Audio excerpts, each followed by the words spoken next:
The world order has changed. Now mutants, zombies, rule everything. In a world where everyone fights to live, Mirai is the only one who wants to die, cursed with a body that refuses death. When the Death Squad finds him, they offer a deal, help rebuild humanity, and they'll grant him the one thing he's been denied, an ending. To die, he must make others live. A cruel bargain, and the only purpose left for an immortal who envisages the dead. Will he stick to his goal or change his path? Let's find out. The story begins in a desert amidst smoke. The protagonist of On Mirai looked at a huge building. He calmly flipped a page on his notebook. A monster guard asked, "What's that over there?" The second guard asked, "What's that comrade talking about?" He turned his attention to MC and asked, "Is that by any chance a human?" The guard clarified, "It looks like it is." The comrades smiled and asked, "What kind of luck is that?" They simultaneously coughed, trying to get the protagonist's attention. The comrade asked with a crazy smile, "What is that man doing here?" The monster leaned over ominously, looked at MC, and clarified, "Isn't it so dangerous here?" The comrade wondered if the man was by any chance a friend of the one they encountered today. The monster clarified, "Has the man come to save him? So bold that he must be very tasty?" The comrades looked at each other, and laughing, exclaimed that they would eat their fill today. Two whole people. Mr. Craraven must like it? The protagonist emotionlessly tilted his head to the side. He instantly tensed his fingers. The guards' heads instantly flew off. Sometime later, on the top floor, former Scarlet Heart Deputy Craraven exclaimed that today was a celebration. After all, they hadn't been able to eat humans for so long, and to celebrate the end of this long famine, they finally had food. Craraven, smiling as he held a member of the inevitable death squad,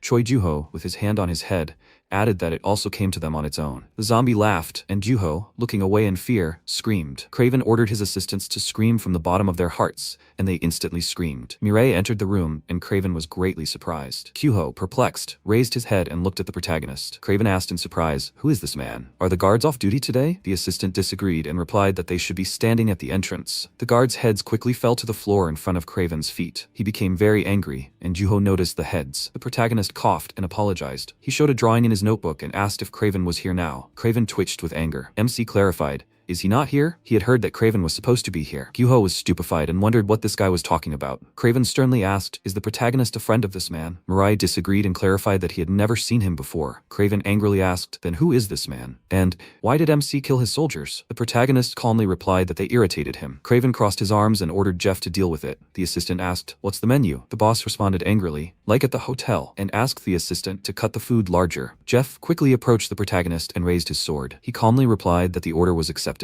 Juho was terrified and screamed. Jeff instantly cut MC into pieces. Craraven smiled happily upon seeing this. Jeff turned his head to the side and said that he had figured it out. Mirai quickly reassembled his body piece by piece. He noted that he couldn't be killed that way. Jeff turned his head to the side in surprise. The protagonist jumped up and asked not to irritate him. He kicked Jeff with great force. The assistant quickly flew out the window and fell into the lake. Craven's mouth opened wide in surprise. Juho wondered, what was this? He was cut up, but all the pieces came back together? Craraven clenched his teeth in rage. He instantly ordered his comrades to catch this freak. It seems the protagonist somehow managed to trick them, but it won't work on them a second time. He dared to come to the zombies, but that wasn't enough for him. He also hit his subordinates. They will avenge Jeff. The zombies ran furiously and quickly, intent on attacking. Mirai calmly raised his hand. He lowered his hand, and many bones plunged into the floor. The zombie raised his hand in fear and screamed, "Is that really a bone?" The protagonist pulled the bone out of the floor and struck the zombie in the face. His comrade raised his fist in rage and looked at MC. Mirai instantly appeared behind him and jumped up. He chopped the enemy in two with the bone. The zombies looked in fear at MC standing near the corpses. The protagonist stuck his hand into his body,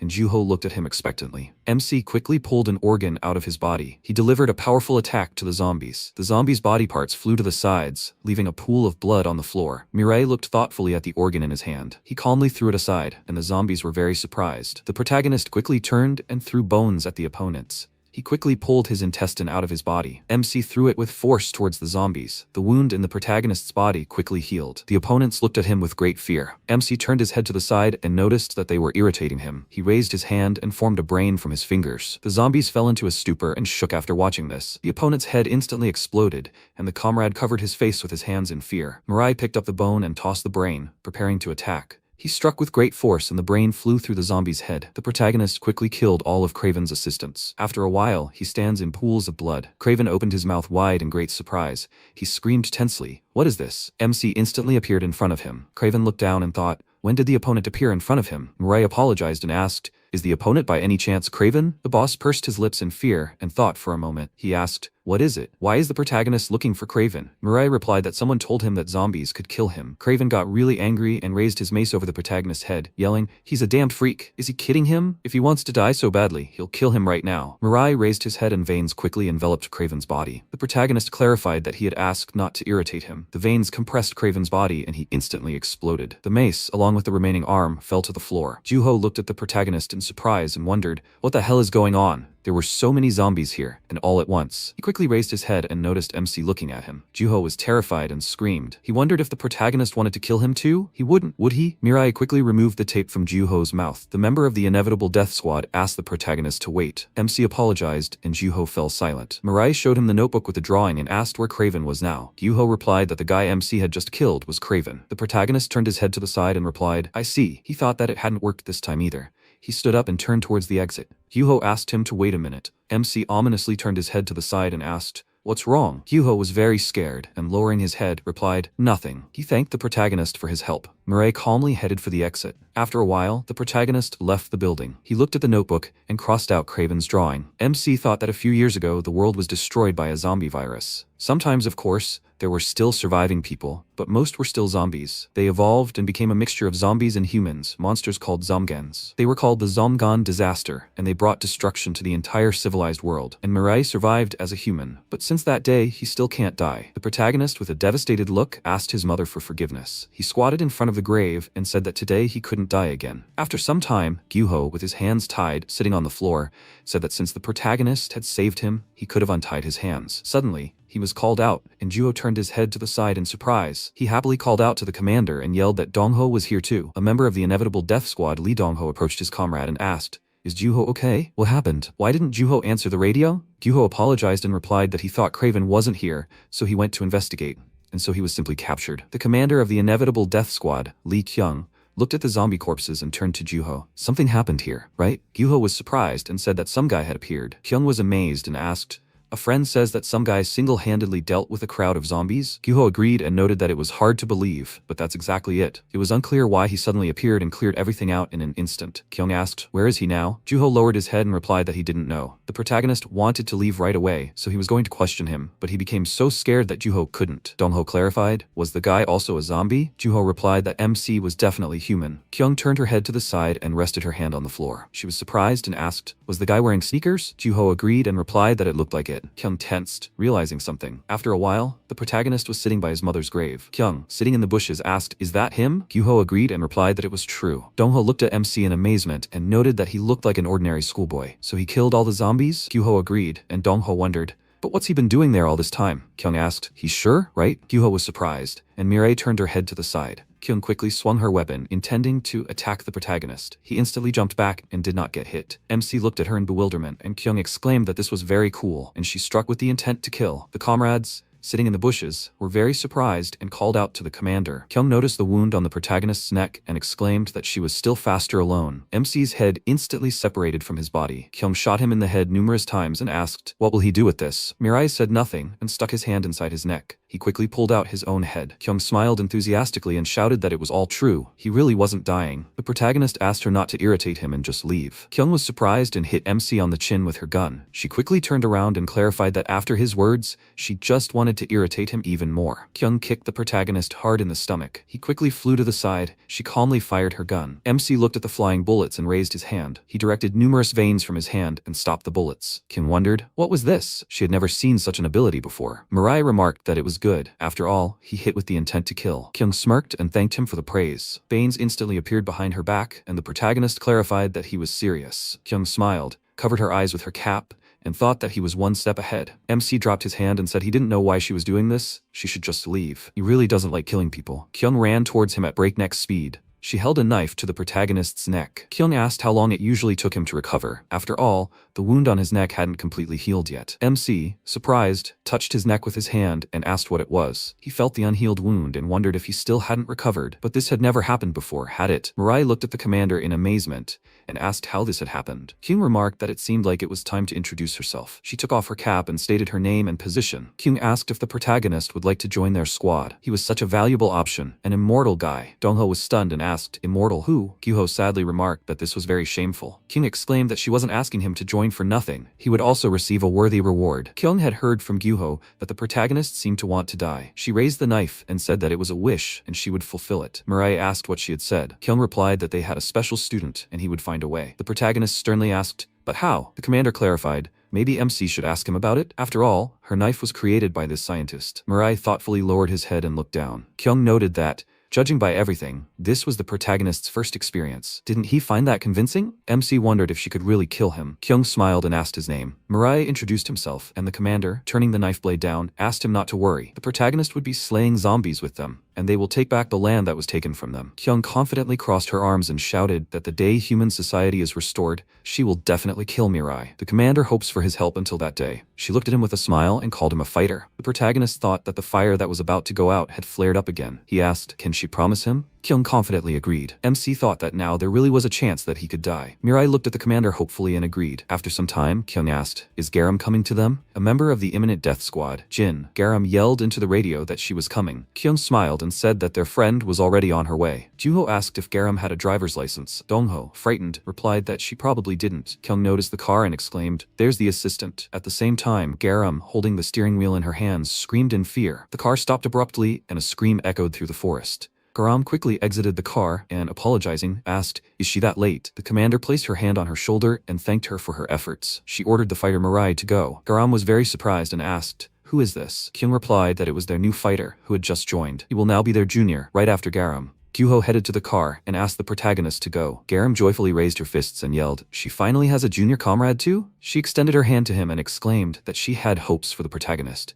Garam introduced herself and the MC walked past without answering. Garam looked at the protagonist and wondered, is he shy? After some time, Kyoung said that they would take the protagonist with them on an operation in Jin Hai. After all, Jin Hai was also currently captured by the Crimson Squad. MC was surprised, and the commander asked if he knew the Crimson Squad. It seemed that Mirai had lived in isolation from the rest of the world for quite a long time. The Crimson Squad is one of the zombie factions. They control several cities. Their first goal is to destroy the Crimson Squad, and to do this, they need to know where the leadership is located. Dongho happily exclaimed that this is why they were studying Craraven. Juho added that Craraven was also in the Crimson Squad. The protagonist calmly agreed, and his comrades thought that it seemed that MC did not care about them. Kyoung said that one of the Crimson Squad officers named Paladin is in Jin Hai. Since he is an officer, he is probably personally acquainted with the leadership. So the protagonist's task is to, together with Garam, investigate the traces of their leadership. And of course, caution is needed. Craraven led only one group, but Paladin leads an entire city. Of course, it's better for them to go together, but they have one more place to explore. The comrades exclaimed that they can already see it. It's Jin Hai. After some time,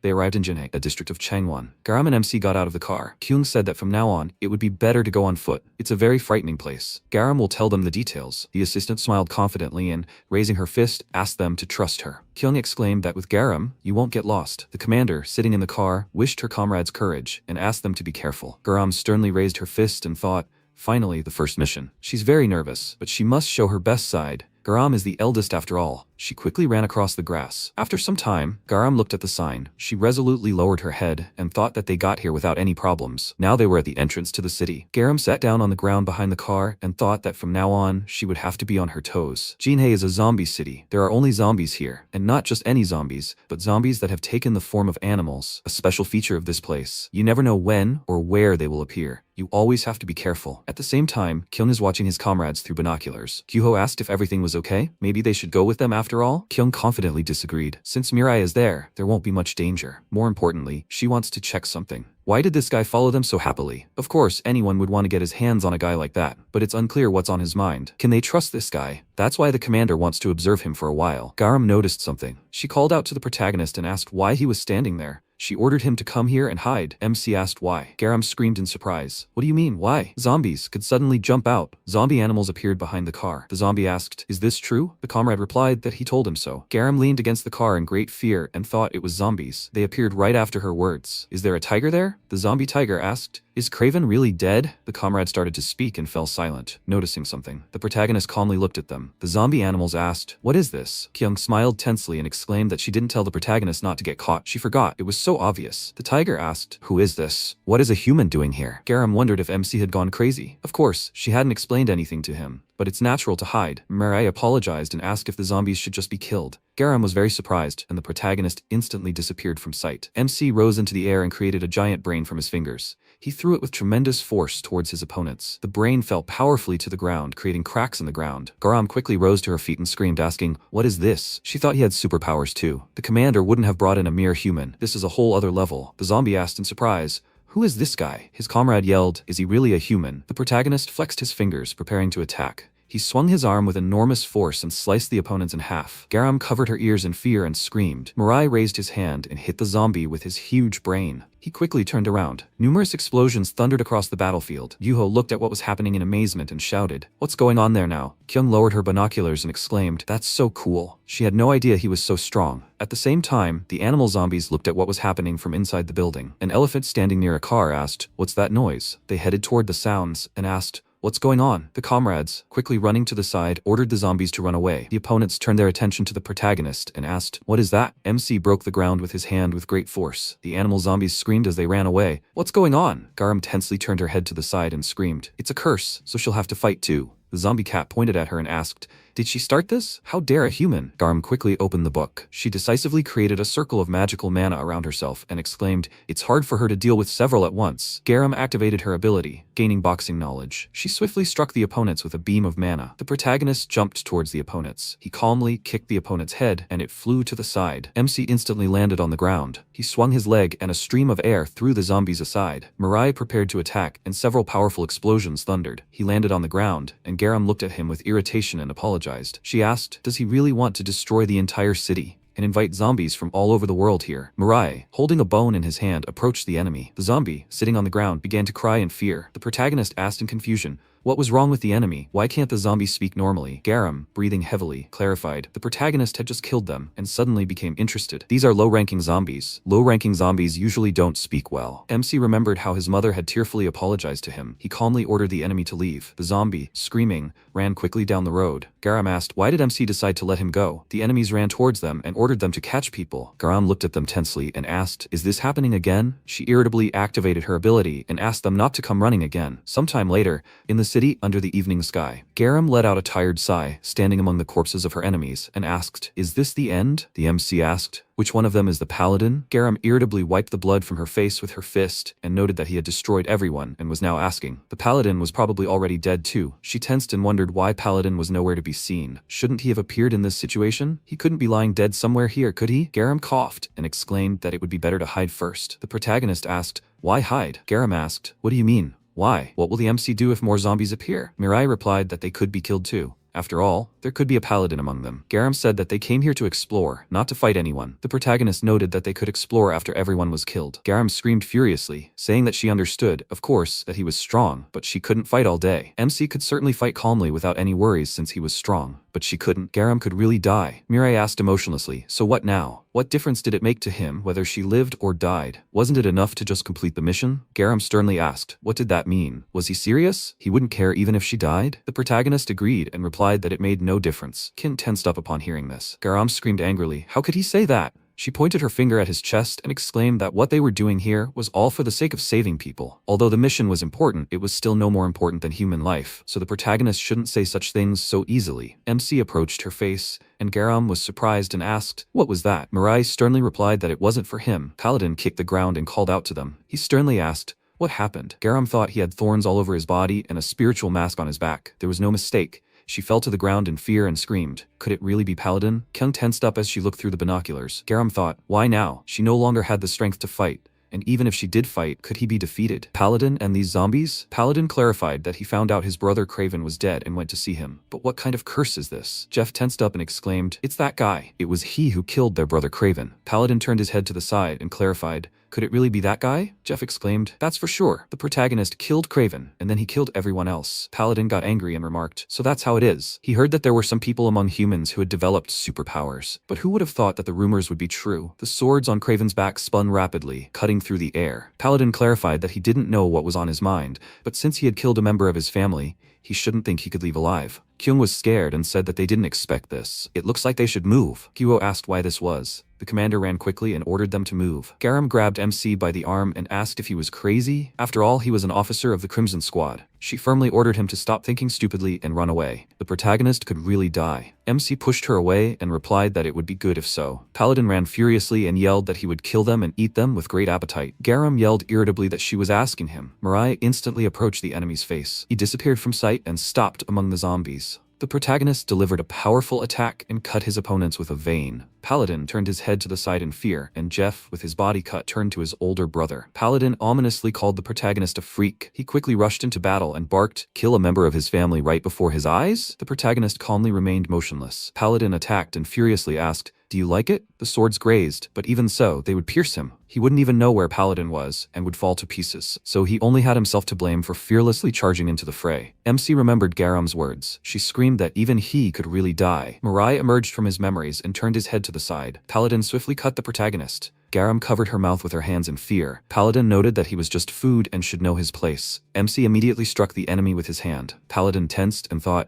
didn't he feel himself pierce him? He couldn't be mistaken. Mirai noted that he knew he couldn't die. He looked at the enemy with horror, and Paladin's mind went blank. Paladin quickly jumped aside. He shook and wondered, what was that? What just happened? Did he really feel fear? Garam was stunned and asked what was happening now. Paladin ran around the protagonist with lightning speed. He yelled that the enemy was only human anyway. The protagonist couldn't match his speed. Garam covered her face with her hands, looking at the whirlwind of dust. Paladin shouted that he would make the enemy pay for the lives of his family members. He quickly began to run away and thought that he could not win. This guy is way too strong. He needed to contact his superiors and get other officers. Mirai flew out of the dust storm, flying over the enemy's head. Paladin coughed up blood, having been stabbed in the back. MC raised his hand with the pierced enemy. He thought that he too had a family. Mirai remembered the past. His mother, sitting at the table, asked, "Doesn't it taste good to her son?" The little protagonist joyfully exclaimed that it was delicious. His mother, who had turned into a zombie, affectionately called her son, looking terrifying. She headed towards MC, looking mad. Mirai came out of his memories and thought that the people he killed with his own hands were his only family. The protagonist raised his head and looked at the enemy.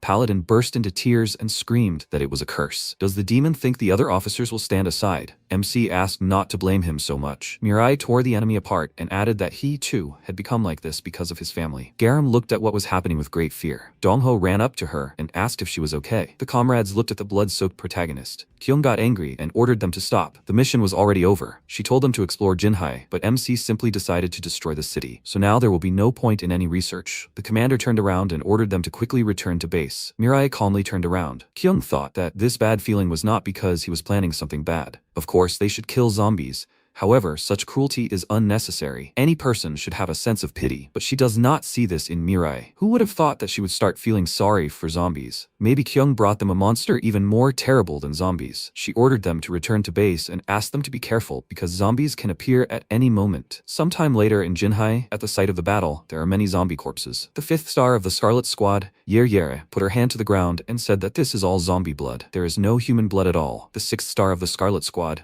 Rishuru, raised his hands and yelled that so many things around were annoying, and now people had added to the problems. Yahello raised her head and noted that it seemed like they had only just left. Should she contact the other officers? Rishuru turned his head to the side and barked. Have she really lost her mind? They should find them and kill them, unless she wanted to be lectured again. Yahello said that was true. Rishuru clarified that before they were scolded, they needed to quickly find them and sort things out. At the same time, a fire was burning in the cave. King said that they would rest a bit and then set off. After all, the sun had already set. There was no point in moving around, exhausting themselves. The comrades, holding food in their hands, agreed with the commander. Kyoung tilted her head to the side and thought that the atmosphere wasn't very good. Well, yes, not to mention the operation, they had destroyed the zombie city. It was unknown what the retribution would be, and most importantly, they now have enormous power and at the same time a huge problem. Kyoung turned to the fighter Mirai and said that she wanted to test him. Can they trust the protagonist? She wanted to check it out. The commander clearly told them to investigate Jin Hai, but he destroyed the city. In the end, a fight broke out, which Garam didn't want, and she could have suffered greatly, so it's lucky that they managed to win. If MC had lost to Paladin, everyone here now could have died. Therefore, Kyoung can't trust Mirai. The protagonist thought for a moment and clarified. Didn't the commander say that killing the zombies was enough? He simply did what she ordered.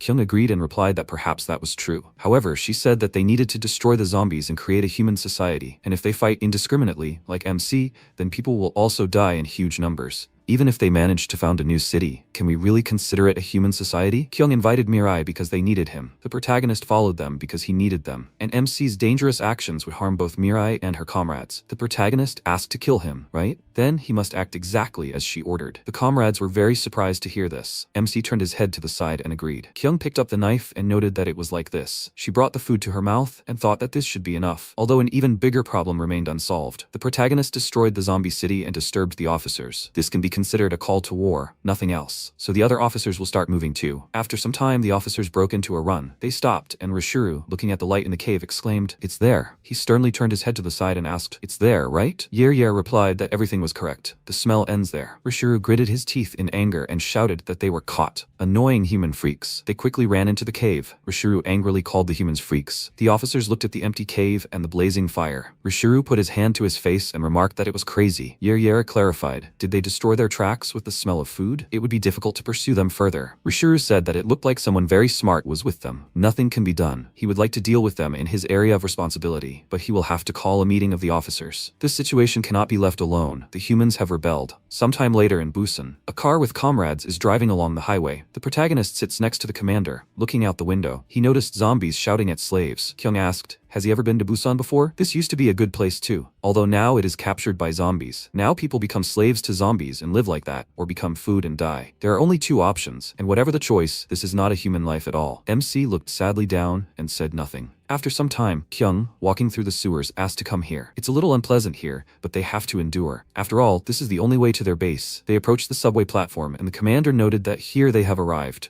This is the base of the squad of inevitable death. I would like to tell MC about everything, but first. The commander, Chonuri, interrupted Kyoung with a loud scream. She yelled in irritation. What did Kyoung do? The zombie security suddenly tightened up, and the commander said they would go investigate. But what did Kyoung do there? Kyoung smiled tensely and asked if she could tell the details a little later. Nuri clarified why the commander wanted to tell later. Kyoung turned her head to the side and replied that first, there was something that needed to be done. She asked, "Can Mirai come for a minute?" The protagonist calmly approached the commander. Nuri asked in confusion, "What's going on? And who was he?" Kyoung clarified that they would soon meet with all the officers. She didn't know how many there were or how strong they were, and the only known officer was Paladin. They said he was the weakest of the officers. The commander asked to try to kill her, this time not with pity, but for real. MC tilted his head to the side and asked, "Is that an order too?" Kyoung replied that it was an order. Gyuho was surprised and thought, does the commander want to test something again? Right. But if you think about it, Kyoung had already fought Mirai, but she hadn't used her ability then. That's exactly what the commander wanted to test. Would the protagonist be able to defeat the commander when she used her ability? Kyoung thought the protagonist was strong, and for this reason, all future operations would be tailored to him. All that's needed now is confidence, that the fighter Mirai can defeat the officers. The protagonist ran quickly, and Kyoung thought he was advancing. Juho thought that the commander was the strongest of them all. After the appearance of zombies, people in rare cases developed superpowers, equal in strength to zombies or even exceeding their strength. In their squad, including him and Garam, there are also such superhumans. But the commander is stronger than them all. And this is because the commander is proficient in various martial arts. He has physical abilities that surpass any human, but most importantly, the ability to calculate everything in the field of vision, an absolute ability. She has an absolute gaze. Kyoung dodged MC's attack and clarified, "This isn't his maximum, is it?" She delivered a powerful punch to the protagonist's chin. The commander raised her hand and prepared for the blow. Kyoung punched Mirai in the stomach with tremendous force, and he flew to the side. The protagonist leaned forward and slid along the ground. Gyuho thought hard that the one who could defeat the commander would be none other than the strongest of men. The protagonist raised his head sternly. Kyoung removed her cap and wondered if he would really attack her now. MC quickly raised his hand and tossed a multitude of bones in her direction. Kyoung put on her cap and thought, bones this time? Brain, veins, he has multiple attack patterns. She instantly used her absolute vision. Kyoung thought there were 9 of them, and the speed was about 70 kilometers. She raised her hand and exclaimed, "It's so easy." Kyoung instantly caught all the bones in her hands. Juho looked at this with admiration,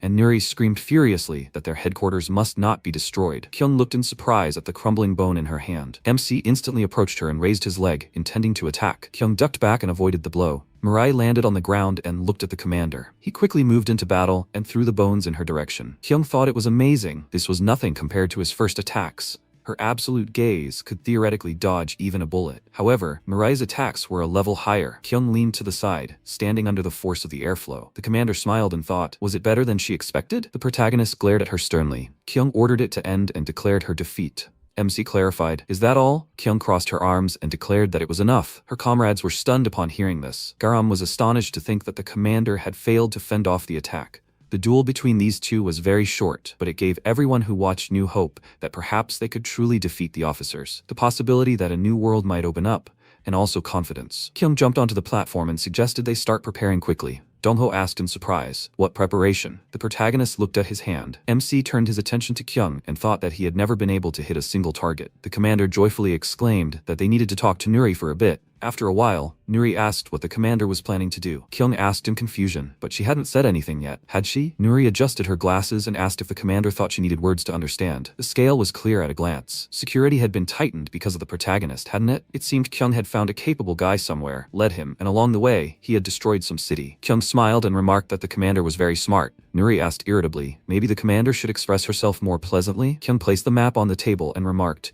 meaning she could get straight to the point. Things had become much more serious than she thought. First, they would go to Oryukdo Island. Nuri clarified, was that where the human slave farm was? Kyoung said there would be an amazing battle, so they would need weapons, and the scientist Jin, who had left for the expedition, needed to be retrieved immediately. Nuri raised an eyebrow in confusion. The commander clarified that, in fact, they needed not only weapons but also Jin right away. Did the commander remember the knife she created? Nuri asked, made to confront the officers. Kyoung explained that she had brought Mireille here, promising to kill him, and the knife had proven quite effective in this. Nuri crossed her arms and asked, is the commander saying he wants to die? Kyoung agreed and clarified that she too didn't know why. The commander pointed to the side and asked, so, he's immortal? Kyoung agreed, saying she was surprised too. Nuri became embarrassed and clarified, so, he doesn't age either? The commander said that in any case, the protagonist can't be killed with this knife. The best one could hope for was a delayed recovery effect. But in order to control their main force, the fighter Mireille, Jin must return as soon as possible. Nuri scratched her chin and noted that this meant they needed to go to Oryukdo Island, whether they wanted it or not. She quickly pushed Kyoung away and ordered the commander to move away. Nuri thoughtfully looked at the map to find out how to get to Oryukdo Island. After a while, the commander pointed at the map and ordered her comrades to concentrate. They were starting the briefing on Operation Oryukdo. First, we need to bring Jin, and secondly, as they know, their inevitable death squad consists only of everyone gathered here. For future battles with zombies, this is very little. Of course, there are people who have gone to other places, but even with them, their squad is very small. Therefore, during this operation, they need to obtain weapons and increase the size of their squad. And now Nuri will tell them their detailed plan. Kyoung smiled and thought,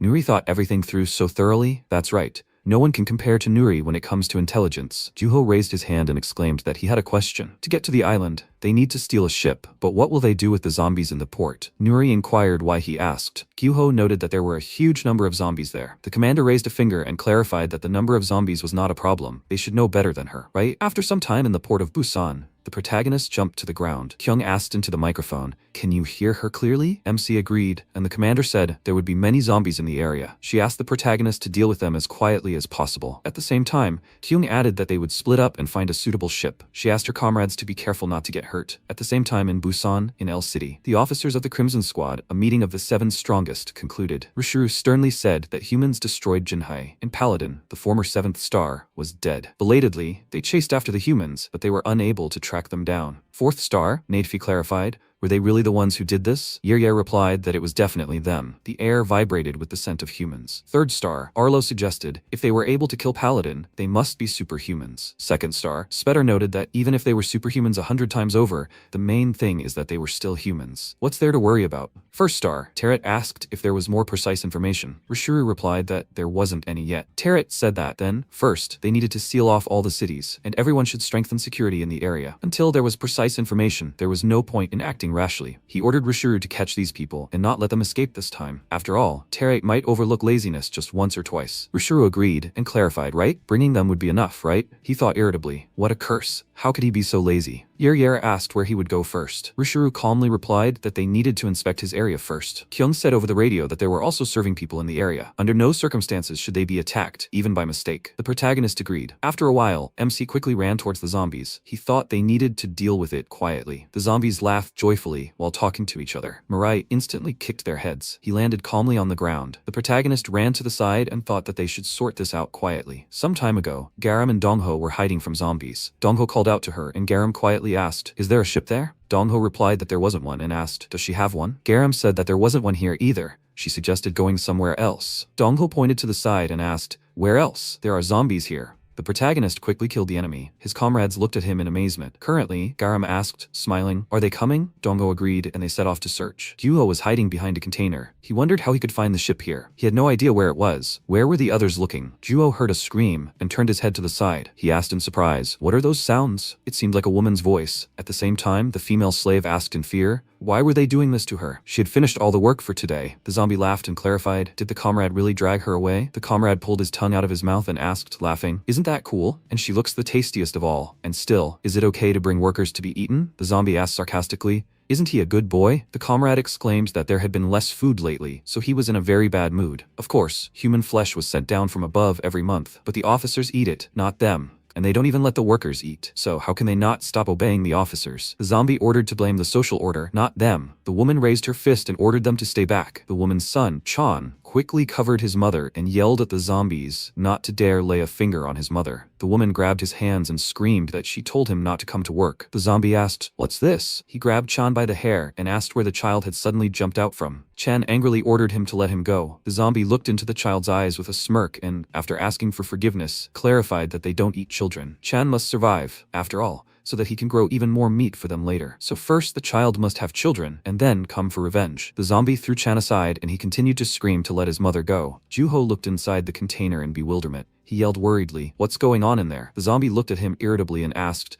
"Why does someone keep jumping out here?" Chan cried out to Uncle and asked him to save his mother. Juho wondered what to do. He had just come running at first, but he's not particularly good at fighting. The zombie looked at Juho with a smile and remarked that it was just right. After all, one girl wouldn't be enough for them. Juho thought he didn't know what to do. He instantly punched his opponent in the stomach. The zombie grabbed his face with his hand. The zombie quickly raised its hand with the intention of attacking. Juho closed his eyes in fear and screamed. Suddenly, the zombie's head exploded. Juho fell to the ground and started coughing. His comrade, holding the woman's head, yelled, "What is this?" The protagonist, with his brain sticking out of his finger, looked at his opponent. The zombie yelled, "Who is this?" He didn't have time to finish speaking and his head instantly exploded. Chan hugged his mother and she looked at him in surprise. His mother asked, "Is he okay?" Gyuho looked at MC in surprise and thanked him. The mother, with tears in her eyes, hugged her son and Mirai looked at them. The woman bowed and thanked them. How could she repay them for their kindness? Gyuho raised his hands and yelled that he hadn't done anything. He asked them to come home quickly. The mother and son quickly ran and thanked them. Gyuho smiled tensely and replied, "You're welcome." He turned his head to the side and turned his attention to the protagonist. MC calmly walked away among the containers. Gyuho wondered, what is this? Why was Mirai walking with such a sad face? The radio crackled and Kyoung announced the assembly of all fighters. The ship had been detected. After some time, the comrades were standing on the ship. Dongho happily inquired how the commander managed it. Garam noticed that they were doing nothing but pacing in different directions. Kyoung looked at Dongho and asked, "What kind of clothes are these?" Dongho happily picked up the uniform and clarified, "It's beautiful, isn't it? I think this is the uniform of a zombie in this port. A fashionista like him couldn't pass by." The zombies shouted that there were bodies here. Kyoung ordered them to leave quickly, and the comrades agreed. After some time, the ship sailed towards a huge mountain. Garam stares at the book intently, using her abilities. The protagonist sat on the deck and looked out to sea. Gyuho looked at him in surprise. He called out to his comrade, and Mirai asked, "What is this?" Gyuho raised a finger with a smile and asked, did the protagonist know he also had superpowers? And his ability was sweet talk. He could change the emotions of his interlocutor with just words. Gyuho explained that he had, for example, distributed the skill sweet talk like this.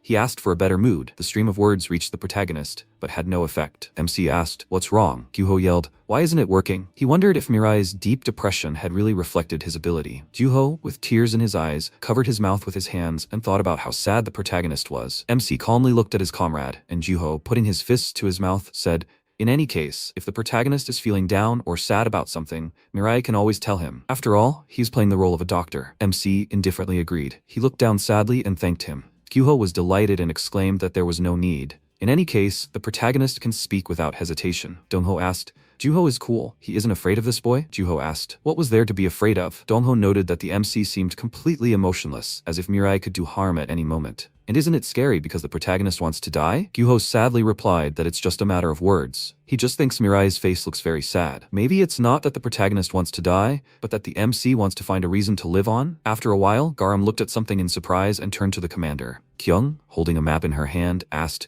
"What's going on? Is something moving in their direction?" At that moment, the radio crackled and a zombie announced that bodies had been found in the Busan port. All ships in the area must be searched. Feeder raised the radio to his mouth and said that a suspicious ship had been detected directly ahead. he would conduct a search immediately. Rishuru asked what had happened. Feeder replied that they had detected a suspicious ship directly ahead. It seemed that this ship had not been reported. Should he try searching it? Rishuru turned around and asked Feeder to do as he pleased. He was too lazy, so he would not go out. Feeder ordered the ship ahead to stop. If they did not agree to a search, he would attack. Garam tensed and asked what they should do. Kyoung thought for a moment and replied that she had simply wanted to quietly sail past. She wondered if they really needed to fight, but Oryukdo Island was right in front of them. What if the same thing happened to him as to Jin Hai? Dongho, filled with great fear, called out to the commander and asked what it was. It was a zombie ship, wasn't it? Could Mirai tell about it? Kyoung thought for a moment and asked Dongho to put on the uniform. He was surprised and asked, "What does that mean?" After a while, the comrades stood tensely in front of Feeder. He clarified, "They say they're transporting people to Oryukdo Island." The comrades simultaneously agreed and wondered,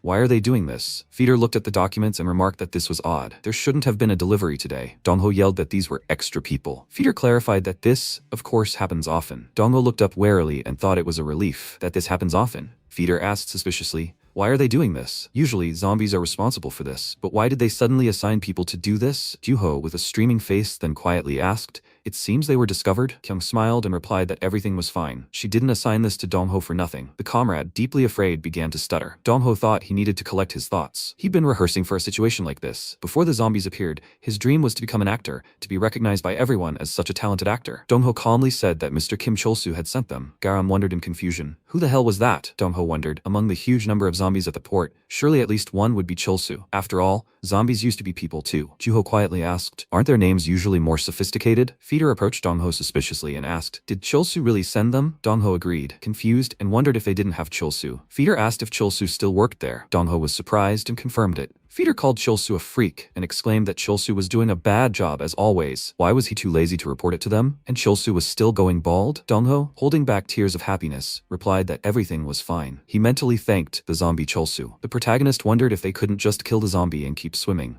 Rishuru asked what was taking so long. Feeder and his comrades looked at him in surprise. Rishuru arrogantly asked what was going on. Feeder replied that nothing special. They said Cholsu sent them. Kyoung wondered, what kind of zombie is this? It seems different somehow. Rishuru clarified, the assistant says these are extra people? Feeder asked them to say hello and introduced the officer to Rishuru. He remarked that he was a very good manager of Oryukdo Island. Rishuru turned his attention to MC and landed next to him. He asked, haven't they ever met before? Kyoung noticed something. Rishuru asked if he was imagining it. He asked his assistant to finish and leave. Feeder agreed and asked if he should take them with him. They were heading to Oryukdo anyway. Rishuru ordered him to do as he wanted and not to bother him with questions. Kyoung turned to the protagonist and he paid attention to her. She asked him to remember this guy well. They would have to fight him soon. Sometime later, at the human slave farm, the guards bowed and asked, is that Rishuru? And who are those people behind them? Feeder replied that they said they were extra people. He asked the guard to assign them rooms. Feeder looked at Dongho and Garam and said that the two of them could leave. He asked them to say hello to Cholsu. Kyoung turned her head to the side and quietly asked Dongho to find them a couple of ships when he returned. Dongho was surprised and asked what to look for. Garam exclaimed that while the commander was looking for Jen, they would try to find more ships. After some time, the guard said that the girl in the white cap was going to room 25, and the remaining two were going to room 7. Kyoung thought it was a human slave farm. In this place, as the name suggests, human slaves are raised. Some for heavy physical labor, some for special skills, and some are used as tools for entertainment. That's how these people are separated, and each of them is sent to be sold in some city. However, most people who do not become slaves are defined as human meat and sent to slaughter. If a person wants to become a slave, they must show that they are significantly superior to others in something. The guy noticed Kyoung.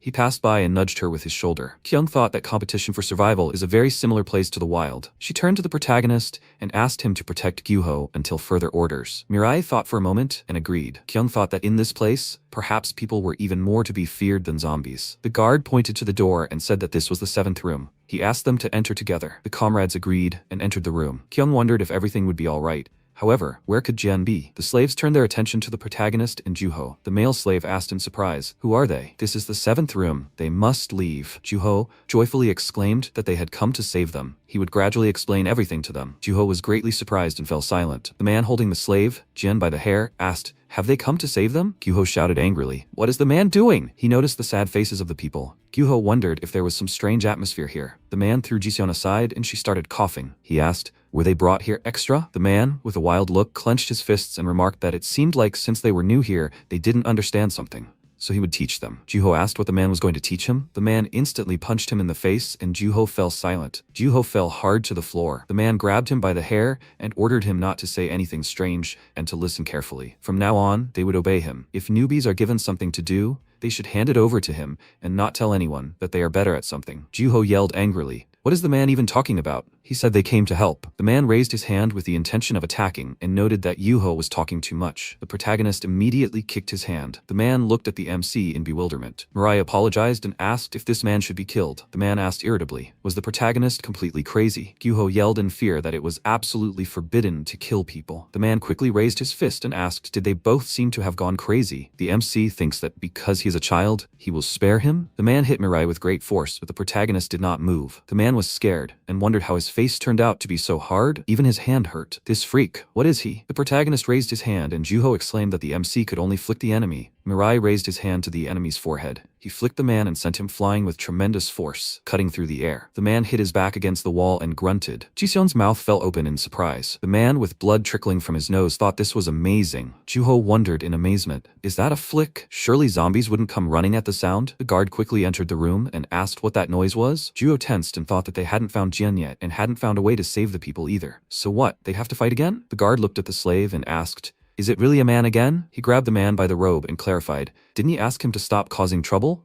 The man exclaimed that it was all wrong. The guard misunderstood. The zombie remarked that it seemed the slave didn't understand and that the man needed special treatment. The man left the room and yelled that he had said it wasn't him. Juho thought it looked like this wasn't the first time the slave had done this. He was lucky, of course, that everything had gone so easily. But what kind of special treatment was this? They wouldn't kill him right away, would they? Juho, wiping the blood from his nose with his hand, asked Mirai not to be upset. This was all the man's fault. The protagonist calmly asked, what was that comrade talking about? Juho looked at the surprised slaves and asked how he could explain the situation. He raised his hands and exclaimed, this guy. The old slave instantly fell to his knees and, interrupting Juho, asked him to save him. He hadn't been able to work for a long time, so soon they would definitely want to send him to the slaughter. The old man asked to be saved first. Juho hesitated and asked what that meant. Jiseon asked what the old man was doing. There were children here. Wasn't he ashamed? Juho realized something and thought, that's it. They think they have some kind of power, and they had always lived like this until now. After all, even this bad life is better than becoming human meat. Juho clenched his hand into a fist and asked the people not to worry, because no one would die. He already told you, they are here to save people, and they will help them escape from this place. At the same time, the slave sternly raised his fist and asked, Kyoung is new here, isn't she?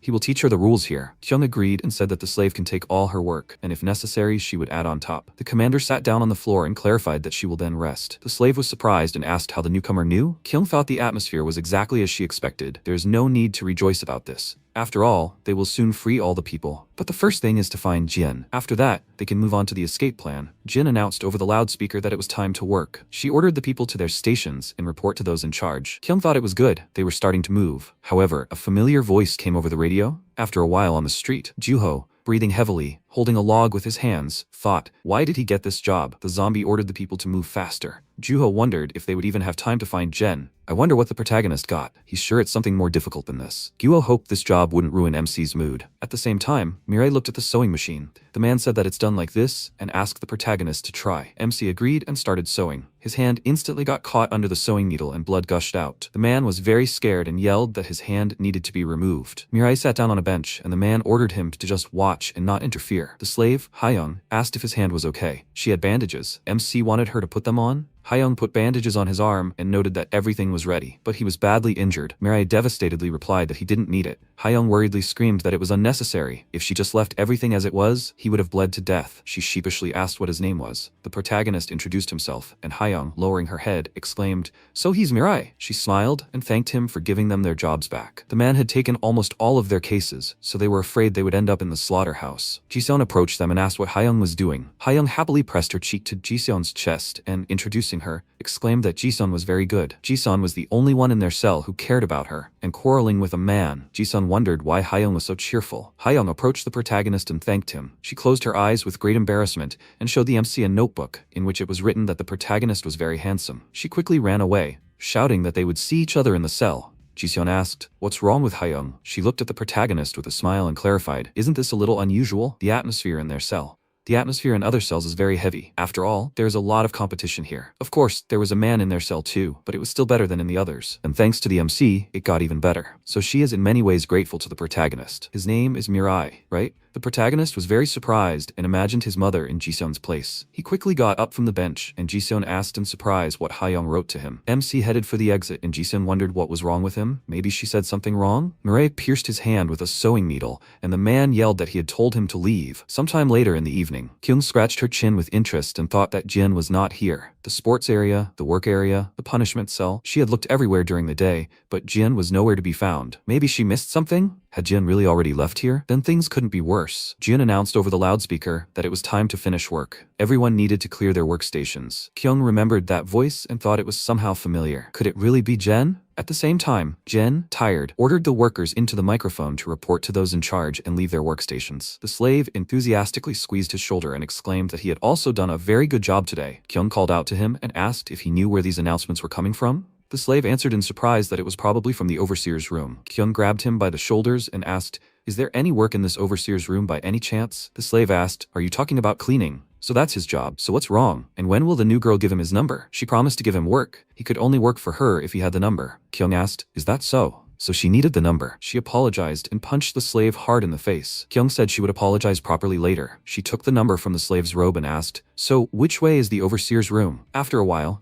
Kyoung looked at the guard sitting on the chair. She went to the door and asked if she could come in. The commander thought, "What kind of serenity is this? It seems they think there's no need to be wary of people at all." Kyoung entered the room and thought that, whatever the case, it would be good if Jian were here. She looked at her comrade and thought, who could have known that Jian would become an overseer? The commander quietly called out to her comrade. Jian turned her attention. She burst into tears of joy upon seeing the commander. Jian quickly hugged Kyoung and asked, "She's not in a dream right now, is she?" Kyoung smiled and asked what had happened all this time. Jian replied that she was caught during her research, and she tried her best to do everything to survive, and at some point, she suddenly became an overseer. Kyoung noted that in any case, they should put worries aside. Now they will escape. Jin replied that it was impossible. There is no way to escape from here. At the same time, in room number 7, Jian asked for attention. She picked up a notebook and suggested that they not just sit around, but get to know each other better. And how about everyone writing down a wish for this? Hayoung happily exclaimed that this would be a lot of fun. Jisun clarified that since the man wasn't there and everything was fine, they could spend some time bonding. Hayoung exclaimed that she liked it. Gyuho wondered if they could relax like this, but come to think of it,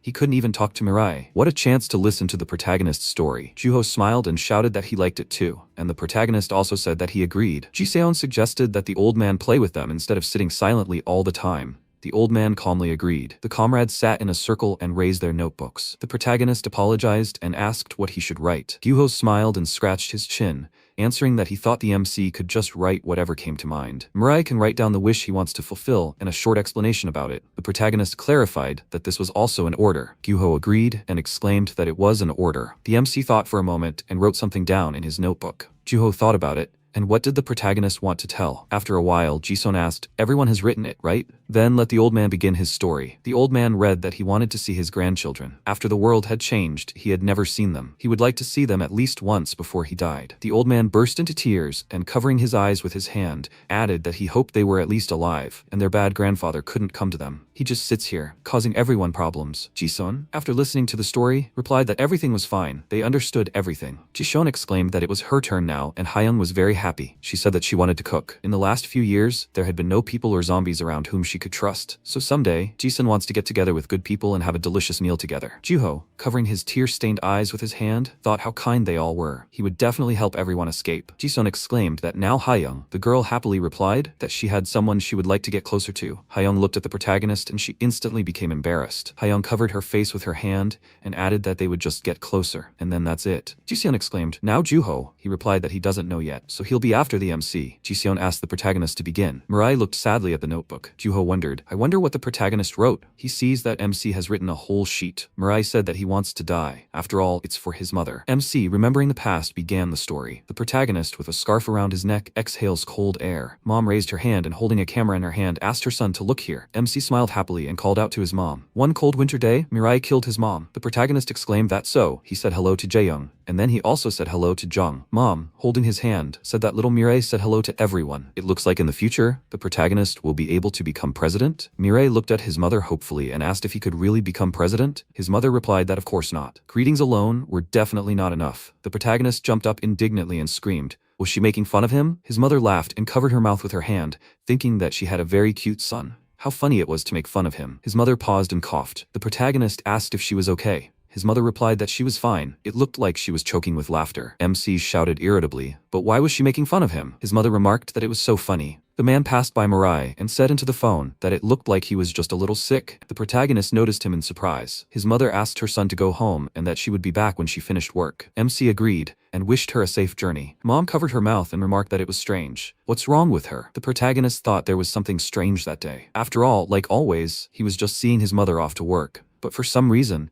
it seemed to him that they would never see each other again. MC called out to his mother and she turned her head to the side. Mirai confidently raised his fist and exclaimed that he would go with her too. Sometime later, under the evening sky in the shop, the protagonist looked at her with displeasure while sitting on the floor. Mom asked if she did something wrong. MC disagreed, and Mom clarified, but why was he looking at her like that? Mirai replied that he didn't know. Mom asked, but then who knows? Isn't her son bored just sitting like that? The protagonist disagreed and said that everything was fine. Mom smiled and noted that Mirai was very cheerful. She asked him to wait a little longer because today they would go early. The protagonist was with her now and was giving Mom strength. MC thought that in fact he was very bored. Rare visitors, all similar to each other, and also the surrounding sounds, inducing sleep. But Mirai liked this time. It was boring, but he really enjoyed this quiet time with his mother. The guy handed over the money and asked to count. The protagonist closed his eyes and thought that this time, how he wished it would never end. To always be together like this. Mom fell to the floor and the protagonist asked, is everything okay? Mom answered that everything is fine. She just doesn't feel well today for some reason. MC shouted, maybe they should call the hospital? Mom disagreed and said that she thought she just had a little cold.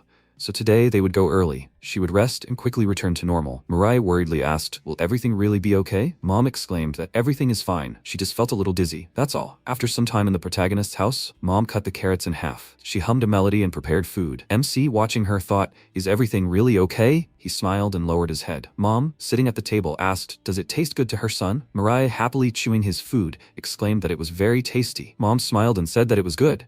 She quickly ran up from the table and exclaimed that she had prepared a gift for him. Mom enthusiastically picked up the school uniform. MC was very happy and asked, is this a new school uniform? Mom replied that they always donated old clothes, so she definitely wanted to buy the first uniform for the new school. Mirai jumped with joy and asked if he could use it. Mom agreed and asked him to try on the uniform quickly. The protagonist put on the huge uniform and asked how his mother liked it. Mom thought about it. Was the uniform bigger than she thought?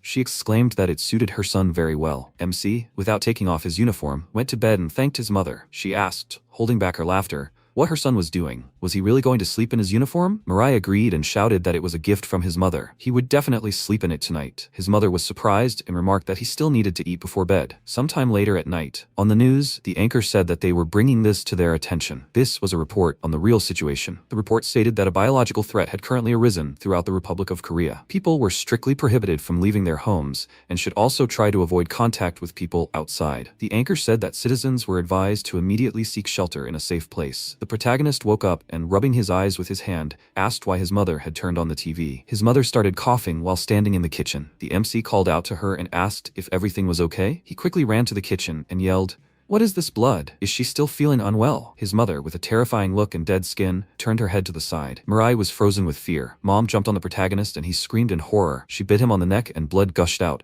MC burst into tears and shouted, what happened? Mom screamed with blood pouring out of her mouth. Time was moving very slowly for the protagonist. Mirai screamed madly and opened his eyes wide. He sat up in surprise. The protagonist looked at his hands and asked, what is this? Is this really a dream? He breathed heavily and thought it was a relief because he was so scared. Of course it was a dream. Mom couldn't turn into such a monster. After all, Mom was always there. Mom, with a disfigured face, opened her mouth wide, looking at the protagonist. MC looked at her and froze. She put her hands on his shoulders and MC screamed. Mirai burst into tears and shouted, so it wasn't a dream. This is really not a dream. He pushed Mom away and she flew off with force. The protagonist asked in amazement, what is this? MC looked at his hands and wondered why he suddenly became so strong. Mom, sitting on the floor, sighed. MC ran out of the room and asked to save him. He ran down the street and wondered what was happening. If this wasn't a dream, then why was he still alive? What even happened? Mirai stopped in surprise. He looked at the destroyed city filled with flames and debris. The protagonist noticed the walking zombies and they screamed. MC hid under a car and asked, what's going on there? The guy asked, what should they do?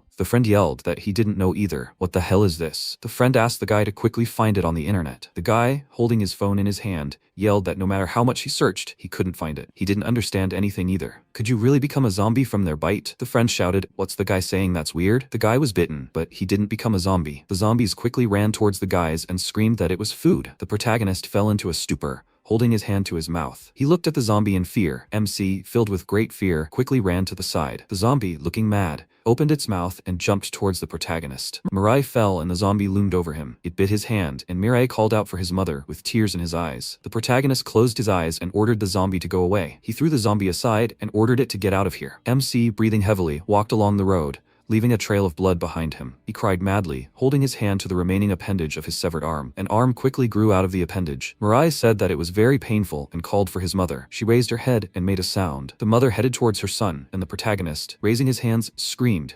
He asked his mother not to do this. Mom growled, and MC closed his eyes and ordered her to leave. Mirai called Mom a monster. He screamed, and bones quickly flew out of his body, piercing Mom's. She fell to her knees, and blood gushed. The protagonist lowered his head, covered his eyes with his hands, and asked Mom to stop. Mom turned to Mirai, hugged him, and asked for forgiveness. The protagonist, tears in his eyes, desperately asked, Mom? Then her body fell to the floor. His hands trembled. He turned around and asked again, Mom? He crashed into the wall, horrified. He stepped back and repeated, no. He covered his mouth with his hands. He wanted to deny that too, but he couldn't. His mother's voice remained barely audible. It turned out he had killed his mother. He fell to his knees. At that moment, Rishuru kicked down the door and, going inside, looking around, said that he definitely heard something. Then he peered around the corner and asked, huh? After that, he shouted, boss, he has to look here. The boss, standing outside, asked, huh? A few moments later, Rishuru pulled the protagonist out by the scruff of the neck and, smiling, said that he brought food. He really was inside. The boss leaned towards the protagonist and said, it looks like he's useful, but they were planning to go to another area. They might regret it. Then he put his hand to the protagonist's head and said he'd take a look. Then he looked at his face and asked in surprise, what's wrong with him? What's with that fishy look? After that, he laughed and added, it looks like he was really scared of them. After that, the protagonist apologized, and the boss was surprised. He's asking him to kill him. He killed his mother. The boss, laughing, shouted,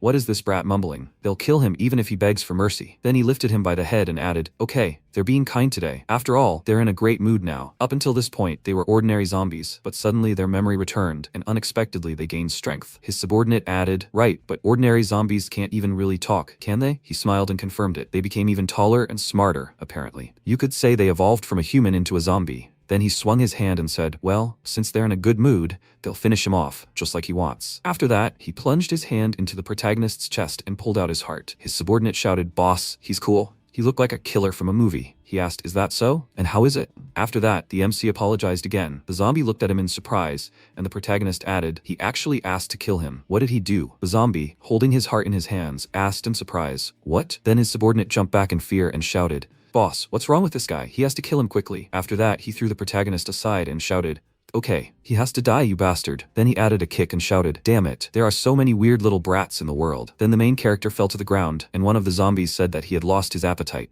They should just leave. The others agreed with him. After that, one of the zombies folded his arms over his chest and asked if he had ripped out his heart. He turned around and, smiling, replied that he hadn't. Looks like he had ripped out something else by mistake. After that, they turned around in surprise. He screamed in fear. What? The MC got to his feet and said, what are they doing? What the hell are they doing? The boss put his hand forward and screamed, who the hell is this guy? Tears streamed down the main character's face. He repeated again and again for them to kill him. Then he pushed off the ground and jumped on the boss.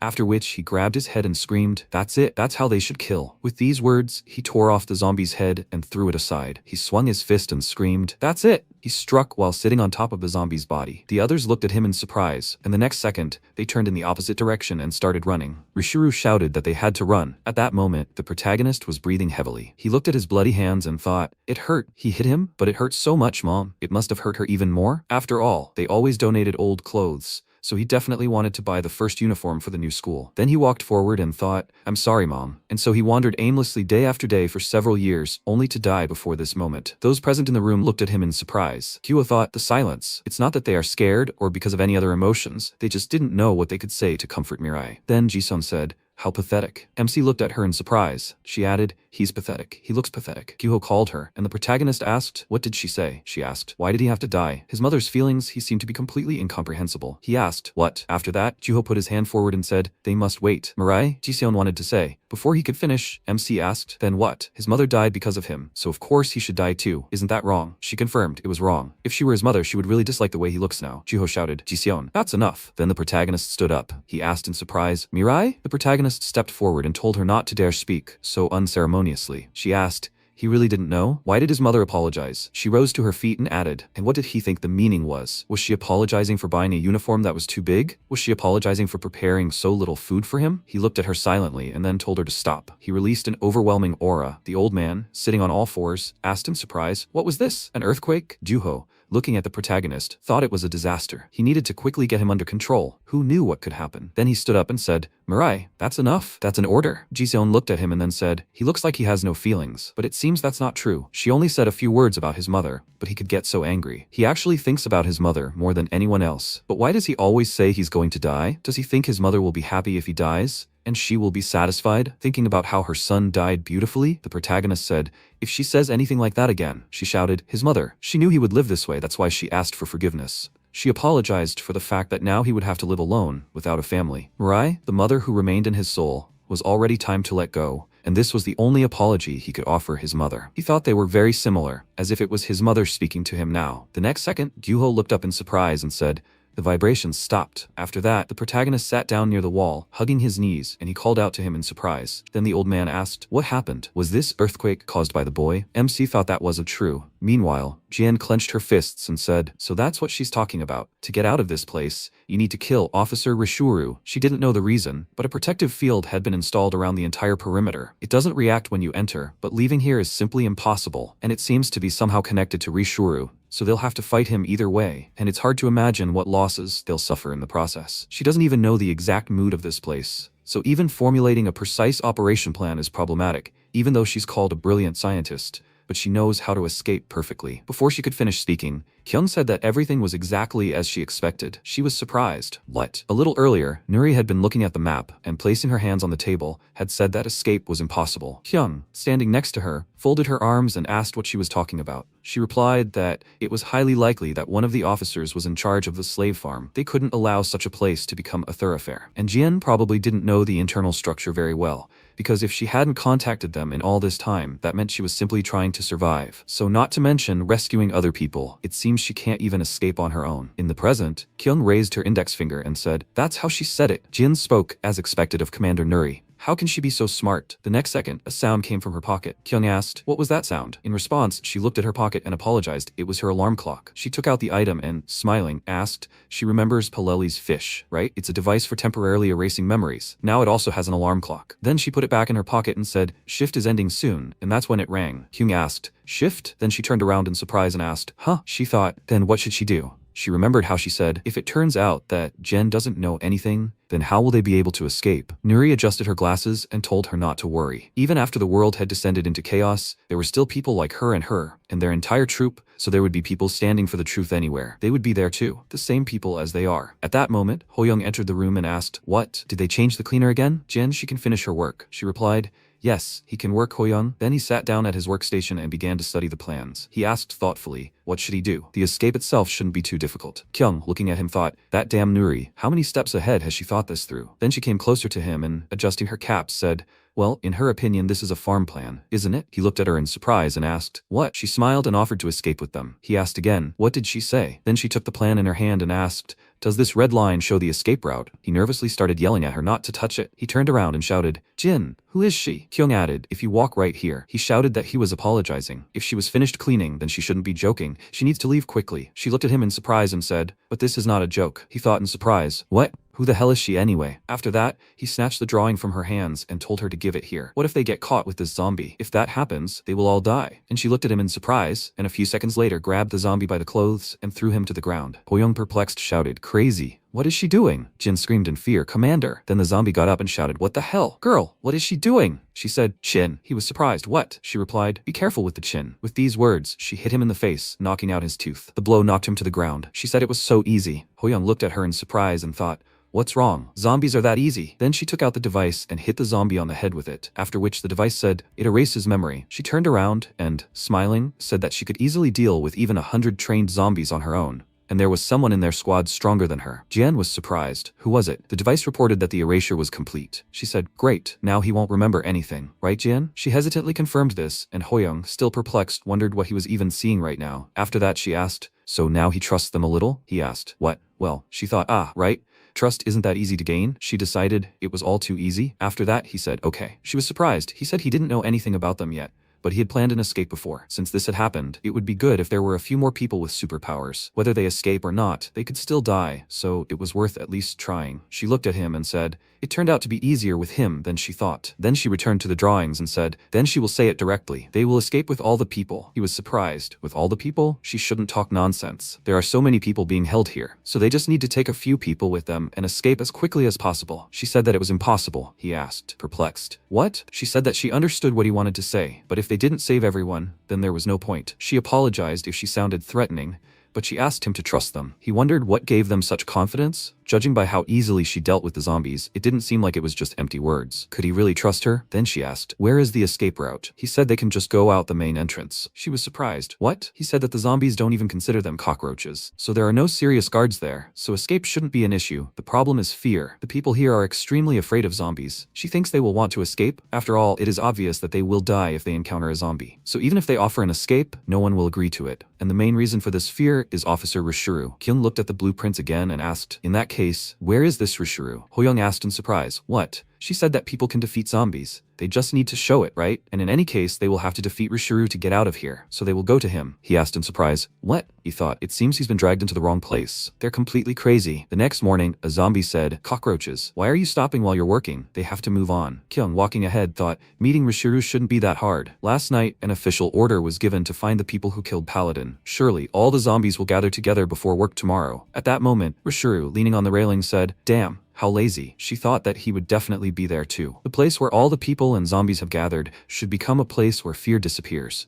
It couldn't get any better. She said, okay, then will they start? She stopped, and the man behind her asked, what's going on? Hey, she should go faster. Didn't she hear him? People were waiting behind her. The others started asking, why are you stopping? Is there something up ahead? Come on, what's going on? Then the man put his hand on her shoulder and shouted that he was sorry. He asked her to go faster. The next second, Kyoung shouted loudly, Garam, can she hear her? She must bring the ship to the main gate, where they entered. They will come out on that side. At that moment, Garam, holding a bitten chocolate bar, asked in surprise, what? Dongho, sitting nearby, holding instant noodles in his hands, asked, is that the commander's voice? Then Garam stood up and said, hurry, they have to move the ship. We need to pack our things quickly. He said he understood. Their commander's voice was thunderous, of course. At that moment, the people behind Kyoung were surprised. What just happened? His ears were about to explode. Is she crazy? After that, a zombie approached her and asked, girl, what's wrong with her? Why was she suddenly making so much noise? The next second, she grabbed his head and slammed it against the wall. Rishuru, watching from above, was surprised and she asked, come to think of it, isn't that funny? That going out the front door is the best way to escape? They could consider what was about to happen the result of their arrogance. From today on, their era is over. People were surprised. What happened? Did she just kill a zombie? Was she really human? The next second, Rishuru jumped down from above and put his hands in his pockets. Those present turned their attention to him, shouting, everyone move back. Then Rishuru approached Kyoung and said,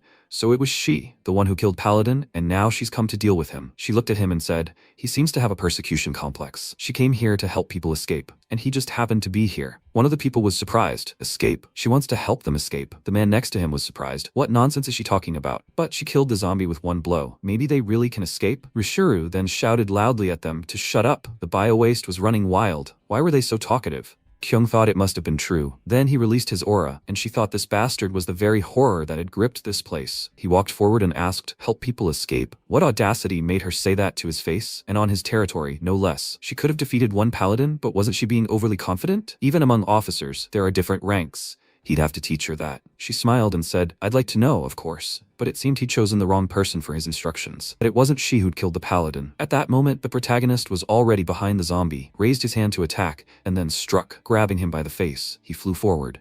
Kyoung said that she trusted him, a Mirai fighter. After that, she put her hand out to her side and shouted, okay, ladies and gentlemen, and now they're all going to escape together. People were surprised. Escape? Really? What if they die on the way? Juho clenched his fist and shouted, exactly. They have to escape. They even took out Rishuru with one blow. He had a special ability. He was an excellent agitator. He shouted that he was going to escape. Then he headed for the exit. The others ran after him and shouted, he must wait. They would go with him too. The zombie running after him shouted, the bastards, have they gone crazy? Hey, they have to stop the people from getting through. The next second, the cage closed and Kyoung stood in front of it. Kyoung, who was behind the bars, said, of course he did as she said, but could she really handle this alone? She confirmed that, and now he had to go help with the escape. After all, she alone is enough here. After that, the partner approached Kyoung and said they needed to move quickly. He agreed, and they ran forward. The man turned and shouted, but you can trust them, right? They won't be finished off at this rate, he replied. Well, he wasn't entirely sure either at first, but that voice full of confidence somehow made him trust her. It was as if a new era had begun, or so it seemed to him. Well, even if they hadn't shown up, he was still planning to escape one day. It's just that the time for his escape had gotten a little closer. At that moment, the zombie asked, is she in her right mind? Just one person planning to stand against all of them. Kyoung activated her ability and said, their numbers are large, but the lives of many people are behind her, so not a single one of them will advance. With that, she assumed a fighting stance. Meanwhile, Rishuru looked at the protagonist in surprise and asked, who is he? He was one of those extra people on the ship, wasn't he? So he's their leader then? MC replied that that wasn't true at all. The zombie scratched his neck and said, some idiots have appeared, talking nonsense about their era. Do they think everything will be as easy as they say? The protagonist tilted his head and replied that he himself didn't know, since he wasn't interested at all. He asked why he crawled forward then. If he didn't know, then get out of the way. He replied that it was impossible. The zombie looked surprised and then said, he needs to stop talking nonsense. Get out of the way. With these words, he swung his arm and ran to attack, but the protagonist struck him with lightning speed in response. The zombie flew back and, clutching his bruised spot, screamed, his stomach! The protagonist approached him again and attacked with a long vine, cutting the zombie's eye. He grabbed his face and screamed, his eyes! He thought, what is this? And what is this crazy pressure? It was as if his entire insides were ready to obey it. It was as if he'd felt this kind of pressure somewhere before. He remembered how, a little earlier, he'd dragged the protagonist by the scruff of the neck to his boss. He remembered how he'd asked him to kill him. Then he asked, had they met once before? Rishuru suddenly burst into loud laughter and shouted, finally, he's come, his teacher. The protagonist looked at him in surprise. Mr. Laziness. Those were the words that best described him, and they were a very accurate expression. The day the zombies appeared, he'd experienced horror for the first time and realized he had to become stronger to survive. He'd done anything to survive, growing stronger and stronger, until one day he'd reached the officer's seat. He'd become too strong, no longer able to feel fear, so his life had lost all interest. From that day on, he'd even tried buying designer clothes and other luxuries, but his life hadn't regained its former zest. However, right before his eyes, he appeared again. The one who'd given him fear. It was he who'd made him grow stronger. After that, he told him to give it to him again. He must make his life terribly interesting again. With these words, he leaped to attack, but the protagonist attacked him again, knocking him far back. Rishuru flew out of a cloud of smoke and, laughing loudly, shouted, it couldn't be better. The next second, brains flew at him, and then the protagonist rose into the air and delivered several more crushing blows. Rishuru thought, he's strong. He's on a completely different level. At this rate, he could actually die. He's so cool. After that, he rose into the air and asked, teacher, does he know something? They say that among humans, there are guys with superpowers, and there are similar ones among the zombies. They called him special. With these words, he crossed his arms in front of himself, and huge wings appeared behind his back. He activated the ability, Rain of Scarlet Arrows. Sharp feathers flew down, piercing the body of the protagonist. In response, he said, yes. He directed a huge number of bones at the zombies. In response, he laughed and shouted,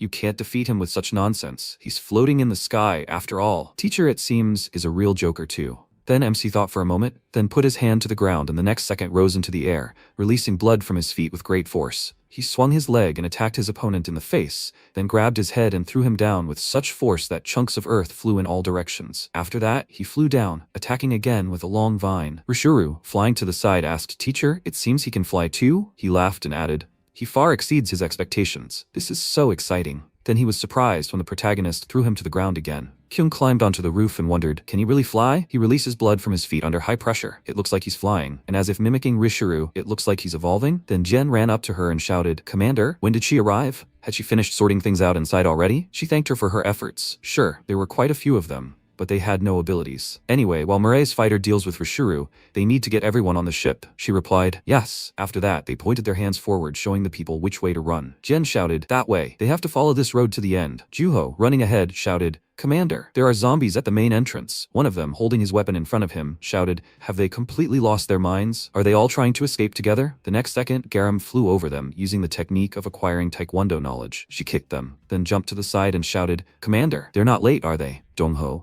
standing nearby, asked why there were so many people. She said they left the ship at the main entrance. Kyoung smiled and said, just in time. Hoyoung thought in surprise, who the hell are these? And how are they dealing with zombies so easily? People ran forward. Jiseon shouted, so they have to go faster. She turned around and said, Grandpa, he has to run faster. He turned around and shouted, she has to wait. Kyoung had disappeared somewhere. She was definitely right behind him. It seemed she got lost somewhere. She was surprised. What was he saying? Then she ran back and said that she would go look, and he has to go ahead. He excitedly called out to her. Meanwhile, Rushuru attacked the protagonist, creating a long ribbon from his feathers, with which he cut off the protagonist's arm. He looked at this, and then released a volley of bones, hitting the zombies right on the head. He then added another punch, sending the zombies falling to the ground once again. Jiseon, covering herself with her hands, asked, what is this? Then she looked at the landed protagonist in surprise. He also looked at her and asked, why is she here? After that, he told her to leave. It's dangerous here, so she should leave. At that moment, Rushuru asked from the rubble of the ground, huh? What is it, teacher? He then pointed his pen forward and said, what is it? He asked. What is that weak expression on his face? At that moment, the pen was approaching Jiseon. MC turned around sharply and then put out his hand, stopping the pen. The zombie, rising to his feet, was indignant. Oh, really? Jiseon approached the protagonist and shouted,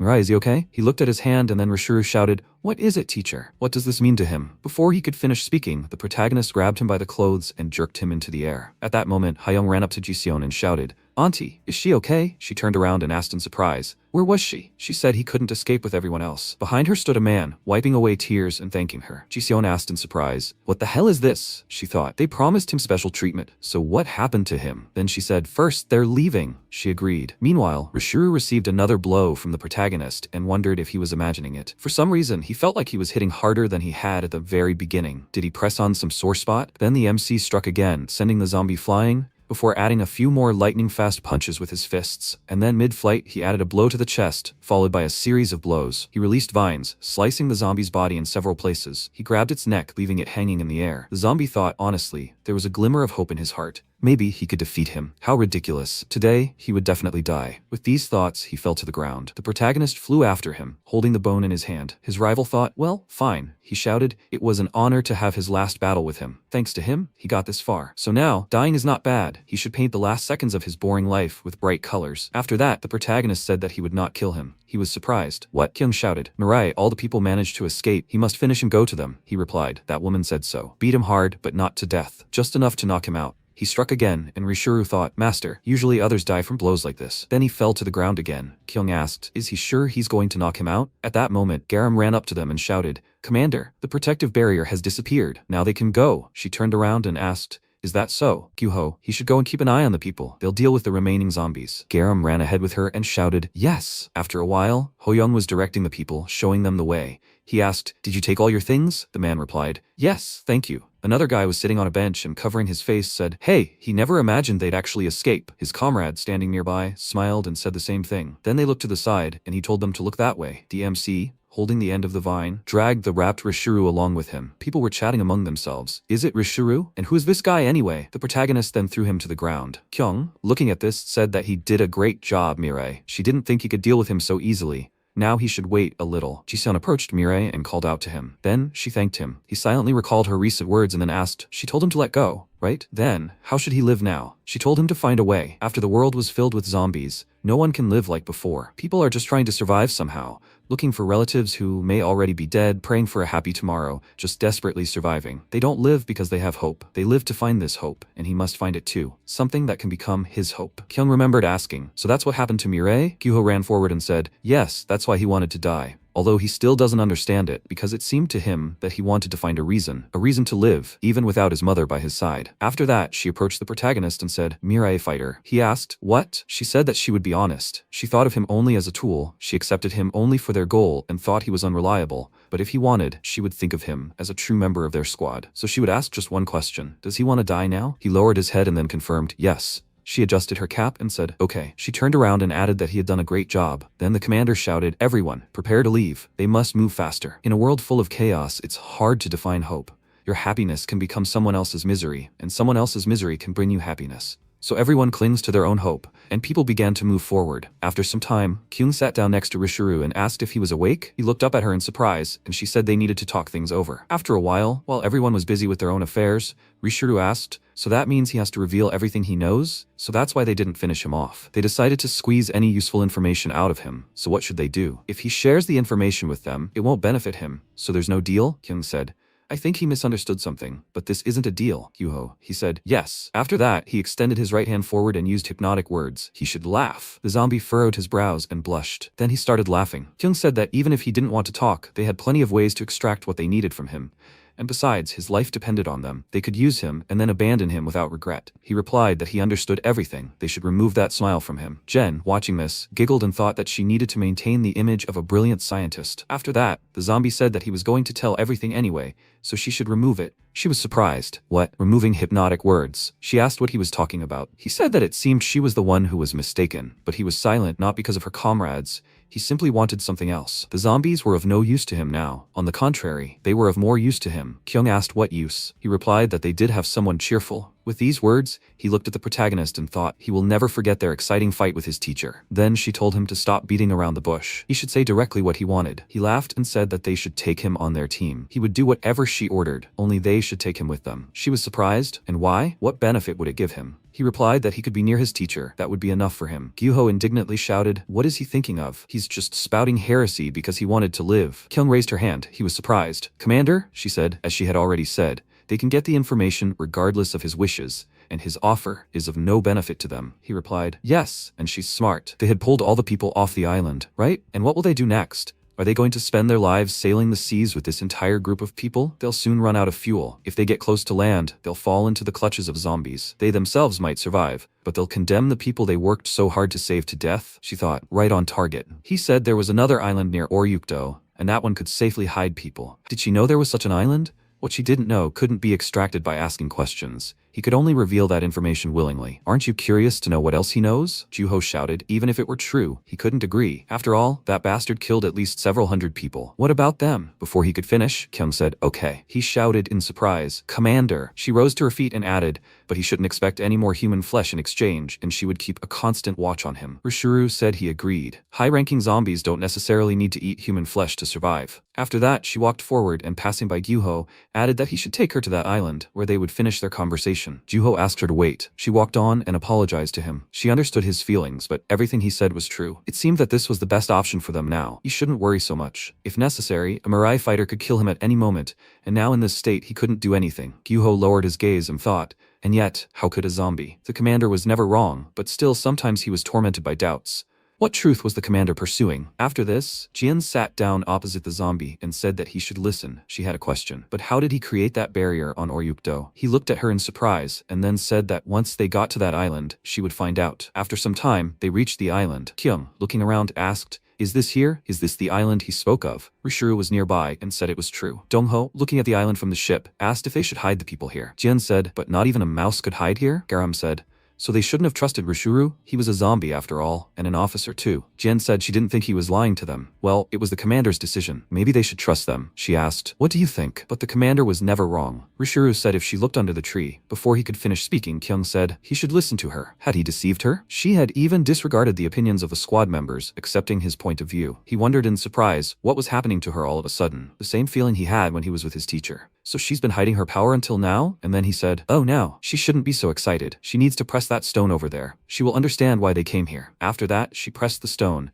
and the island began to rapidly descend. She asked, what is it? They continued to descend underwater, and when they reached a sufficient height, she said in surprise, that's it. Rishuru said, she must look. And what did he say? He wasn't lying. This scale would be quite sufficient for her people, right? She asked. Did he create this place? He replied, no. He found it by chance. Judging by the structures, this place was created long ago, and he couldn't imagine how it had been created, and it was unclear what it was for. He simply came here sometimes to have fun, she said thoughtfully, but in any case, it will be enough for them. He asked, but maybe he should ask her something. She asked, what about? He said, it seems she hides enormous power. But why did she force the teacher to capture him? Surely she alone is enough to defeat not only him, but also the other officers. She replied that she could tell there was a good reason for it, and she wasn't as strong as he said. He was surprised. Really, he thought, no. Definitely at the level of a teacher, or even higher. And where did such people come from? Then she asked, however, how to get back up. He replied that it was enough to simply press the stone again. After some time, the people came down. They wondered, what is this? Kyoung approached Hoyoung and asked if she could ask him for something. He was supposed to settle the people in houses. He replied that he would do it. The people wondered, what is this? After some time, they approached a building. Garam asked, what is this? Jian suggested, it looks like some kind of institute. Nuri folded her arms and said that she didn't know what was here, but it was quite good for a new base. Garam turned around and asked in surprise, Commander of Staff, and how did she end up here? She answered, answered, oh well. Then she asked, where is Kyoung? She turned around and asked, oh, Nuri, is she here? She showed up earlier than she thought. She bit her cap and screamed. Couldn't she think of a safer way? What a moron. Kyoung screamed that she had no choice. It was the best she could do. After that,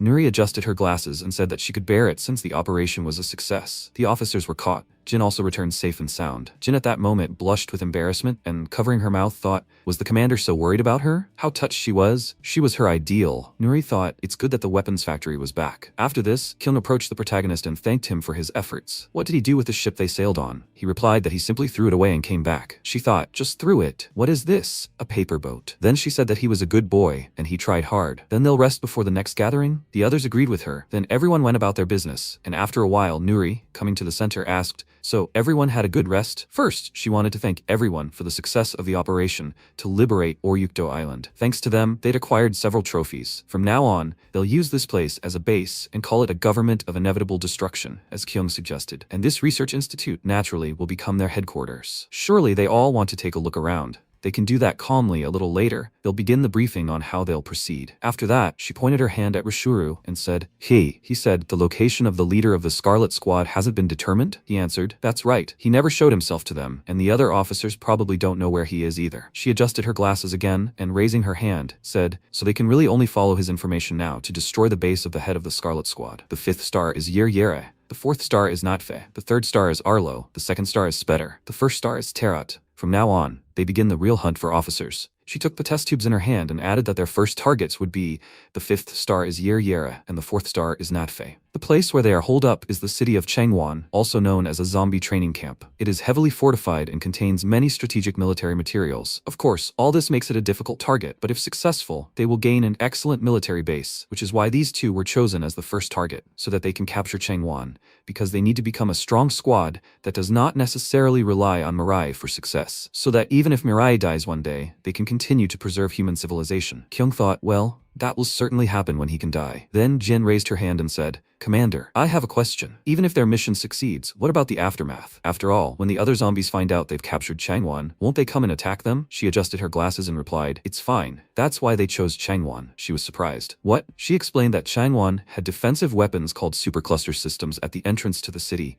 And not only that, but also a high defensive wall and various strategic military devices. So it's not that easy to break into this city, is it? Rishuru noted that was true. He didn't know the reasons himself, but Changwon, by order of Terrate's 1st star, had been transformed into a completely fortified city, inaccessible to ordinary zombies. Garam was surprised, but how were they supposed to get into this fortified city? Nuri said she still needed to think about that, of course. She thought about it, but it seemed to her that breaking through wasn't really necessary. Then she shook the test tubes and said, in any case, this mission might look like an attempt to paint themselves into a corner. But if successful, it would be their greatest achievement. They would defeat the 2 officers and capture Changwon. They would begin to expand the human domain from this point and form a society where people could one day live without zombies. Juho asked, what if it was a lie? She was surprised, and he said they would believe his words. Go to Changwon, and there would be other zombies there, ready for their arrival. He folded his arms and asked if there was a chance they would kill them all. How could they trust so easily? It seemed insane from the start. How could anyone even think that he'd give up information that would be harmful to his allies just to be near Mirai? Rishuru asked why this was so crazy. Couldn't he just give the zombies a chance? Wasn't he being too dismissive of his love for his teacher? And he'd given them such useful information. He thought, well, maybe he's right. He doesn't just want to be somewhere nearby. He also wants to fight just once. That's why he's here. But how could he fight again like this? He hadn't thought about that yet. After that, Kyoung told him not to worry. They'd be going on reconnaissance before the operation. It wouldn't be hard to check if he was telling the truth. And if it turned out to be a lie,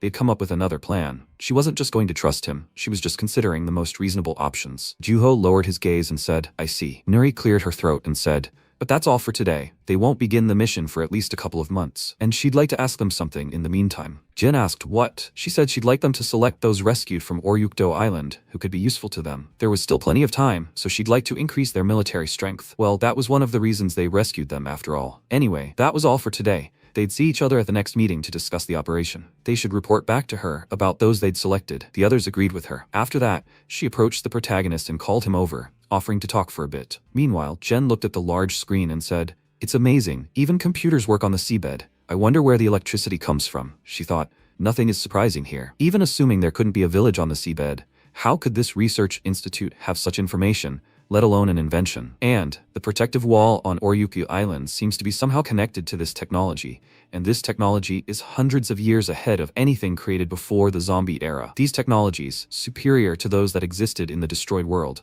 Who is the creator? Who was it? And for what reason did they create these technologies and inventions? At that moment, Kyoung approached her and asked if she had a minute. She replied, "What's wrong?" She said, "It's because she remembers the knife she invented a long time ago." She held out the knife and added, "It has the effect of slowing down Mirai's recovery rate. So she would like her to create a weapon that can permanently kill Mirai." Jin clarified, "She's asking her to create a weapon to kill a person?" She replied that that was correct. She knew it was unpleasant for her to hear, but that was the reason Mirai had decided to stay with them, so she was asking her. She asked, "This is Mirai's hope, and what she creates won't be a weapon for killing. It will be a weapon that gives Mirai hope, right?" She answered, "Exactly." She looked at the knife in her hands and said that, in that case, she'll give it a try. She'll disassemble this knife. Then she was surprised and, turning around, asked, "Commander, will she come over for a minute?" She was surprised. What happened? Jen, using the keyboard, said that she found the materials the knife was made of by chance, so she didn't know what it was before. But this computer has information about the materials. A flaming flower. That's the material she accidentally used to create the knife. She was surprised. A flaming flower? She said that this flower was found after the start of the zombie era, and the flaming materials obtained from it can be added to metals, thereby increasing the strength of ordinary metal by several dozen times, also to create compounds with special properties. It's written here. Kyoung said in surprise. "So that means," she said, "yes, that's right. If they have a flaming flower, they can create a weapon not only for killing Mirai, but for various other purposes as well." Kyoung asked, "Can I find out where these flowers are?" She replied, "Yes, there are marks here." She was surprised. Is that so? Then she thought, the only question is who will go for it. After that, she said, "Mirai fighter? Maybe she should ask him for something?" He asked, "What?" The next morning, the protagonist grabbed the guys by the collar and rushed forward. Garam, holding a map, said the location on the map with coordinates. Latitude 3540158333, longitude 1291062778. At that moment, Dongho was screaming in fear. She angrily yelled at him to shut up. Then she tried to focus and said, "Okay, I'll take a look." Jin marked the location on the map, and it's right there. They descended to the Cheongsong Mountains. Dongho dropped to all fours and began to empty the contents of his stomach. Garam asked, "Is he okay there?" She wondered, why did the commander send the three of them? It seemed like she and Mirai would be enough. Then she asked, "Well, are they going already?" After that, they set off, and she, leafing through a book, said that their current mission is to find the blazing flower. They don't know exactly where it is yet, so they'll have to search for a while. And today they'll try to search as much as they can. The next second, Dongho closed his mouth, holding back the urge. Garam screamed again. He ran to the side and shouted that he's sorry, guys. She put her hand to her face and said, "It's okay. He doesn't have to rush." The next second, Dongho stopped and then, falling backwards, screamed loudly, "It's a zombie." Garam ran up to him and screamed, "Zombie? Where?" She looked ahead and asked,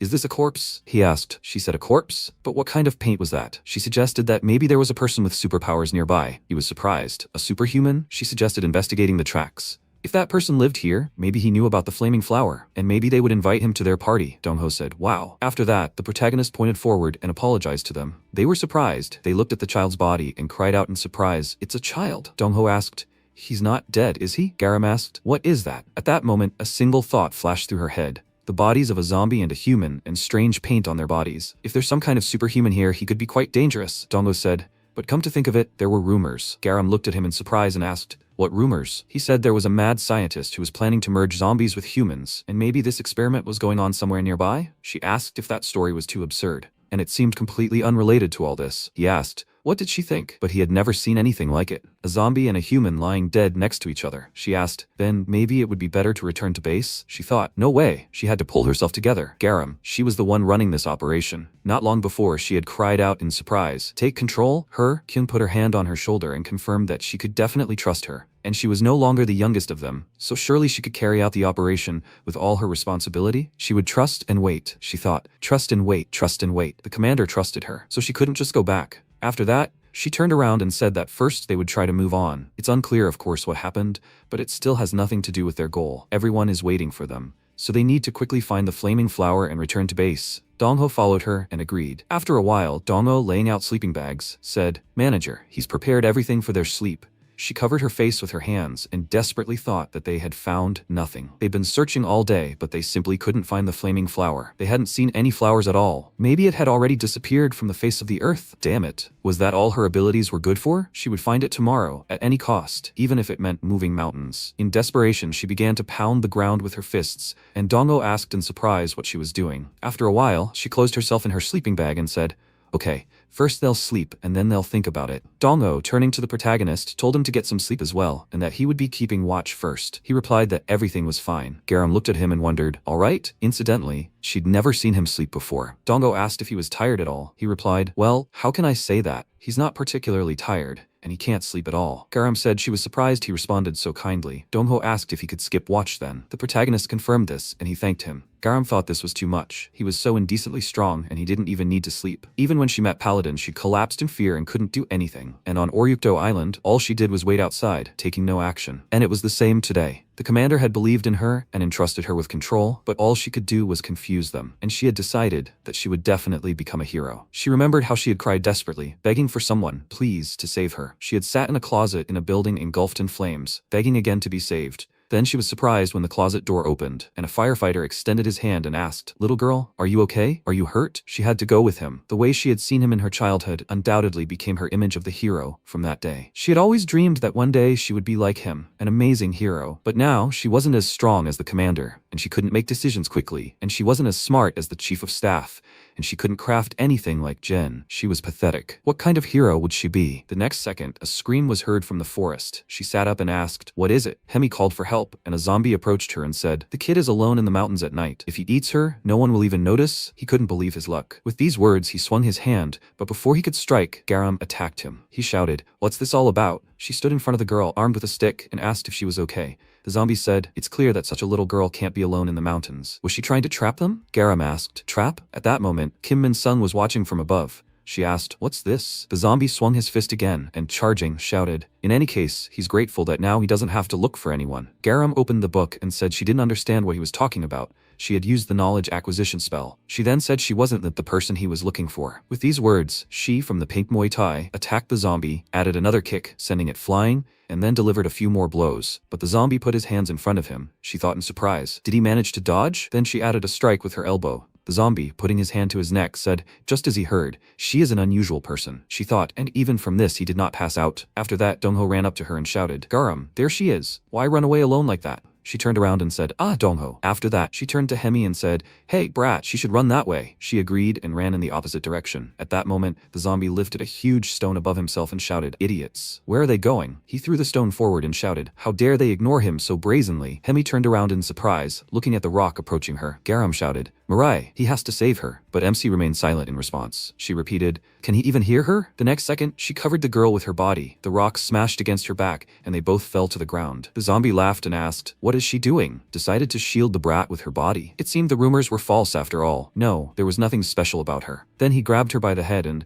looking at the guys, asked, what about them? They shouldn't worry, he'll deal with them too. They just have to wait. Dongho pointed his finger at him and shouted, Mirai, he has to save her. He replied, you can't. He was told not to help her. He was surprised. What? Who? The zombie, looking at Garam, said she should quickly take him to where the people were. She was surprised. What? The next second, Min-sung said, open the pallet. She instantly chopped off the zombie's head using yellow ochre. Garam, falling to the ground, cried out in surprise. What? Hemi, with tears of joy in her eyes, said, the village heroine has come to their aid. Garam was surprised. The heroine? She replied, the heroine. These people saved her. She ran to embrace her, and Min-sung, hugging her back, asked, wow, really? And she's not hurt? Then she smiled and said that she thanked them for saving a child from their village. Her name is Kim Min-sung. She is a heroine. Garam looked at her in surprise and thought, is that really what heroes call themselves? Then she said, they don't seem to be hurt. Don't they want to go to the village? Dongho asked, is it okay for them to? Then he looked at Garam and said that they need to go rest. She remained silent and then said that everything is fine. Min-sung asked, what? She said that they have other things to do here. Dongho was surprised. What was she saying? Then Min-sung smiled and said, it's a pity. They seemed kind and strong to her, so she wished them to remain unharmed. Dongho asked her to wait,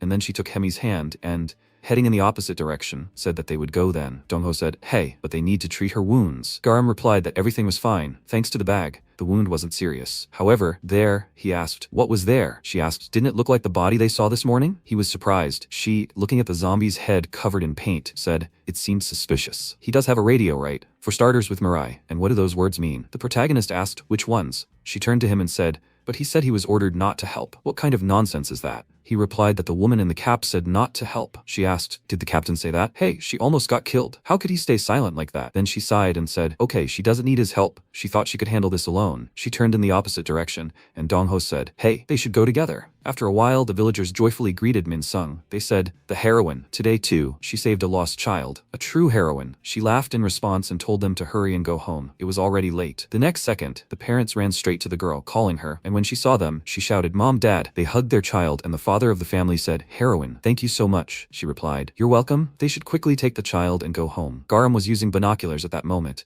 She saw the mother of the family ask, "Will she come to the Blossom Festival?" If she comes, she replied that of course she would. Garam thought, how strange. Was she really being treated like a heroine? But even stranger is that there is a village here. Did they all flee here from the city? The next second, Domo was holding a walkie-talkie in his hands, and Garam asked if he saw anything. He replied, "Oh, come on." She took the binoculars from him. They were standing on the edge of a cliff, and he added that he could see from here. She asked, "Really?" Then she hid behind a tree, watching Min Sung, and said, "But at least roughly, he should wait. Basically, they should do as they please." He was surprised and asked, "Hey, what's the meaning of this?" At that moment, Garam, hiding behind the wall, continued to spy. She wondered why she was pacing like that. Was she really guarding the village? The next second, Min Sung stopped and asked, "Unite?" She looked at the girl running after the puppy and asked, "Just go and unite?" Then she turned around abruptly. Garam, abruptly hiding behind the wall, covered her mouth and thought, "Unite?" she said. "And what? Really? A human and a zombie?" The next second, she took off and ran. She thought that she needed to quickly follow her. If she was that mad scientist, she had to stop her. After a while, Min Sung said, "Blue paint, Freddy Bird. He should listen." What should she do? He replied, "She must do it. It's only good for her." Garam put her ear to the door and wondered what those sounds were. Wasn't she alone there? It was hard to hear what she was saying. Then Min Sung chuckled and said, "Maybe she'll get caught, but she'll try to unite." Garam thought she'd said something about uniting again. That's for sure. The next second, she kicked it down the door and, running into the room, shouted, "Mad scientist, she'll stop her." In response, she only laughed loudly and dodged sharply, shouting, "I found you." Garam was surprised, and she said with tears in her eyes, strong and kind, she was going to follow her anyway. She was surprised. What? After a while, she put her hands on her waist and asked, "So everyone thinks she's a heroine?" She confirmed that her ability wasn't particularly strong, but she had something akin to a superpower. So she accidentally defeated a zombie while passing by, and suddenly people started calling her a heroine, and it really weighed on her because she didn't know how to fight. And she defeated the zombies by pure chance too. But it was so strange that they idolized her, and she, without even realizing it, had become arrogant. After all, she'd spent her whole life sitting locked up and drawing, and this was the first time anyone had paid her such attention. And after that, she wanted to stop playing the heroine, but it seemed she'd already missed the right moment, and people still believed in her. Garam screamed, "That's a lie." But what did the word unite mean then? She replied that she wanted to be a hero with them. She was indignant, but who would talk about it like that? And why was she walking around the village? She replied because she was worried that she would be rejected. Garam asked, "What about that strange smile?" She replied that she had a habit of laughing in unexpected situations. She shouted, "Is that really an explanation?" And the bodies? They had seen the bodies of the child and the zombies lying near the village. She replied, "The child she couldn't protect." The village was hidden deep in the mountains, so people and zombies rarely came here, but sometimes a few zombies would still find the place. She wasn't a good fighter, so she set traps there herself and killed a few zombies. But this, on the contrary, gave rise to rumors of a hunter-killer. Over time, the zombies increased, and the number of people who couldn't be saved also grew. When she thought about leading the people out of the village, she remembered that now everything around was swarming with zombies. It was all her fault. She succumbed to temptation. Garam wondered what this meant. Was she really a superhuman who knew nothing? Then Min Sung said she had another request. She was surprised. A request? She replied, "Recently a zombie said that they would come for her from Changwon soon." She was surprised. "Changwon?" She replied that it would be difficult for her to resist them alone. So, could they? Before she could finish speaking, the wall collapsed. The zombie asked where she was. She had to go out, the hunter-killer. They turned around in surprise. She added she was here. Behind her stood her 3 more sisters, who pronounced the last word syllable by syllable. The villagers gathered around, wondering, what was that? "It's a zombie. They have to run." Garam said what those sounds were. Min Sung ran ahead, and she shouted for her to wait. "Where is she going?" She turned and shouted. She heard everything. "A zombie has definitely appeared here. She has to go." She was surprised. What? But she had just been so scared. After that, she ran after her and shouted for her to wait. She is with her." Then she ran out into the street and was surprised. What? Where did she go? After that, she asked into the radio, "Dongho, can he hear her?" He was surprised. She told him to come here quickly. He asked, "Where?" Then she finished the message, and he continued shouting, "Where? Well, where to go?" Meanwhile, people were running from the zombies and shouting that they need to run quickly, but they didn't have time. They didn't get far, because Jisoo Chae-jae used a star attack. Cutting down several people, the woman fell to the ground and screamed, "Darling, People were begging for salvation, she said. Really? So where is this secret killer? And what was the point of her going so far? At that moment, a man ran forward. He shouted, "Heroine, she has to save them." At that moment, a zombie's knife was flying right behind him. She asked, "Well, what difference does it make? If she kills people, the secret killer will come out." She cut the man open, then laughed and shouted. She couldn't believe Yer had sent her, a mere zombie, on such a joyful mission. She was then surprised to see a bright color in front of her. Min-sung, holding a pallet, walked forward. The man fell to the ground and said, "Heroine, you have arrived." She thought fearfully, what is this? Some were still alive, of course, but most were dead. She knelt down and apologized for being late.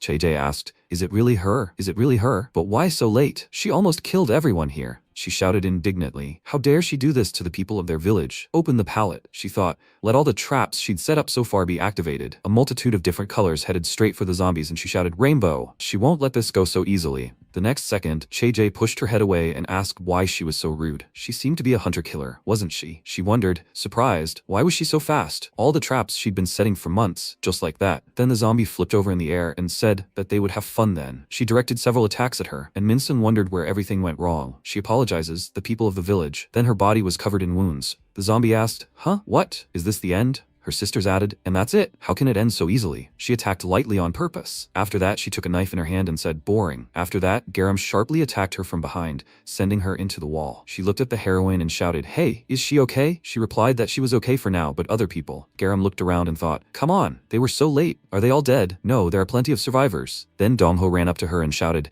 "Garam, what do you mean?" She wanted to follow her? What's going on? She turned around and, noticing him, said that she would explain everything later, but that he had to take her away now. He lifted Min-sung and asked, "A zombie appeared here, but why were people from the entire village gathered here?" Min-sung said that there was a flower festival here because there were flowers that could only be seen here. Garam shouted for them to leave quickly. "Explain everything later." Then Che-jae appeared next to her and asked, "Who is she?" She attacked in front of her, but Garam dropped sharply, dodging the attack. After that, she swung her fist, looked at her opponent, and jumped back. She sighed and thought that she had hit her. If she had stretched out her hand now, she would have cut off her hand too. Che-jae folded her hands in front of herself with a smirk and said, "How fast and clever. Maybe she was a real seeker killer?" She thought. Even without a fight, she understood everything. She couldn't defeat her. Her best choice now was to run away. Then she shouted, "They must take the remaining people and leave quickly." She would follow them right away too. Dong-ho replied that he understood. The zombie then asked in surprise, "Huh?" Dong-ho approached the wounded and shouted, "Who can move? They must support the unconscious ones and leave together." The next second, an attack flew past him, and the zombie said, "Wait a second." Che-jae caught the knife back and said, "Don't move. If anyone moves, she will finish them off immediately." She is the leader of Changwon's 3rd defense squad, Jisoo Che-jae. She and her sweet little sisters move as if they were a single organism. They added, 1. They think together, act together,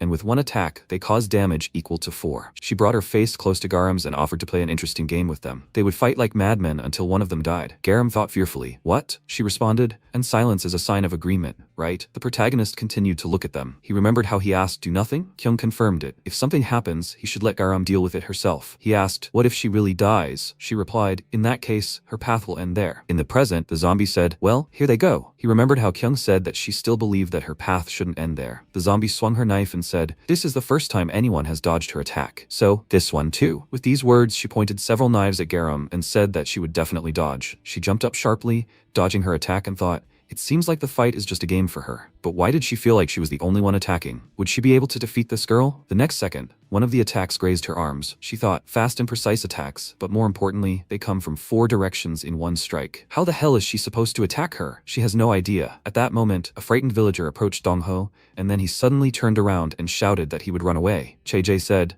"She told you not to move." With these words, she split the man's body in 2. She struck a pose and added, "She always knew that humans were such idiots." Garam thought, this is not the time to be distracted. If she wants to save people, she must fight. She has 3 books on techniques. She must use these books and find a way to defeat her. Che-jae smirked and said, they should see how her face changed. Now will she show her the real herself? After that, Garam charged and used knowledge acquisition. Her opponent said that she was all impatient. She used boxing and delivered several punches. She thought, great, if they close the distance, she can't throw knives. That's how she'll create an opening for an attack. In response, the zombie hit her in the face and yelled at her to back off. She can't throw her beautiful knives. Garam thought that she would keep coming at her, and when she knocked her out with one blow, she'd end this fight. Her ability is to absorb knowledge with her whole body. Of course, if you read, knowledge is absorbed better. But still, she put her hand to her backpack and thought even one touch is enough to get it. Then she used Muay Thai and attacked her opponent with a kick. Then she added a punch, and in response, the zombie screamed, "That hurts," she thought, and immediately, she used boxing, landing a few more punches. In response, she said, "Wow, she's fighting with all her might, it's so cool."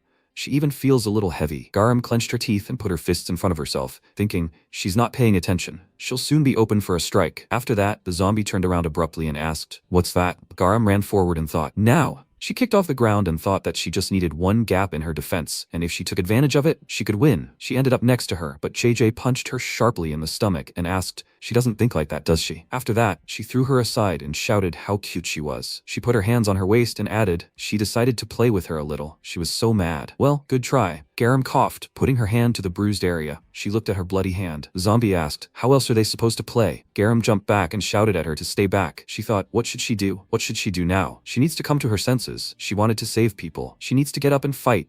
She has to think about how she can win. That's exactly what she has to do, but she's too scared. At that moment, MC came up to her and asked if he should help her. He was told that if she asked from the heart, he should help. She thought that for Mirai, it would be a piece of cake, and he wouldn't be afraid like she was now, and he would save everyone without any problems, right? That's where they would end. There was no need for her to become a hero. She remembered how she decided she would be a hero. She squeezed the dirt in her hand and then thanked him and said that her head had cooled down a little. After growing up, she realized something. What adults and children feel is not so different. And just as she was scared, that man was scared too. After all, in his job, you can die at any second, and you never know whether you can save people. That's the kind of job where you have to save someone. The question is not how to do it, but that you have to do it by any means necessary. With these thoughts, she put her hand to the book and powerful pulses of energy flew in all directions.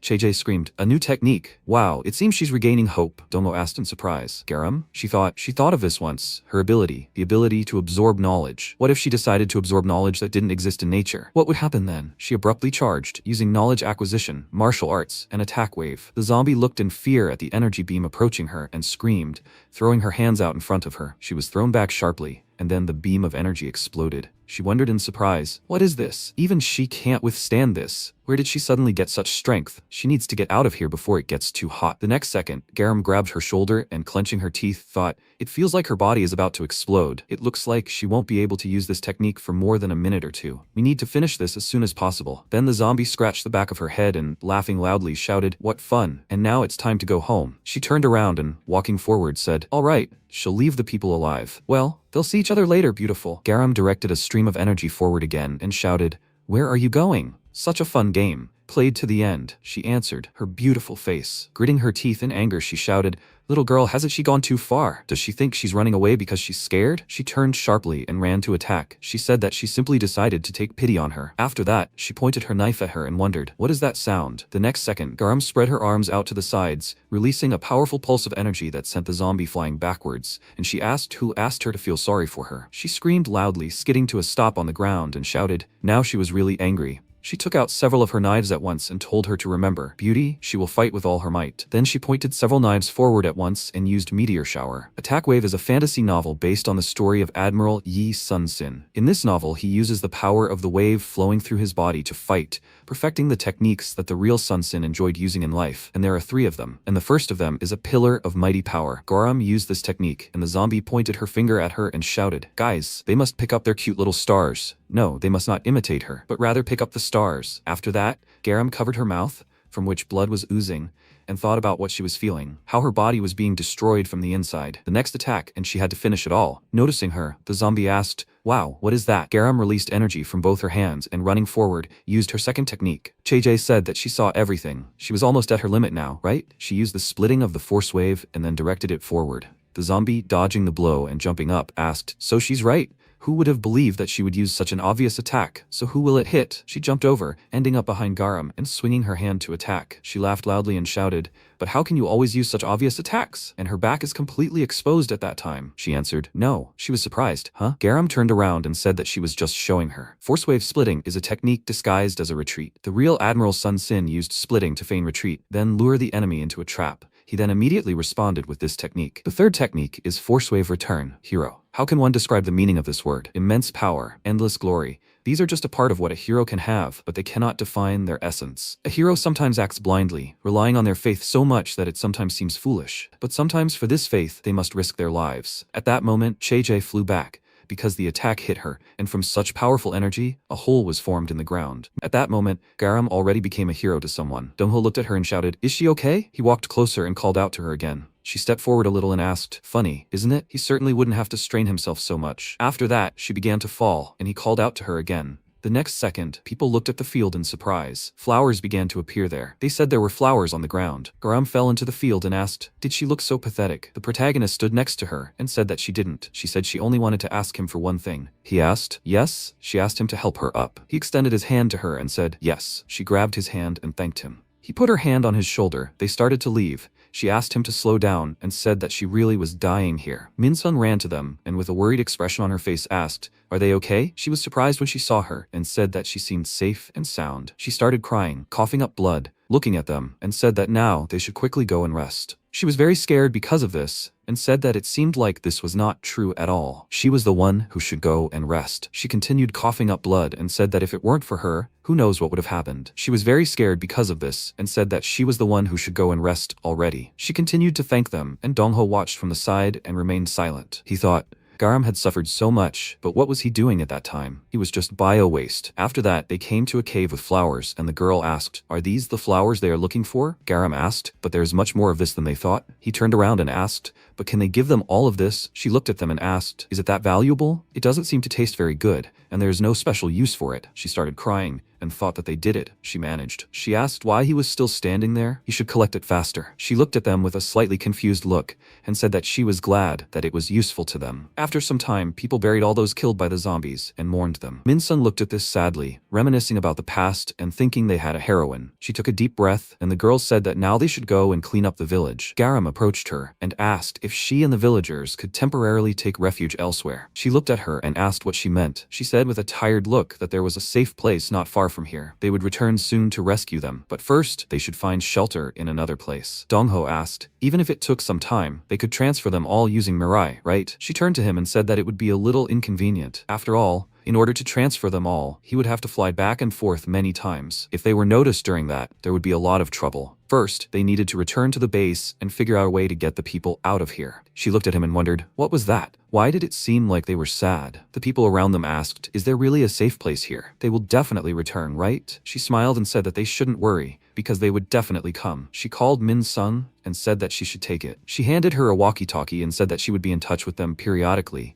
so she should try to protect the people. She was confused by this and said that she couldn't do it. It was unknown how many more people would die, but she was not a heroine at all. She trembled with fear every day and deceived everyone, only choosing the moment to escape more conveniently. She asked who then rushed to defend in the front ranks. After all, she rushed to them when she heard the sounds. Of course, she trembled with fear every day and deceived, but she did not run away. She put the walkie-talkie in her hand and said that therefore she should protect them until they returned. After all, for the people of this village, she would forever be a heroine. The villagers agreed and said that she had always protected their village. They remained alive only thanks to her. She sadly went off somewhere and said that they should wait for her a little. Garam looked at her and asked where she was going. After some time, she returned and Garam asked where she had gone. Min-sun approached her, took her hand, loudly stated her name and said that, more precisely, she was the heroine of this village and would definitely protect the people. She ran to the villagers and loudly said that they should think about where to hide. She looked at this with a confused look and wondered where she had gone and why she had changed so suddenly. She said that, however, this was better than when she looked lifeless and sad. After this, all the villagers saw off their squad with joyful looks. After some time,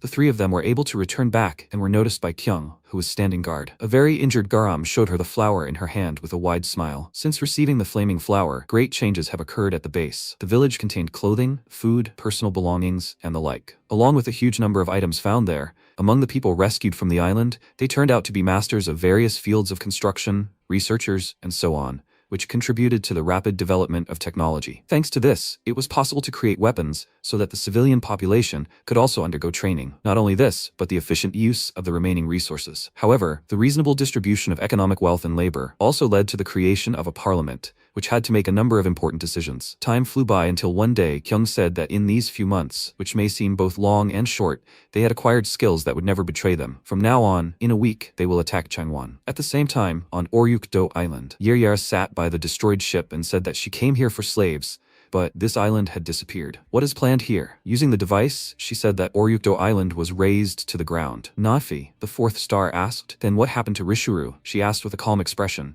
Since what happened to the island happened to the island, did he surely die? She said that things were bad. Will they really have to gather officers again? However, she would like to experiment some more. She forbade it and said that she would not tell Terad about it. She asked, what did she just say? If he finds out any later, he will surely get seriously angry. Will she be able to bear his anger? She calmly said that if she brings him the heads of people, then this will surely appease him. It looks like this is resistance. She thrust her sword into the ground and said that 4 years had already passed since the beginning of their paradise life. How long has it been since she felt such an attraction? She will consider this an excellent chance to practice her sword, covered with rust over all this time. Neifi said that it does not matter to her what she is planning, but she cannot come running to her later with a bunch of problems. By the way, Jisoo Chae-jae has returned. They say she suffered from people. Yere said that she is the head of the 3rd Defense Squad. Where is she now? She said that there are such mountains in Yongsan, called Cheongsong. She thought about it and asked, in which direction is it? She hopes they won't disappoint her. At the same time, Kyoung said into the microphone with a happy expression that the 3rd joint exercise begins with a capture the flag competition. The rules, as always, state that whoever takes the opponent's flag from the flag bearer wins. Team Mirai and Team Rishuru. I wonder who will be the winner? The winning team will get a box of crab chips caught on Oryukdo Island. Now she will announce the managers of each team. The manager of the first team is Choi Juho. The manager of the second team is Park Hoyoung. They should announce when they finish their preparations. He thought with a serious expression that in ordinary life, he was a respected young teacher.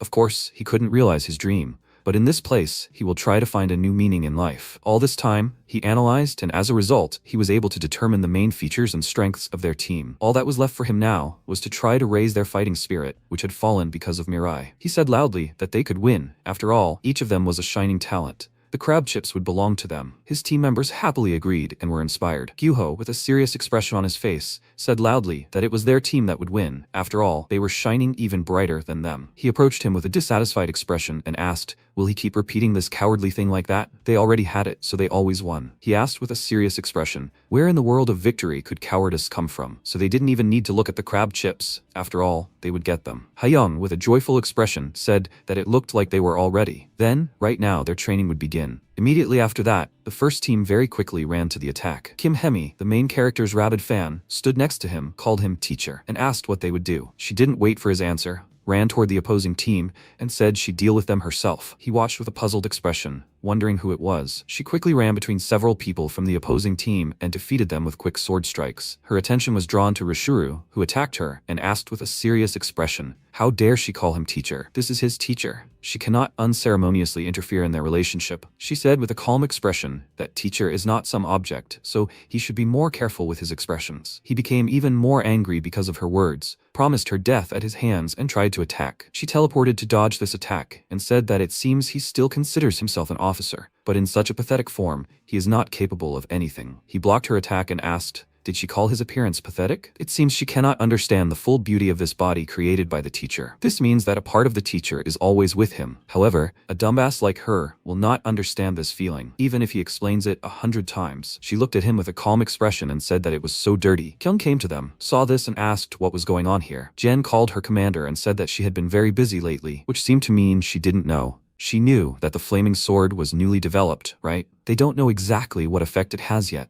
However, since the creation of the flaming sword, people's physical abilities began to develop at an incredible speed. Everyone became incomparably stronger than ordinary people. However, the best news is that some people have started to develop superpowers. It looks like they will soon have many more useful people than they could have expected. Of course, they are still far from her. She watched what was happening with a thoughtful expression and thought that their abilities had noticeably increased since she trained them a few weeks ago. She sees many more people suitable for the actual operation, and more different plans can be developed. However, using Rishuru turned out to be much more useful than it seemed at first glance, which is even surprising. However, she thought that people would be at least a little afraid of him. Dongho ran to attack with a tense expression on his face, and thought that he would also gain strength. He didn't want to be a useless burden anymore. Suddenly, someone jumped on his and his team's heads very quickly. The MC took Team Rishuru's flag, and Kyoung said that a member of the red team had seized the enemy flag in the blink of an eye. Today, they were celebrating this easy victory again. Juho was very happy about what happened and loudly praised him for it.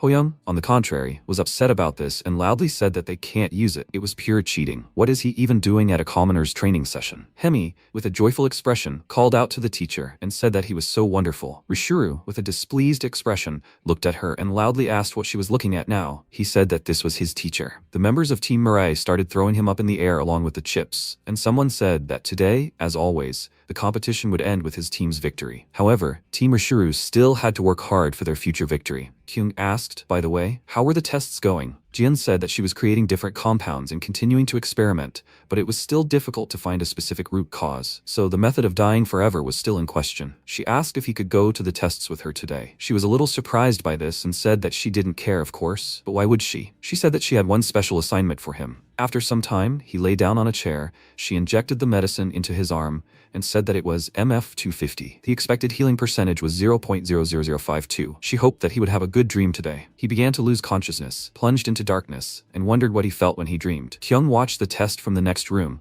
and thought that if all their experiments were unsuccessful, he would surely eventually stop trusting them. However, they would need his help for their future operations. The only way to get him to join them was for his humanity to be awakened. When the protagonist regained consciousness, Jen looked at the screen next to her and asked if he felt any changes. He refused, and she began writing it down in a document and said that MF250, the results of the administration, vital statistics and response to stimuli were unchanged. The result of this experiment was a failure. Sometime later, someone knocked on the door and Ji-seon asked who it was. She and Hayoung opened the door and they were both surprised to see MC, and she asked what happened. He walked inside, sat at the table, and after his story, she asked, "So, miss, Kyoung sent him to help her all day?" He sat on a chair with a calm expression and agreed. She sat next to him with a happy expression on her face, looked at him and asked, "Does this mean that he will be with them all day today?" She stood next to him with a thoughtful expression on her face and said that, however, they don't have any special plans. She remembered something and with a happy expression on her face, said that she suggests trying to make curry. He didn't understand what curry was,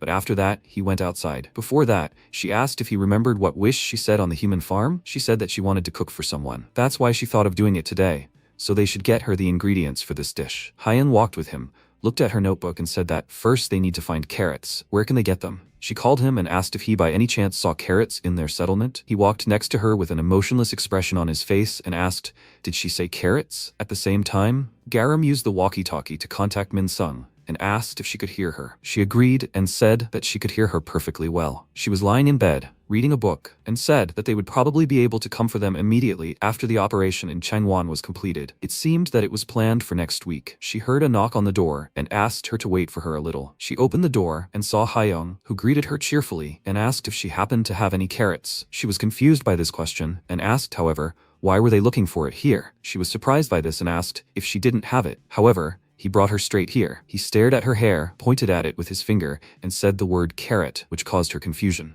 She threw them away from the door, called them slackers, and said that they should leave here. She was busy now. She was worried about this and asked where they could get carrots. She noticed a man with a bag passing by and asked if he by any chance knew where there were carrots. He looked at her, called her by name, and asked if she needed carrots. After that, they came to a field where carrots were growing in a row, and she was very surprised because of this. She turned to him and asked, "So he grew these?" He agreed with a kind smile and said that he also had to make ends meet somehow. He was thinking about what to do, and so he decided to grow carrots. Of course, growing them here is quite difficult, so they are almost the size of a pea. However, if something like this suits them, they can take them. She was happy about this and asked if it was true. He agreed with a kind smile and said that they had saved his life. She was very grateful to him for this, and he, with a calm expression on his face, put the carrots in a bag. She looked at her notebook and asked, "By the way, does he by any chance have any potatoes?" He thought about it and said that he doesn't have one. However, he heard that there is something like a potato floating in the sea. Maybe they should go there? She thought about it, after which they came to Jen, and she asked with a little surprise if they need a diving suit. Hayoung agreed. She started looking for it and said that it seemed like there were materials about something like that here. "Are they going somewhere?" She said with a happy look that they heard that there are potatoes floating in the sea,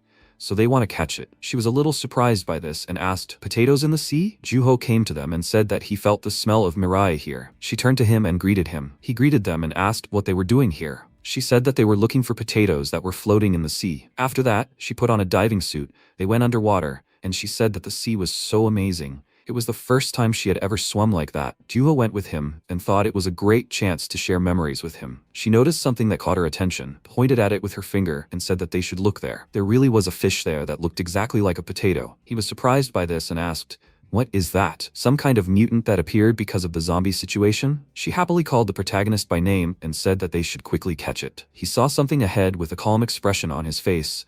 which he warned the others about, and at that moment, they noticed a huge fish swimming towards a potato-like fish. They were both very surprised by this, and he loudly asked, "What the hell is that?" She screamed loudly in surprise and said that this fish ate their potatoes. He looked at it, called out loudly, and said that they should look there. One of this fish's fins was torn. This is probably just a remnant of past battles. This fish is definitely the ruler of the local seas. Unexpectedly for them, this huge fish swam very quickly towards them with its mouth wide open. However, this giant monster noticed MC, who looked at it with an emotionless look, and stopped in front of him. The huge fish remembered a peaceful day when it swam through the sea and said, "Excellent, it is the ruler of the seas." Suddenly, at that very moment, he struck a very powerful blow, cutting off its fin. Seeing him again, the fish remembered the fear of death it felt that day. As a result, the fish was unable to overcome its anxiety and lost consciousness. Juho was surprised by what had happened and asked, "Huh?" He was glad about this and loudly said that he defeated the fish. Hyung was also happy about what happened and said that it was as expected of him. After that, the three of them returned to the house and dragged the fish they found in the sea. Many eyes were fixed on the unusually huge fish, and soon most of the villagers gathered around. Jiseon was very surprised when she saw a crowd of people and asked, "Who are these people?" Because of this, she had to cook a huge amount of curry, and her hasty cooking eventually showed the worst of her skills. She placed the plate with the terrible-looking dish on the table and wished him bon appétit. Everyone was very disappointed when they saw this and expressed their dissatisfaction. The people who also came here asked if they had come in vain. However, he had heard that she was a good cook. She cried with a dissatisfied expression and asked what they were suggesting she do. Juho called Mirai and said that he should try it at least once. Maybe it wasn't that bad, right? He cannot eat it all, right?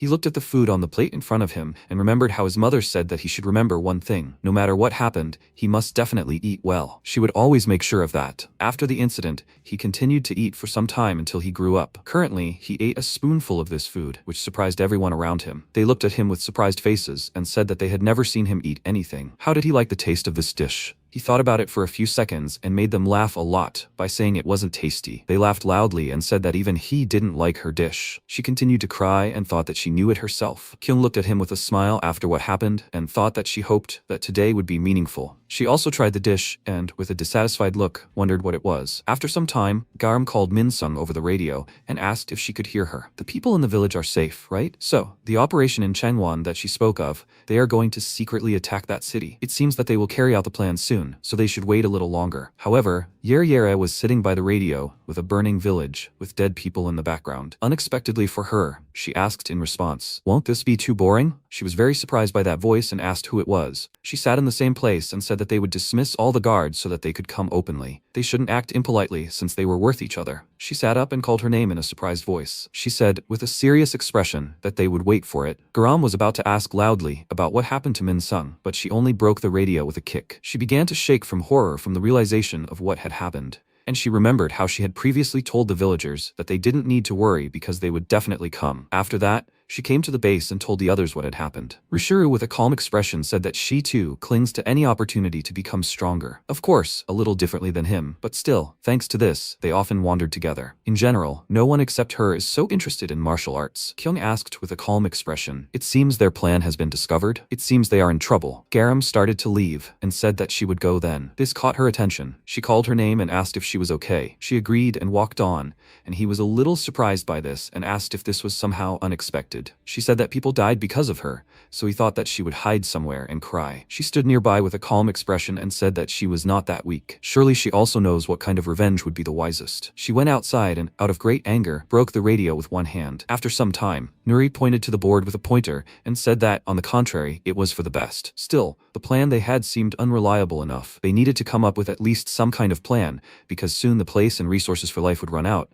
but the probability of success was low. The reason for this was a lack of information. Through several expeditions, they learned only one thing about Changwon. It's a high wall in the very center of the wasteland, and that's all. They couldn't even find out about the forces located inside, so any plan would be insufficient. However, what if they opened the doors? What if there was no need to worry about information? Kyoung turned around and asked if there was a chance that Yere's offer was a lie. Rishuru, with a calm expression, said that it didn't seem like it because she was crazy. Nuri said that in a fight between strength and strength, the probability of their defeat was 0%. If they hospitably opened the doors to them, then they had no reason not to break in. He thought with a joyful expression on his face how excited he was. How much fun would it be this time? He should also be with the teacher, right? She turned around and asked where Mirai was now. Kyoung said that she didn't think she had seen him today, but she would go look for him. At the same time, he was sitting by a large tree. Jiseon noticed him and asked what he was doing here. He turned to her silently, and she said that she came here to throw away the curry. He remembers, right? This is what they ate yesterday? She sat down next to him, started crying, and said that she tried so hard to cook it,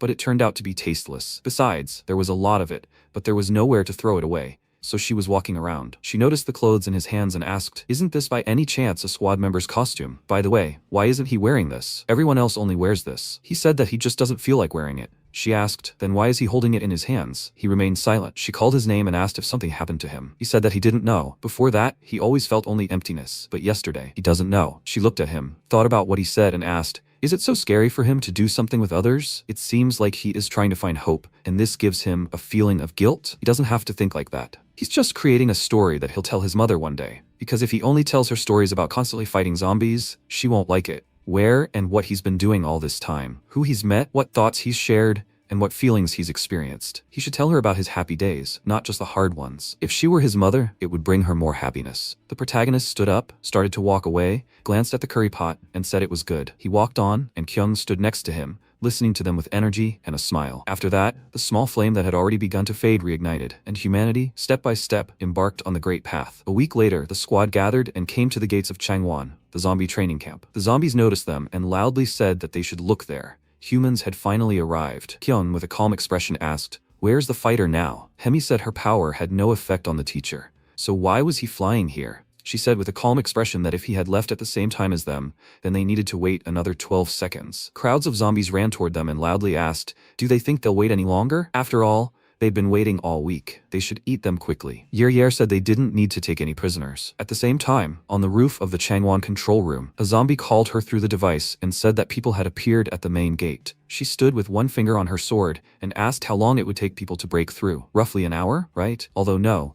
She also sent the squad leaders there, which means it will take about 3 hours. At the same time, at the main gate, the leader of the 2nd Changwon Defense Squad, Trash Kong, jumped over the crowd of zombies and loudly said that they should get out of the way. They can't even speak properly, so they must respect the hierarchy before eating. The leader of the 1st Defense Squad, Steel Trampoline, said that eating too fast can cause indigestion, so the first squad starts with a warm-up. The leader of the Chemical Defense Squad, Chemical Talk, asked which of them defeated Jisoo Chae-jae. He wants to meet with this person first. Kyoung stood calmly in place and counted the seconds until MC's arrival, and when she finished counting, he landed in a crowd of zombies walking towards them. He stood in his uniform, and she said that he had arrived just in time. He should act as they planned. He looked at her with a calm expression and agreed with this. At the same time, she was still standing on the roof of the building and asked, "Will they even be able to break through the main gate?" Her attention was caught by the sound of a loud approaching sound. The leaders and members of the defensive squads, as well as the regular guards, a total of 336 zombies, were completely annihilated. The distance from the defensive wall to the Yer command post was 3 kilometers 200 meters. 678 zombies died during the movement. This process took only 3 seconds.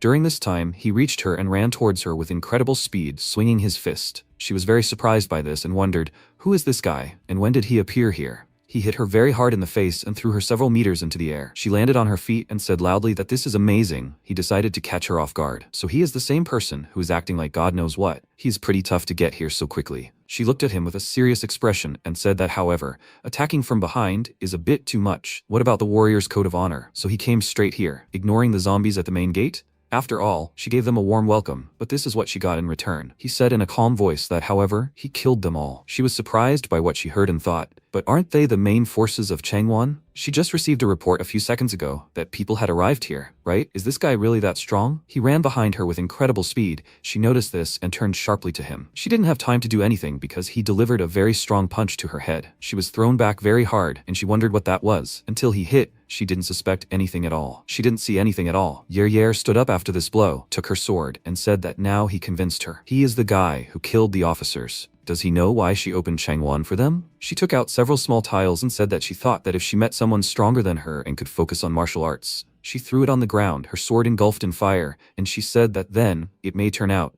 she will forget the past that she wants to forget. She activated the fire dice skill. She cut Mirai in two with a sword strike, and he looked at her and asked for forgiveness with a calm expression. What happened surprised her very much, and she wondered what she was looking at now. He asked with a calm expression if she by any chance knew where Yahello was now. She looked at him and asked what he just said. She thought that this guy didn't come because he knew she was here, but just burst into the first building he saw. She got angry and said loudly that she didn't know what special abilities he had. But still, even in ignoring, you need to know when to stop. She was the one he just spoke about. He said with a calm expression that in that case, he asked for forgiveness. His body recovered. He delivered a strong kick and said that it was nothing personal. She was thrown very hard to the side. She hit the bamboo and began to cough up blood. At the same time, people broke into Changwon and Kyoung loudly said that they should all go on the attack. They should move along the path that was cleared for them and get inside. According to the operation plan, they are rescuing people. They should go from the entrance along the eastern wall and save the people who are working as slaves for them. She is handing over the main command to Garam. She ran alongside,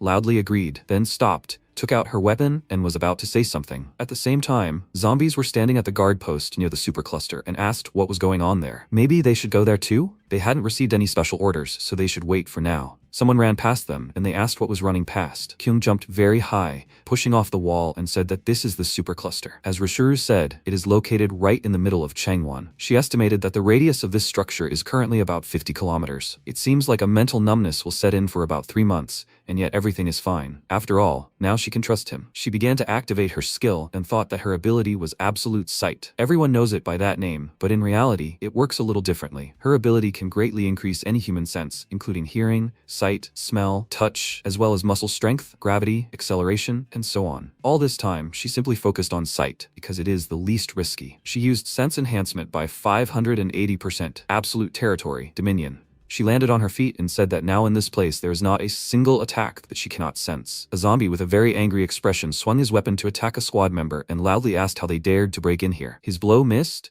and he loudly asked how it was possible that his attack bounced off. She continued using her ability with a serious expression and thought that the fighters need not worry. No one among the people will die today. At the same time, Neifei heard 2 beeps and asked who was calling her in the middle of the experiment. The device told her that 2 errors were detected. It transfers the waiting energy to the additional monitor. She was surprised by this and asked, were they the errors she was looking for 2 at once? A zombie ran up to her and loudly called her name. He said that people have now broken through inside Changwon. She must give orders on what to do. She thought that she had told Yahello not to expose them. Wait, so the errors are somehow connected with people? Maybe this is her chance, which she as a scientist cannot miss. She directed the energy into her hand and said to activate the protective protocol. Multiple screens appeared in front of her, and she activated the skill to remove the tweezers, activate the system. She said that first she needed to mobilize all forces for defense. It would take time before the system was fully activated. The zombie agreed and ran away, and she called Bixie and said that they needed to transmit an alarm signal. The zombie she contacted asked who to designate as the recipient. She immediately named Terret. At the same time, Garam defeated the zombies and said that there were too many of them. She thought that they needed to save people as quickly as possible. When would that be possible at this rate? A zombie jumped towards her, loudly wishing her death, and swung its weapon. A bald man saved her by hitting the zombie with his shoulder, who was about to attack her. He winked at her with a smile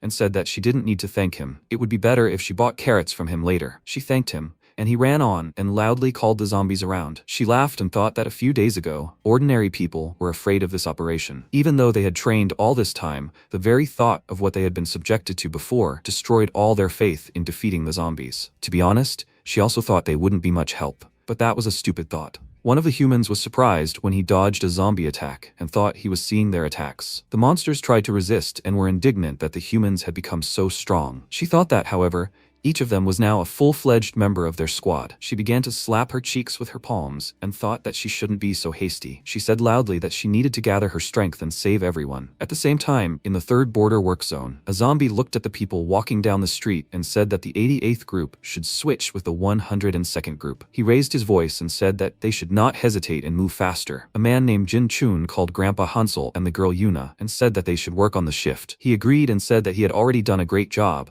The rest had already arrived. He looked to the side, noticed children named Jungsok and Changgun, and said that he had already returned. They ignored him, but he came closer and called them again. They turned to him and he said that he kept calling them, but they did not answer. Do they have something interesting? The boy said that was not the case. They are always called by numbers, so he did not realize that he was calling them. It seemed that he had even forgotten what his name was. He sat down to be on the same level with them and said that he always tells them. Even if they forget their names, he will always call them that way. The boy looked down sadly and asked what would change if he started calling them that. After all, zombies will always address them by numbers. It seems as if they have become some kind of robots. Is there any point in such a life? Maybe it would be better to die? Chun asked if he knew why they call them by numbers. Zombies do not age or get sick and always look the same. However, people gain new experiences over time and change. Creatures always ready for new achievements. He himself just said that he feels like a robot. This is exactly what the zombies want.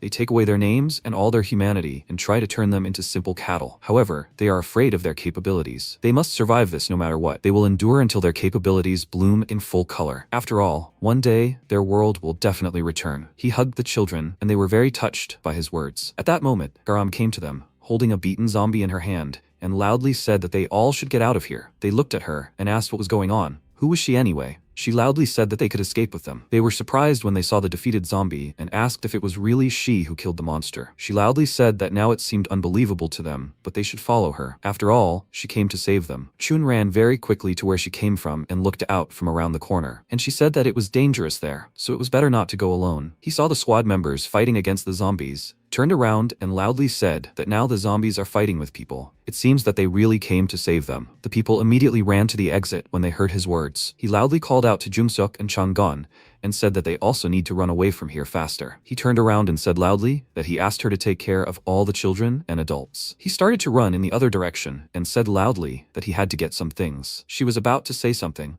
but stopped and thought that she didn't know who he was, but he was very brave. Thanks to him, they managed to quickly rescue everyone. She said loudly that she would go ahead and they should not delay. He walked to the table, picked up a stack of documents and thought, has the day finally come to read this? Suddenly, he heard loud sounds that caught his attention. A large eye made of energy appeared in the air, and a loud voice said that a protective protocol had been activated, targeting people. Unknown structures, made of bright green energy, flew out from underground, which greatly surprised Garam, and she loudly asked, "What is this?" The building that Chun ran to began to collapse, and he became very worried about this. A powerful explosion occurred in Changwon, which attracted Kyung's attention. She looked in the direction of the explosion, and saw how the energy structures were releasing lasers that created explosions. The squad member was confused when he saw this, but she managed to save him at the last moment. She looked at the flying structures and asked, "What the hell is this? It only attacks people, right?"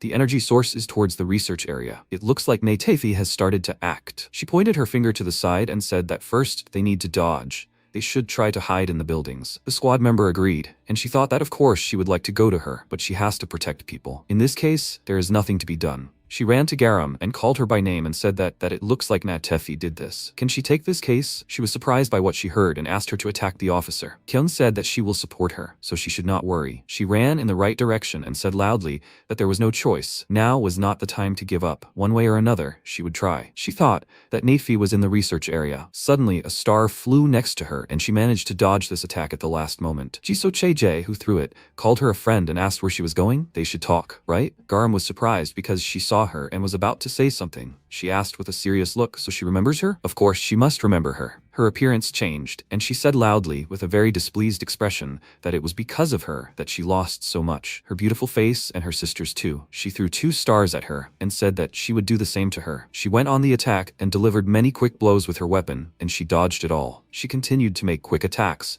and loudly asked, where is she always running? She thought with a worried look, because she needed to get to the research center as soon as possible. She loudly called out to the commander and asked, can she hear her? There was an emergency. She needed help. She heard her request for help, and Jisoo Chae-jae loudly asked, who is she talking to? She should focus on the battle. Kyoung very quickly ran to her and said that she didn't know what kind of situation this was, but it seemed like she needed support. She looked at her with a very displeased look and asked, who the hell is she? She should leave here immediately. At that moment, the commander delivered a very strong kick, knocking her aside, and a large cloud of smoke rose from her impact. She turned around and said that she didn't need to worry, she would send support through Hemi. Garam with a surprised expression asked, won't she fight alongside her? She turned around, started to leave, and said that she had to protect people. She had no opportunity to stay where she was. Support would arrive soon, so she had to go towards the research area. Immediately after that, the commander ran away very quickly, and she agreed and thought, could someone else come? It seemed like all the combat forces were already here.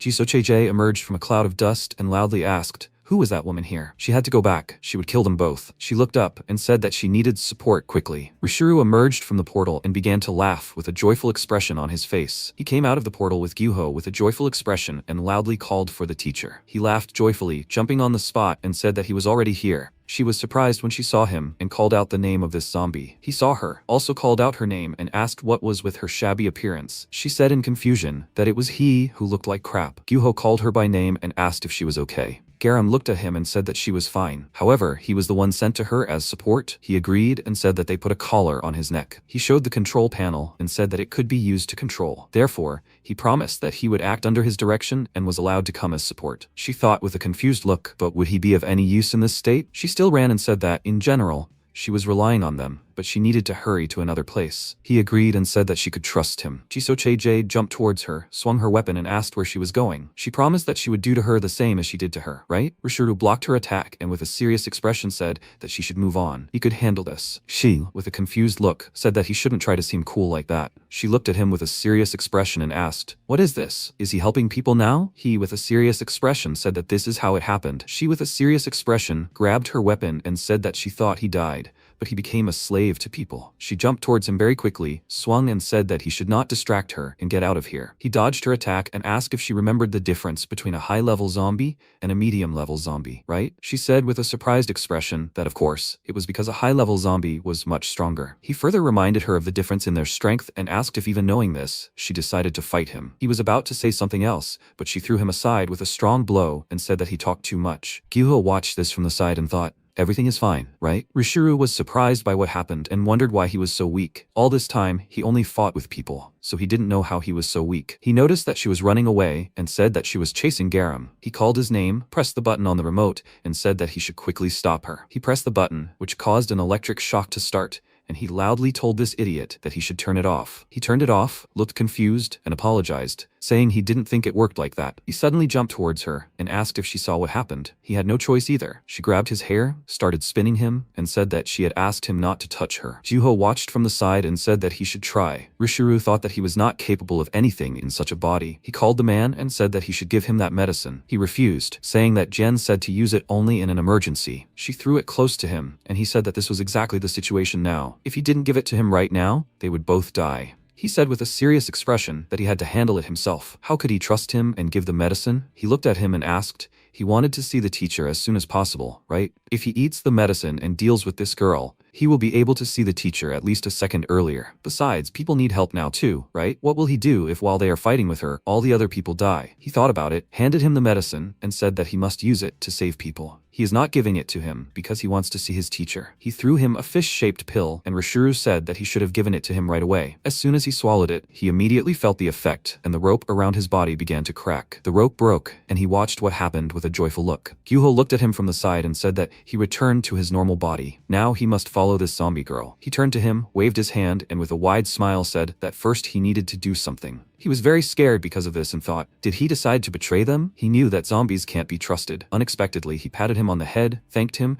and said that it seemed like he could be negotiated with. He knew that everyone around the teacher was good for something. He turned around with a smile and asked, in that case, should he try to do what he was supposed to? Immediately after that, he jumped towards her, and he stood there with a confused look, wondering what was wrong with him. Was he kinder than he thought? Rishuru very quickly caught up with Jisoo Chae-jae and said that a high-ranking zombie was entering the scene. He activated the skills Scarlet Runway, Rotation, and Spices. He began to fire projectiles in different directions, and she screamed loudly in surprise. He laughed with a joyful expression and said that, so the words of this scientist turned out to be true. Earlier, he asked if she would allow him to return to his usual form. Jin agreed and said that it was because the commander asked. With this, you can return to your normal form. Of course, no more than an hour. Gyuho looked at the test tube in her hand and asked what it was that allowed this. She said it was Mirai's blood. We found a healing component in it. If we use it, part of the form can be restored. Since it is his blood, it restores not only the body, but even clothes. Of course, this does not mean that it restores everything. It did not work on plants, animals, and people, so the area of the blood that they discovered was only living zombies. In any case, with this potion, he can become a significant fighting unit. Currently, he was very quickly exchanging blows with Jisoo Chae-jae. He watched it from the side and thought that a significant fighting unit. Now he looks quite powerful. She called him a freak with a very displeased expression on her face and he wondered if he would be able to defeat this girl with strength. Of course, first you need to believe in him, but honestly, he is worried. Will he be able to win? She stopped and asked if he should just leave without causing her any trouble. He was in her way. After all, there was some truth in Gyuho's words. Until now, the Rishuru he saw was simply a laughingstock. However, his thoughts turned out to be fundamentally wrong. She tried to attack him several times, but he easily dodged, hit her with his head, and said that it was incredibly boring for him here. He put his foot on her head and said that she was the one getting in the way. After all, he had to go meet with the teacher even a second sooner. There is something Gyuho didn't know, and Jisoo Chejae had forgotten. Earlier, several years ago when zombie society was just beginning to emerge, Rishuru was a legend. Enormous physical strength, a wonderful bright mind, and even great superpowers. The one who reached the officer's seat faster than anyone else, a legendary rookie, and that was exactly him. Of course, this legend did not last long. Suddenly, his will and ability to act were broken, and he turned into a loser. That's how he became a forgotten legend. But here and now, the legend unexpectedly returned. Besides, he is now on the side of the people. She was very angry because of this, managed to break free, tried to hit him, and asked loudly, "Why is he doing this?" She delivered many quick blows, but she couldn't hit, and asked loudly, "Why did he side with the people?" He can see her hair, right?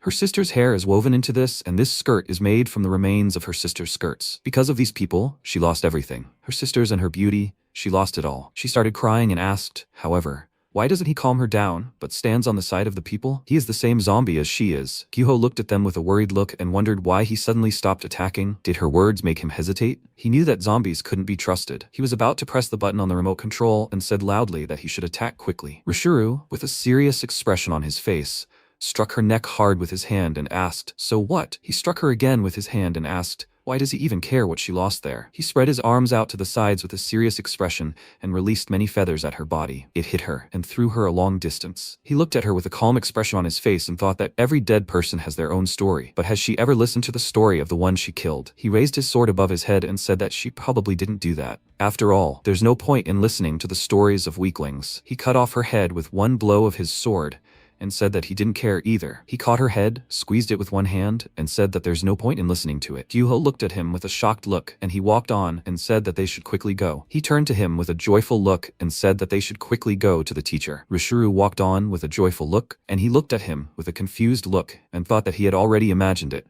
that he would kill him too. For a moment, he decided that he was kind, but still, zombies are terrible creatures. He killed even such a zombie with great cruelty. How strong is he? He thought about it, because the protagonist defeated him like a child's toy. How strong is he? At the same time, Yer fell to the ground and breathed heavily from fatigue. And he held her sword in his hand and thought that it was heavy. She looked at him and thought that she respected the paladin Rishuru for standing up against such a monster. It felt like a rock in front of her, as if she was looking straight at a mountain that she could not climb. He walked up to her and threw the sword in front of her. She took it, started to get up, and said that all this time he was either showing her mercy or laughing at her. She rolled the dice again, jumped up and swung her sword, which was engulfed in intense flames. She delivered a strong blow to the ground, and he immediately jumped to the side and dodged this attack. He raised his hand behind his back with a calm expression and easily pulled out his spine. He sprayed his blood, and it flew next to her. She dodged this attack and wondered, did he raise the temperature and warm up the blood to use it like a flame? This guy repeats after her. He ran towards her very quickly, and she delivered 2 quick blows and said that this type of fighting irritates her. He was not confused by this, extended his arms and grabbed her head. She was very surprised by this and asked loudly, what is this anyway? He pulled himself towards her and delivered a very strong kick. He was going to use his blood as a weapon,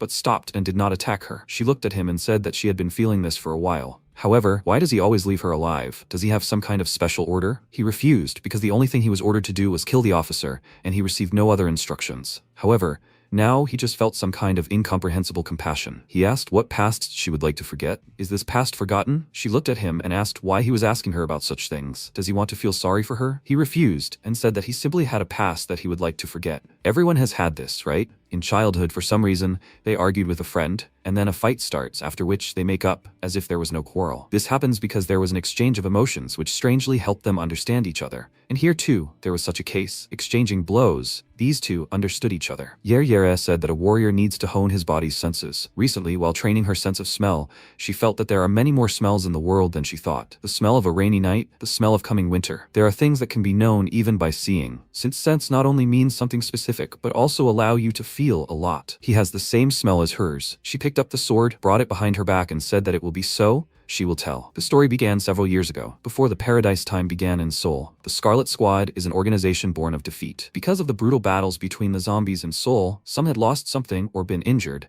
so they gathered together to escape to the south of the country. However, she lost her father there. He was the last of her real family. Of course, after meeting the Crimson Squad, they may consider each other family, but it only exists on paper. He wonders why? It's because the picture of the world in the zombies' heads is broken. They only tell each other cause and effect relationships. However, they cannot truly become attached to each other. A fake family, created to forget the real one, on the contrary, only reminds her of it more. Although it doesn't hurt anymore, it creates an unhealing wound and emptiness, in which there is no emptiness, but which cannot be filled. Simply put, she couldn't forget. That's why she clings to martial arts, because she wants something to block out these thoughts. She grabbed the mask tied to her hand and said that she had talked for too long. Thanks to this, she was able to complete the technique. Her abilities need to line up. It was ridiculous, of course, to say such things to her, who had survived thanks to his mercy, but she was glad that she could show her true ability. She put on the mask and said that she was grateful that he listened to her story. For the first time, she told her interlocutor about her past. She activated the fire game skill at 29 steps completed. Her head lit up with flames. She took 2 swords from the fire in her hands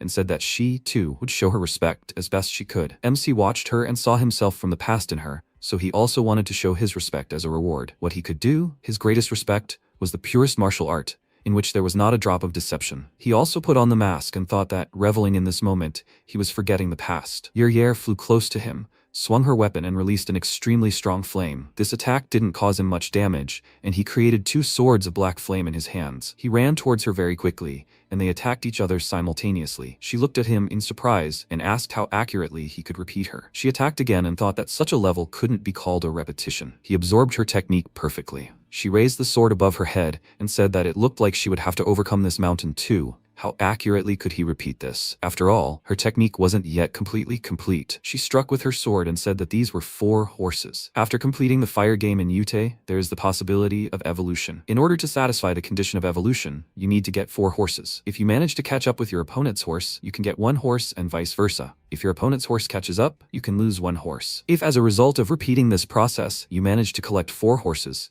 you can achieve the first evolution. The first evolution, the blue dragon. He calmly looked at the fire dragon she released. He created a dragon more from his energy, which absorbed her dragon. She was very surprised that he was able to repeat even this technique of hers. This dragon flew towards her and cut off her arm. She screamed loudly and pushed it away with a strong blow of her sword. Immediately after that, she used her second evolution, White Tiger of the West. He incredibly quickly created the same tiger, which dispersed her fire energy. She looked at this in surprise and loudly said that everything is fine. She still has many horses in reserve. She used the skill Red Phoenix Yuta, which attacked from above, and Mythical Turtle of the North to attack from below. Her attacks hit the target, and she said that it would be difficult for him to endure. She was very surprised when she saw that he used the same skill and ate her energy. Yere said that her patrons of the 4 directions were so easily defeated. She wondered how to defeat this guy, and what should she do? She raised her sword, took a deep breath, and wondered why she was even asking. How could she be so focused? For the first time in so many years, her head felt so light. She ran towards him very quickly to attack. This battle was somehow special. Outwardly, it could be mistaken for a furious exchange of blows, but inside, Yere felt some strange comfort, and he felt the same. As if this was not a battle, but something close to a dialogue. In any discipline, at the moment when victory or defeat is at stake, the opponent's gaze, actions, habits, and even the shortest breaths feel very profound. To defeat each other, you need to understand your opponent. You need to focus on them. The two were engaged in a dialogue, quiet but deep. She lost another arm and leg and said that she had already thought that her past did not matter. However, maybe she had endured everything just for this one moment. Surely, it seemed that this was enough. Now she would get rid of the will to live. Mirai ran up to her, struck her with his sword, and her body was engulfed in powerful fiery energy, and she used the form of the highest evolution, Tokaebi, the patron of the center. She said that this is a being who has gone beyond life. Although his physical shell is immortal, but the soul cannot be immortal. It was an honor for her to fight him. She called him a friend and said that they will leave this world together. She attacked him with this fiery energy, because of which a small amount of energy flew out of his mouth. The mask on his head began to break, and a large amount of dark energy burst out. This dark energy tried to grab what flew out earlier, and she looked at what was happening and loudly asked, "What is this?" She flew away from him and asked, "What is happening now?" Even the buildings began to shake. Or rather, even the dimensions were shaking. The people who were below also felt what was happening and became worried about it. Natefi saw a lot of system errors and asked what they were. This was the first time she had seen something like this. Who was Yer fighting? At that moment, a strong explosion occurred next to her. Her Takebi disappeared, and she asked if even an attack that crossed the line of life had any effect on it. The protagonist stood there with a puzzled look and wondered what had happened. She laughed and said that this was too much. Couldn't she even leave this world together with her friend? She created 2 large hands of flame and said that it was do or die. She launched fire projectiles at him and said that since this had already happened, she would fight to the very end. She continued to attack him and asked what he was doing and why he wasn't counterattacking. Did he think that in this form she didn't even deserve an attack? She would die soon. She took a deep breath, flew towards him and screamed loudly, but before she could reach him, she ran out of strength and fell to the ground. She wondered what she was expecting. Natifi had asked earlier, "Do you want bamboo and plan to plant it?" She agreed and said that her father loved it, so she decided to plant it. She agreed and said that she would get it for her soon. She stood behind her and asked, "Does she have time on the weekend?" She turned to her and asked, "Are you having some kind of general meeting?" She refused and said that was not the issue. She thought that maybe they would go on a picnic together with the squad leaders. She asked, "What kind of nonsense is this? If it is not work-related, she does not have to come to her." She agreed and apologized. After some time, she planted bamboo on the roof and said that one day she would definitely find someone to talk to. She can't miss her father forever. She will try to create a new family. She offered this to different zombies, but everyone refused her, and in parallel, she continued training. After some time, when the bamboo grew, she came to the roof and said that one day she would have a new family. The bamboo forest started to burn, and she thought that there couldn't be a new family for zombies. She attracted MC's attention by asking if it was possible. If she were human, could they become friends? He looked at her calmly and agreed. She continued to burn and said that one day he would have those who could quench his sorrow and they would become his new family. However, she could only envy him. After that, she died, and he looked at it with a sad look and said that he was also envious. At the same time, Natifi looked at the system windows and loudly asked, "Who were these errors coming from? The location must be reported immediately." At that moment, a loud explosion occurred behind her due to a beam of energy. She turned sharply at this and asked what was that. Garam saw her, called her name and said that she found her. She remembered the past and thought that during this time she carefully read the attack wave and was almost close to complete absorption. So she was able to increase the use time to 2 minutes. During this time she should defeat her, or Mirai should come after defeating Yera. Either way, if she doesn't endure it, she will die. At the same time, Kyoung ran down the street and thought, great, she manages to save people exactly according to plan. So far, everything is going pretty smoothly. However, something makes her nervous. Maybe she is missing something that should not happen under any circumstances. At the same time, Natifa asked, "Who is this Mirai?" She was surprised by this question and was about to ask something, but at that moment she shot energy into her head and said that it looks like it can be used. She should become a zombie. Because of what happened, Garam fell to her knees, breathing heavily, while her consciousness changed and she began to turn into a zombie. At the same time, on the street, Hemi was fighting against a zombie. She leaned on her sword because of fatigue and asked if it was because she used the ability too many times. Suddenly, a zombie ran up to her, who was about to hit her with his weapon, and said that she can't be distracted. At the last moment, Kim Yulha attacked this zombie with his energy and used the skill Speedball Flight. He called her and said that it was better for her to leave the battlefield since she was so tired. He was afraid that she would die here from overexertion, because someone like him was needed here. She said that he should bend over. He was indignant because of this and said loudly that he saved her. But she was so impudent. She jumped towards him, put her hand on his head and said that if he did not want to die, he should bend over. She held his head and kicked the zombie very hard in the head. He looked at her with a very displeased look and asked, has she completely lost her mind? How dare she touch his head with her hands? She said that she saved him, but he was so impudent. When will he finally grow up? He became even more angry because of this and asked why she was even repeating after him. Hemi, with a calm expression on her face, said that she was his twin sister. Or had he already gone blind? A bald man came to them, called her and said that if she was having a hard time, she could rest. They had him after all. She thanked him, and Yulha, with a displeased expression on his face, turned to him and said that he should leave too. He said with a sad look that he was just worried. He became even more angry and loudly asked who he was to order his sister around. She, with a calm expression on her face, watched him arguing with the man and called him a little idiot. She looked around and wondered where the black-haired guy had gone. It seemed like just recently he was with them. He probably just went somewhere. At the same time, Kyoung fired a machine gun and destroyed the devices flying above her. It exploded, and she thought that the frequency was gradually increasing. It was becoming more and more difficult to defend herself. She looked at the large device that appeared due to the protective protocol, the second stage, the clearing system. Besides, what bothered her most was that these shots were happening with a certain periodicity. She jumped towards these projectiles, destroyed them, and thought that of course, this did not interfere with protecting people. And yet, at this rate, she would not be able to get to Garam's aid. She ran forward with a tense expression and wondered if now was the best time to wait for Mirai. She apologized to Garam. She must hold out. At the same time, she tried her best to resist the effect of Natifi's ability. She used the skill attack wave, energy management, purification. She managed to get rid of the energy that transformed her into a zombie and was breathing heavily because of what happened. She thought that she didn't know what she was going to do to her.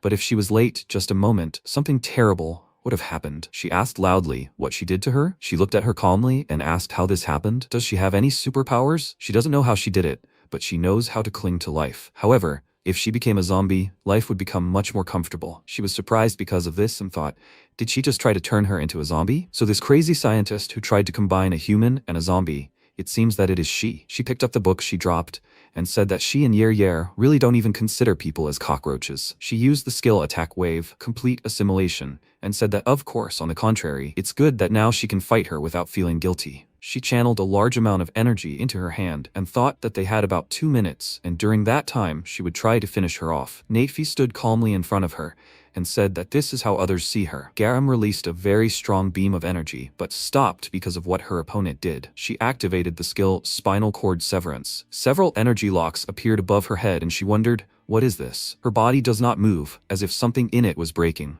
as if something broke in her head. A system window appeared in front of her, in which it was written that this is a perfectly appropriate expression. After all, right now, control of her body is in her hands. She looked at it with a shocked look and wondered what this is, some kind of illusion? Natafi wrote with the power of thought that they communicate by merging brains, so it is better for her to stop resisting. It seems that her body would be useful to explore, so she did not want to damage it. She attacked her with her energy, and she watched and thought that, of course, she understood that even though she had become stronger, she was no match for the officer. However, she still wanted to put up at least a little resistance. However, she was not given even the slightest chance. At the same time, Kyoung watched from the outside and was very worried about it. Garam was shocked when she saw Dongho, who stood in front of her, and took the zombie's attack directly. Dongho blocked the attack with his body, and Garam's eyes widened in fear, thinking, him? But why is he here? Nitefi looked at him and thought, who is this? And how long has he been here? Dongho fell to his knees and asked Garam to run away. She shouldn't die here. At that moment, Yulha screamed, horror, there's no end to them. Have zombies gathered here from all over the world? Let them just leave already. Morons. Rishuru laughed loudly and shouted, teacher, where is he? Teacher. He looked around and yelled, what? Has the medicine's effect completely worn off? The guy cried out in fear. Is he okay, Rishuru? After a while, Hemi jumped over the explosions and continued on. Another explosion occurred, and she was thrown back, and she began to breathe heavily. She thought, the longer the battle lasts, the weaker the people's morale becomes. Hemi activated the third stage defensive protocol, the falling bags, the support system. She mentally asked the others to hold on a little longer. Even if their morale declined, hers was unwavering. The turning point would soon come. Blood dripped onto the floor, and the boy thought, how stupid. He appeared quietly and dies quietly. His dignified death seemed so stupid to him. He looked at Garam and thought, really, it's better to die like this. Lee Dongho, he's 23 years old. Some time ago, the girl said Sang-hoon, let him do this for her until tomorrow. Dongho asked again, what was she talking about? And who is Sang-hoon? He ordered her to take it. He's Dongho, Lee Dongho, and he's already handed it in. Dongho has always been an inconspicuous guy. The teacher asked, who didn't hand in the assignment? Dongho raised his hand and answered, him. The teacher asked again, no one. He raised his hand and said, him. After some time, the question was heard,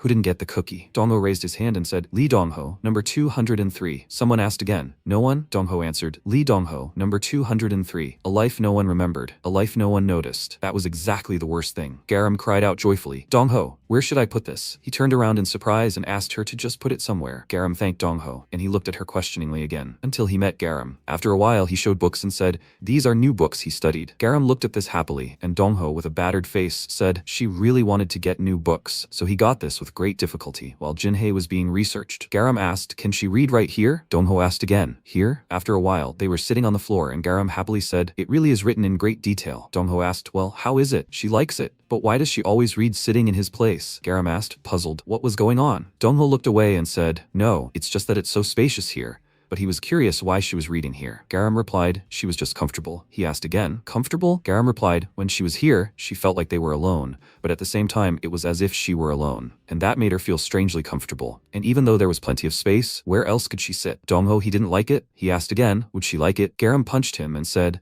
I won't hear a kind word from him. Dongho asked to see if she would like it. She replied, well, okay, even if she didn't like it. He thought she was just comfortable. Being inconspicuous turned out to be more convenient than he thought. He looked out the window and asked the boys to be careful. She didn't notice his pleasantries, which meant it didn't burden her. His whole being is one-sided, disappearing before it even touches others. He will support her from a distance. And she, as always, simply confidently moves forward. A cry rang out, Fighter Garam. She thinks this is Naifi's doing. Will she be able to take this on herself? Garam asked in surprise. She, an officer? Nothing can be done. Dongho turned around and watched as she ran quickly, but stumbled and fell. He looked at it, puzzled. And if one day she remembers the past, and somewhere among the forgotten memories there remains at least a little of him, that is enough for him. Currently, Dongho's eyes rolled back, and tears welled up in Garam's eyes. She burst into tears and tried to remove the shackles, clenching her fists. Natefi asked what she was doing. There was no need to waste her strength. Let her stand still. She asked why she was hesitating. Natefi ordered that she be knocked out quickly. Garam turned around and saw Dongho, who had turned into a zombie. She asked, "Dongho?" He struck her, and Natefi grabbed her by the neck and said,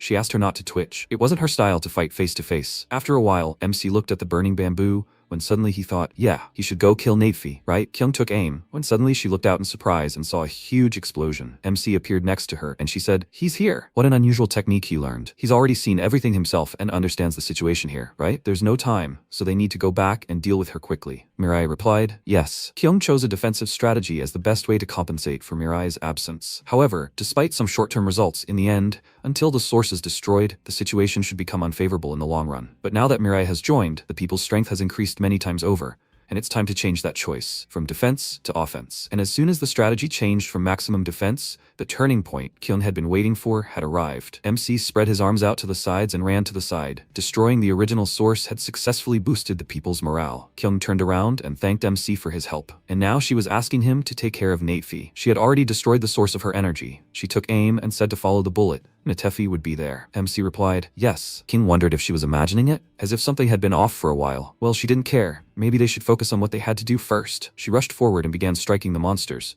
when suddenly a shout rang out, Commander! King turned around and apologized for being late. What was the completion rate of the operation? Yulha happily replied that he didn't know for sure, but they pulled out quite a few people. He thinks about 45% for sure. Hemi asked how his behavior had suddenly changed. Yulha hit her and said that it's natural. Look at the commander. She's so strong. Hemi ordered him to take his hand away, and they started fighting. Kyun said, 45%, which means there's still a lot left. She twirled the blade in her hand and ordered everyone to follow her. From that moment on, she was taking control. The seesaw on the battlefield, which had been swaying back and forth thanks to the intervention of the main human forces, began to confidently tilt in one direction. Rishiru screamed loudly. He said he was going to see the teacher. He demanded that they let him do it. He demanded that they let him. Juho asked, has the medicine worn off? He ordered him to just sit quietly. He's asking for it. Rishiru burst into tears from what he heard. At that moment, Nadifi looked to the side and asked, a bullet? She reached out and tried to catch it, but her hand was torn away. She screamed loudly and let go of Garam. Natefi screamed, what? What happened suddenly? The zombie rushed towards MC and she screamed, grab him. Mirai clenched his fist and looked at Dongho's face, who was crying. He hit him and knocked him to the ground. Natefi said, well, she got it. So it was him, that very man, Mirai. He came to her himself. Well, thank him for that.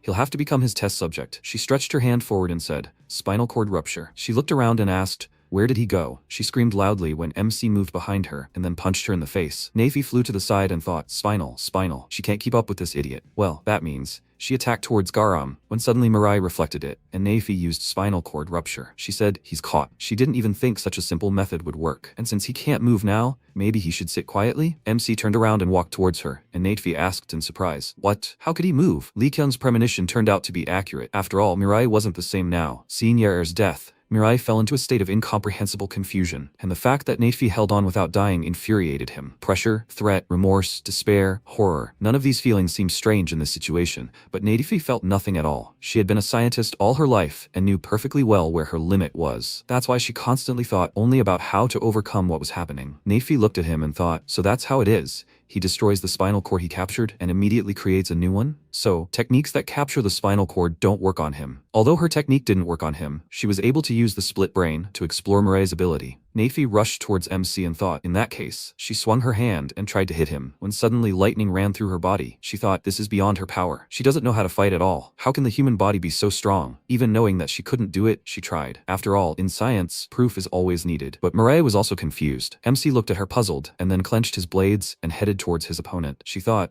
usually guys like that always have some kind of psychological trauma. She will find his weak spot in the very depths of his subconscious. Nafi extended her hand and pushed Mirai away, who at that moment headed towards her again. He swung his blade and cut everything she released. Nafi flashed her mask and thought, she found it. A voice rang out, Mirai. An image of his mother appeared behind MC, calling him to her. At that moment, Kyoung heard a cry for help and wondered where that familiar voice was coming from. She ran up to the girls and asked, Jiseon, Hayoung, why are they here? She definitely only brought fighters here. Jiseon asked in surprise, Commander Lee Kyoung? The girls rushed to hug her, and Jiseon asked, why is she here? It's dangerous here. Let her run away. Kyoung said that she was just going to ask them that. How did they end up here? Jiseon asked, where are they now? Kyoung answered, so in Changwon? Jiseon screamed, in Changwon? where the military operation is taking place today? Hyun was scared and screamed with tears in her eyes. A bloody battle. Jisun asked, but how did she end up here? Kyoung answered, but she's still trying to ask that. The girls jumped into her arms and continued crying. Jisun asked, what should she do? Now she'll die. Hyun screamed. Mirai, she loved him so much, she'll miss him. Kyoung ordered her to calm down and suggested they talk slowly. Jisun thought, well, it was an ordinary morning, like always. Hyun pointed to the side and said, Auntie, over there. Jisun saw a girl in front of her and asked, wow, Hemi, is that her? She heard she was supposed to participate in the operation, but she didn't go? Good thing she was just trying to make curry again. She'll give it a try. The girl replied, she needs to choose a precise location, otherwise she'll be torn to pieces. Jisun asked, what? Suddenly, everything around was covered in mana, and they were transported to a battlefield. The girls screamed in fear. What the hell is this place? Jisun extended her hand and asked Hemi to wait. Where is she going? And then the two of them sensed something was wrong. They were currently crying, and Jisun said that after that they were running away. Hyung thought they were going to die. Kyoung wondered how they managed to escape and remain completely fine. Maybe these two also have some kind of amazing abilities? She asked. But what were they doing here? Jisun said, exactly. She turned around and said, there's a person stuck there, and they just heard cries for help. Kyoung asked again, a person? She lifted the slab and thought, indeed. Judging by the clothes, it's one of the people who was in Changwon. There was a scream. What should they do? He's not dead, right? Kyoung touched the guy's neck with her fingers and said, they can still feel his pulse. They're not too late, so they need to perform CPR as soon as possible. The guy raised his head and said, they're too late. Kyoung lowered her head in surprise, and he handed over the documents and said, it looks like their allies are now fighting the zombies. They're already too late for him, so let them save those who can still be saved. In return, after the battle, they must read this. Kyoung asked, what is this? Chun replied, these are the names of people he wrote down. Most of them live, having forgotten their names. They must not forget their names and must not live like nameless cattle. And they also must not become like zombies. They must gain independence while remaining human. Kyoung listened to him and spoke, bleeding in the stomach, dislocation of the humerus, compression of the oblique muscles of the back. Chun screamed loudly in pain and then stood up and asked, what is she doing? He looked at himself in confusion and asked, the body? Kyoung told him to read it himself. Just as he needs them, they need people like him. She asked him to get up and go with them, to call people by name. She thought that everywhere there are people pursuing the truth. She's right, Nuri. Heroes can appear at any moment in different guises. Chun extended his hand and said, what a warm heart she has. Great, he'll try. However, how did she help him? Is she a doctor? Kyoung replied, it was simple first aid measures. Jiseon said, a dialogue between an amazing man and a woman. Hyung spoke, and it's true. At that moment, MC stood in space and thought, after death, he endlessly remembered. The number of hairs on his head, the number of breaths before starting to speak, the face with which she looked at him, the face with which she lied to him. That's why he knew it wasn't his mother. But he didn't do anything. He just stood and listened silently. If he turned around, there would be a fake standing there. He already knew this for sure, but for some reason, he didn't want to turn around. Nafi thought, it looks like a psyche. Is that the right answer? Of course, this is how she will deal with him. She ordered her illusion to find a deeper feeling. The illusion spread its arms and said, Mirai. Natefi ordered it to penetrate to the very depths and destroy his consciousness from the inside. The illusion came closer and continued to say, Mirai, Mirai. This made him replay all the fragments with his mother in his head. After that, he quickly struck it and ordered him to know his limits. He rushed towards Nafi, who screamed, horror, and that didn't work either. In that case, she would break into his subconscious herself. She thought, if this didn't work, then her consciousness might be damaged, but there was no other way. She activated her mana and directed it towards MC, after which she moved into the empty space. She saw Mirai sitting on a chair and thought, what is this? This was the first time she had seen such a subconscious. A huge figure formed behind MC, and Natefi asked, is that her? What is she doing in his subconscious? Interference began and the silhouette began to change color, turning into flesh. Natefi saw a smile on the boy's face, and then saw that there were many hands clasped around her figure's neck. At that moment, Mirai killed her. She asked, what? Why is he pretending to be human? Her head fell to the floor and she sighed loudly. In scientific disciplines, it's rare to feel fear, but there is one exceptional case when this fear appears. And it occurs when encountering something without limits. It is unknown what Natafi saw, but she lost all intention of fighting. MC stepped on her with his foot. Mirai silently looked at the floor, after which Garam turned around and asked, Mirai, is that him? After a while, Chun shouted loudly, how long can they just run away? He suggested joining forces. A loud cry rang out from the slaves standing next to him. Kyoung looked at them and thought, with the intervention of that one guy, the atmosphere among the residents of Changwon had changed. Who was he for this place? The plan's completion rate was 60%. The plan, which followed a simple route, was improved by the active use of geographical features, thanks to the help of ordinary people. And thanks to this, the destruction of Changwon proceeded even faster. The plan fulfillment rate is 75%. Due to the defeat of the commanding officers and their broken spirit, the zombie groups began to disintegrate, and the operation seemed to be going smoothly. But dealing with the zombies one by one only brought more anxiety. Of course, this problem was resolved rather quickly. 80%, 85%, 90, 92, 95%, and finally 99%. Chun reported Kim Yejin, Lee Younggrim, and lastly Kim Sangrok. 426 people from Changwon as well as 52 people from the Inevitable Death Squad all did an excellent job. He raised the papers and shouted, "They won. The fulfillment rate is 100%. The total execution time is 13 hours and 23 minutes. The zombies have all been defeated. Human casualties, 0. Lee Kyung's desire not to sacrifice a single person was fully realized, and the operation in Changwon ended in victory for the humans. Kyoung turned around and asked, "By the way, what's his name?" Chun replied, "His name is Jin Chun." Garam suddenly appeared behind him and apologized to the commander, saying she needed to talk to her about something. Chun turned around and asked, "Jin Garam, isn't she Garam by any chance?" She looked at him in surprise and asked, "Dad?" Kyoung looked at them puzzled, not understanding what was going on. Chun asked, What is she doing here?" Garam replied, "Dad, why is he here?" In fact, the two had encountered each other before, but due to the critical situation and the passage of too much time, they didn't have the opportunity to immediately recognize each other. Garam asked, "Dad, is it really him?" "Dad, really?" Chun screamed, "Garam." She rushed toward him and screamed, "Dad!" Chun screamed, "Garam!" Kyoung stood behind and thought, "Dad? That's it." Some time ago, a fireman saved little Garam and asked, "Little one, is everything okay now?" Garam replied, "Oh, come on, Dad, stop joking." He laughed and said with a smile on his face, "Well, forgive me already." And yet, thanks to Dad, her worries disappeared, right? Currently, Kyoung said, "So he's Garam's hero." They had heard of him once. Chun and Garam cried, hugging each other. Kyoung smiled and thought, maybe fate really does exist. At moments like these, she realizes how many amazing things happen. However, what did she want to talk to her about? After a while, Kyuho looked at the guy's body and asked, "So this is Dongho?" Garam replied, "Yes." Juho said that because of the quick transformation, it looks like he has injuries. Of course, the wounds aren't particularly serious, so there's no need to worry. But what worries him is what they should do with Dongho, who has become a zombie. Kyoung lowered her head and said that first, he needed to move him so he could be treated. They would discuss their actions a little later. How many more were injured? Juho turned around and said that they were trying to find out now. Once they confirmed everything, they would begin treatment at the infirmary by the main gate. Kyoung said, "Okay, thank you, Juho."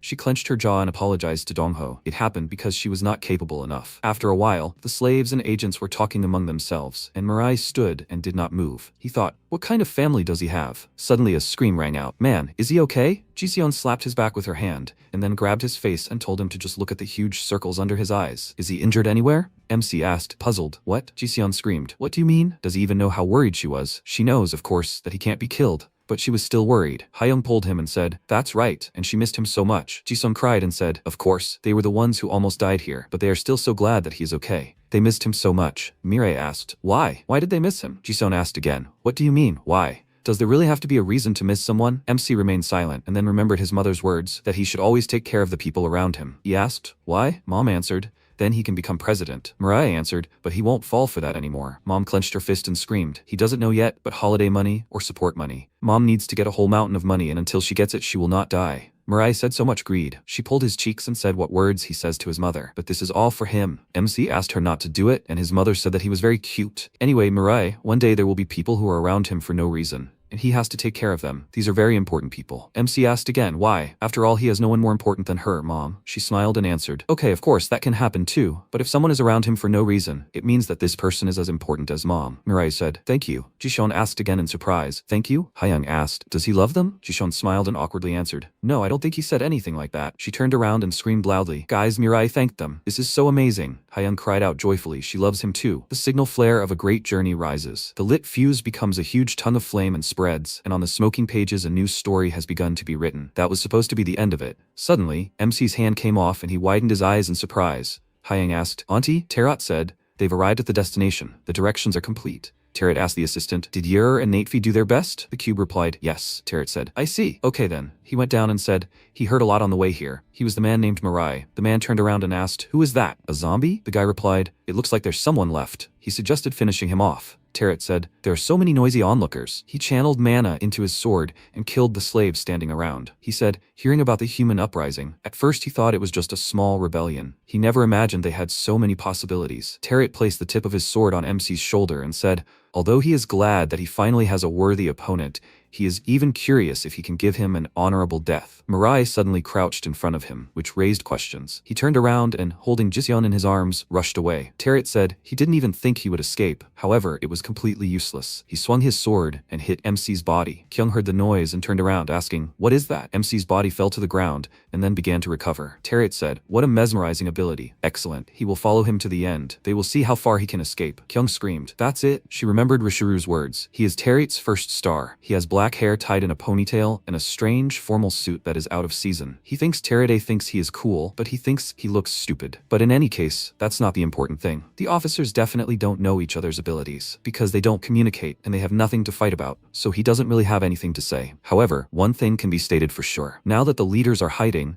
Terry is the one holding the barrel that the Scarlet Squad is holding. What could this mean? And that means if they manage to catch Terry first, without wasting time on other officers, that will be the end of the Scarlet Squad. Kyoung screamed, all forces capable of fighting, let them gather around him. She covered her face with her hands and thought, with a good outcome, today could be the end of everything here. After a while, fighters stood in front of Terry. He looked at them, puzzled, and asked, what? What kind of kids are these? Are they Mirai's subordinates? Kyoung asked how he knew they captured Changwon. Had he communicated with Rishuru? Terade asked again. Rishuru? They finished off the other officers but left him alive? What strange hobbies they have. No matter how he got here, he's not going to report to her. Kyoung replied, well, she had no expectations on that score. But of course, she had no reason to listen. Today he will die here, and the curtain on the zombie era will fall here. Tarat said, such self-confidence. Well, okay. He evaporated and a scream rang out. Did he disappear? Tarat spoke. He only came to take a look at this Mirai. And if he can achieve his goal, he doesn't care who gets in his way. Well, he will test their level. Kyoung began to look around and thought, even with absolute sight, she can't see him. It seems that he's not just moving quickly.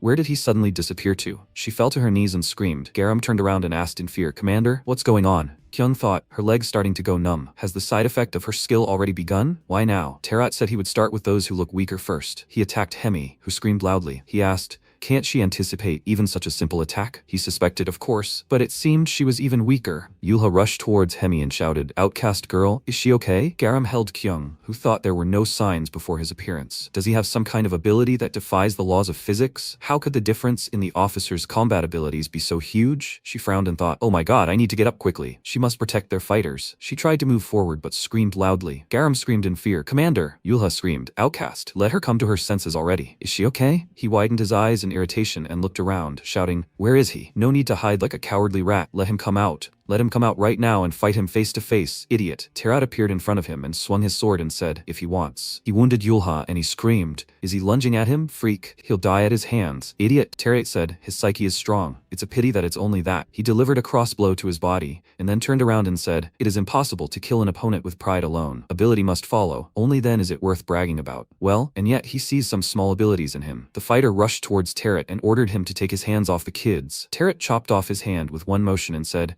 great efforts to overcome fear, but still, he is terribly weak. He thinks he shouldn't leave Biotrash alive, in which he doesn't see an ounce of potential. Garam said, enough, idiot. Kyoung ordered her to stop. Garam asked, Commander? She mentally ordered, move now. She rushed forward and punched Terry in the chest. Kyoung screamed loudly, she was an excellent right hand. Garam, let her take everyone and let them run. She's asking for it. Garam screamed, Commander. Garam stood next to her team members and said, oh my god, what should she do? At that moment, Kyoung stopped, spreading her legs wider. Tarat's sword flew through the air and fell into his hand. Tarat said, excellent speed. So much so that he didn't even expect it. Looks like there are useful guys among them, Kyoung thought. She doesn't know where he went in such a hurry, but it's about time he appears. Fighter Mirai. She's not sure she can hold out for long. At that moment, MC entered the building and apologized. Juho turned and looked at him, and Mirai asked, can this woman be saved? At that moment, the other fighters were helping each other, treating wounds. Juho was carrying Jisun on a gurney and wondered what suddenly happened. Were there still zombies out there? Mirai left right away, so he didn't even have time to ask. No, maybe it was useless to ask. He remembered how a little earlier, Gehi picked up Jisun in his arms and asked,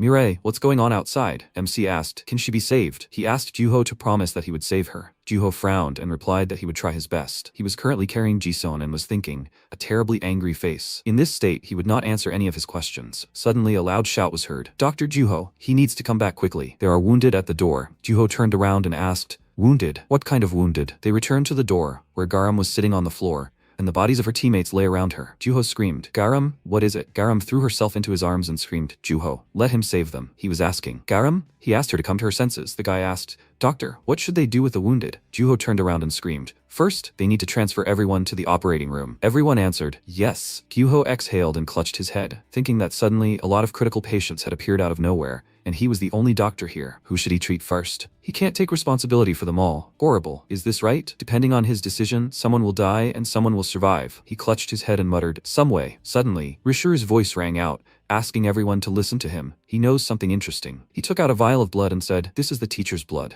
lying on the floor. And if we drink it like this, Rishuru, helpless, lost the will to resist and began looking for something to amuse himself with, and then twirl it around on his tongue like this. Juho sighed in irritation, then turned around and ordered everyone to be quiet. Doesn't he understand how serious the situation is now? Rishuru stuck out his tongue and said, ta-da. There was a round pill on his tongue. Rishuru asked, does he like it? This is his bloody work of art. The teacher will like it, right? Juho asked. He says, is this Mirai's blood? He widened his eyes in surprise and thought, wait, Mirai's blood? He screamed loudly. There it is. There it is. At that moment, the fighter asked, what kind of building just collapsed? The guy answered, well, he doesn't know. He suggested finding the commander first. At that moment, a huge airflow flew past them and the girl asked, what? What just flew by? Mirai ran quickly and thought, this zombie, where is it? At that moment, Kyoung tried to attack Terret, but he quickly dodged it. He swung his sword and tried to hit her. Kyoung said, horror, the weapon broke. Terret said, then he won't use the sword either. He hit Kyoung, and she crouched and pushing off the ground, rushed towards him. She tried to strike him, but she fell to the ground and Terret asked, what is she doing? He kicked her and threw her aside. Kyoung thought, at such important moments, her strength is fading. Now she can't move. Even with all her effort, Terret looked around and said, he thought she was useful, but it looks like that's enough. He's wasting his time. It seems the only normal person here is a person named Mirai. There's no need to cause him trouble. Let her just lie there. Kyoung ordered him to stand. She tried to get up and thought, she needs to get up. She begs herself to get up. There's no telling how much damage he'll cause. She has to stop him. She fell face down on the ground and thought, horror. She can't move. Her body won't obey her at all. She has to get up. We're fighters. She has to protect them. Suddenly a voice rang out. Does she need help? Kyoung looked to the side and asked, what? A bright sphere appeared in front of her and said that her name was Neria. It's an independent artificial intelligence, fused from the Native system. Kyoung thought, what is this? It's an independent artificial intelligence? The last weapon left behind by Natifi? No, Natifi didn't know about Neria's existence either, because she is the AI left behind after Natifi's death, who single-handedly took shape and evolved. Neria spoke up. Thank you for the explanation, Mr. Author. Kyoung asked, what is she planning? Neria said, she has nothing in mind at all. Right now, they're the most intriguing specimens for research, because she, Neria, inherited Natifi's immense thirst for knowledge, and she can't think of anything else. Kyoung clenched her jaw and thought, damn, she doesn't understand what it's talking about, but it looks like it wants to help her, and she would sell her soul for that right now. This is not the time to figure out who is a friend and who is an enemy, she asked. Great, what should she do? Neria replied, she doesn't have to do anything. Kyoung asked, puzzled. What? Neria replied, she already pressed the button. Terret had asked for it himself earlier, to make a defensive weapon that no one could defeat, one that even he couldn't, so he put all his effort into it. A huge, bright stream headed towards Terret, who looked at it in surprise. Neria said, supercluster. It struck Terret, leaving a bright trail that could be seen from afar. Neria asked, so how was it? It's Neria's homemade air cannon. She thinks it should have killed Terret. Kyoung screamed, he's gone. Terret disappeared without a trace, she thought. She can't see him even with perfect vision, and she can't hear any sounds either. Is he really dead? She exhaled and, spreading her arms out to the sides, fell to the ground. Kyoung said, it all ended so easily. Should she say she's grateful or disappointed? Neria asked, so how was it? Cool, right? She asked for self-praise in the comments. Kyoung asked, who has she been chatting with all this time? She thought, after such a blow, everything around Changwon must have turned to ashes. Of course, Terret couldn't have remained unscathed after that either. She asked, is the AI's name Neria? What should she do now? Neria replied, nothing. She just wanted to look at it. Kyoung said how strange she was. She smiled and thought, okay, she'll think about it later. Thanks to the AI, they managed to save the fighters. What a relief, really. Suddenly, Terret appeared in front of her and said, I thought he said, there's no need to cause him trouble. He stabbed Kyoung in the chest with his sword, and she cried out in pain. Terret said that the reason he didn't kill her wasn't because she was valuable, he was just too lazy. So let her curl up and die quietly on her own. After all, that's exactly what suits her perfectly. Neria said, this is completely unexpected. There are many cases when the AI is wrong. After all, even the weather forecast can't be completely trusted, right? She doesn't want to accidentally get hit by a hot hand, so she's disappearing. Hyun grabbed the tip of his sword and thought, didn't this attack do any damage to him either? What the hell is he anyway? She ordered herself to get up. Get up. She needed to get up and fight again. If she just let him get away, everyone would be in danger. Suddenly, several more blades flew at her body, and Terret asked, doesn't she understand any words? A bug. Kyoung sighed loudly and fell to the ground, starting to breathe heavily. She remembered the conversation when she asked Nuri what was her dream. Nuri replied, what's wrong with her all of a sudden? Was she getting distracted by conversations again? But they should quickly plan the operation and hold a briefing. Kyoung replied, such conversations can provide motivation, so they can finish the plan even faster. Let her talk quickly. Nuri frowned and said, she doesn't know. She just wants to drink coffee without worrying about anything. And that's all for her. And for her? Will she say something again that will give me goosebumps? Let her speak faster and then leave it at that. Kyoung replied, how angry she was. That's right, she will say it in a way that will give me goosebumps of enormous size. Only such words are usually remembered. and at least out of shame, she will do everything to make such a dream come true, right? Nuri asked, well, what dream is that? Kyoung thought, it is. Currently, Terry stood in front of her and asked if she was still alive. Suddenly, she threw him into the air and began to attack. She struck with such force that she was able to throw her opponent aside. Terry said in surprise, as if he was a different person. Not only can he not catch her, he even has difficulty reacting to her movements. How could a dying girl change so much? He attacked her again and asked, or not. After all, she looked more like a moving corpse. It's phenomenal. She was able to show such an amazing transformation only when she was on the verge of death. Excellent. He will give her a worthy rebuff again. Kyoung rushed towards him again and thought, her dream. Then, as he knows, she has many shortcomings. She can't plan an operation properly alone and make decisions that would satisfy everyone. And yet there are fighters who ignore her shortcomings and continue to follow her. She is for the sake of her fighters. At that moment, Nuri spilled tea on herself and screamed. Jin looked at her in fear and asked, is everything okay, Commander-in-Chief? Maybe she had a bad dream? There are napkins down there. Nuri replied, okay, she doesn't need to. Let her go quickly. The fact that there is still no news from them means that something has definitely happened. They need to go there quickly. She remembered Lee Kyung's words. Is she ready to stand up for them? She replied, she will definitely protect them. Nuri asked some time ago, does this mean that she will have to stay alive all the time? She thinks it will be as easy as it sounds. Is it really possible to be absolutely sure that she won't die in their time? Kyoung poked her in the shoulder and asked why she was worried about her. Was she afraid that she might die? Nuri replied, she doesn't need to be here. Kyoung said, she can't be absolutely sure, so when she finds herself in danger, she should definitely come to her aid. Nuri asked, what can she do? She doesn't even have the abilities. Kyoung replied, she can't show weakness in front of the fighters. She can only ask her for something like that, so she should do everything in her power, okay? Nuri said that's enough already. Currently, she was riding in the car and thought, let her wait for her, Kyoung. She will be there soon. At that moment, Kyoung fell in front of Terret, who asked, how should he say this? A girl who knows no limits in several senses, and yet this time cannot be called useless. Her last dash amazed him. He expresses respect, and he will definitely finish off all the remaining people.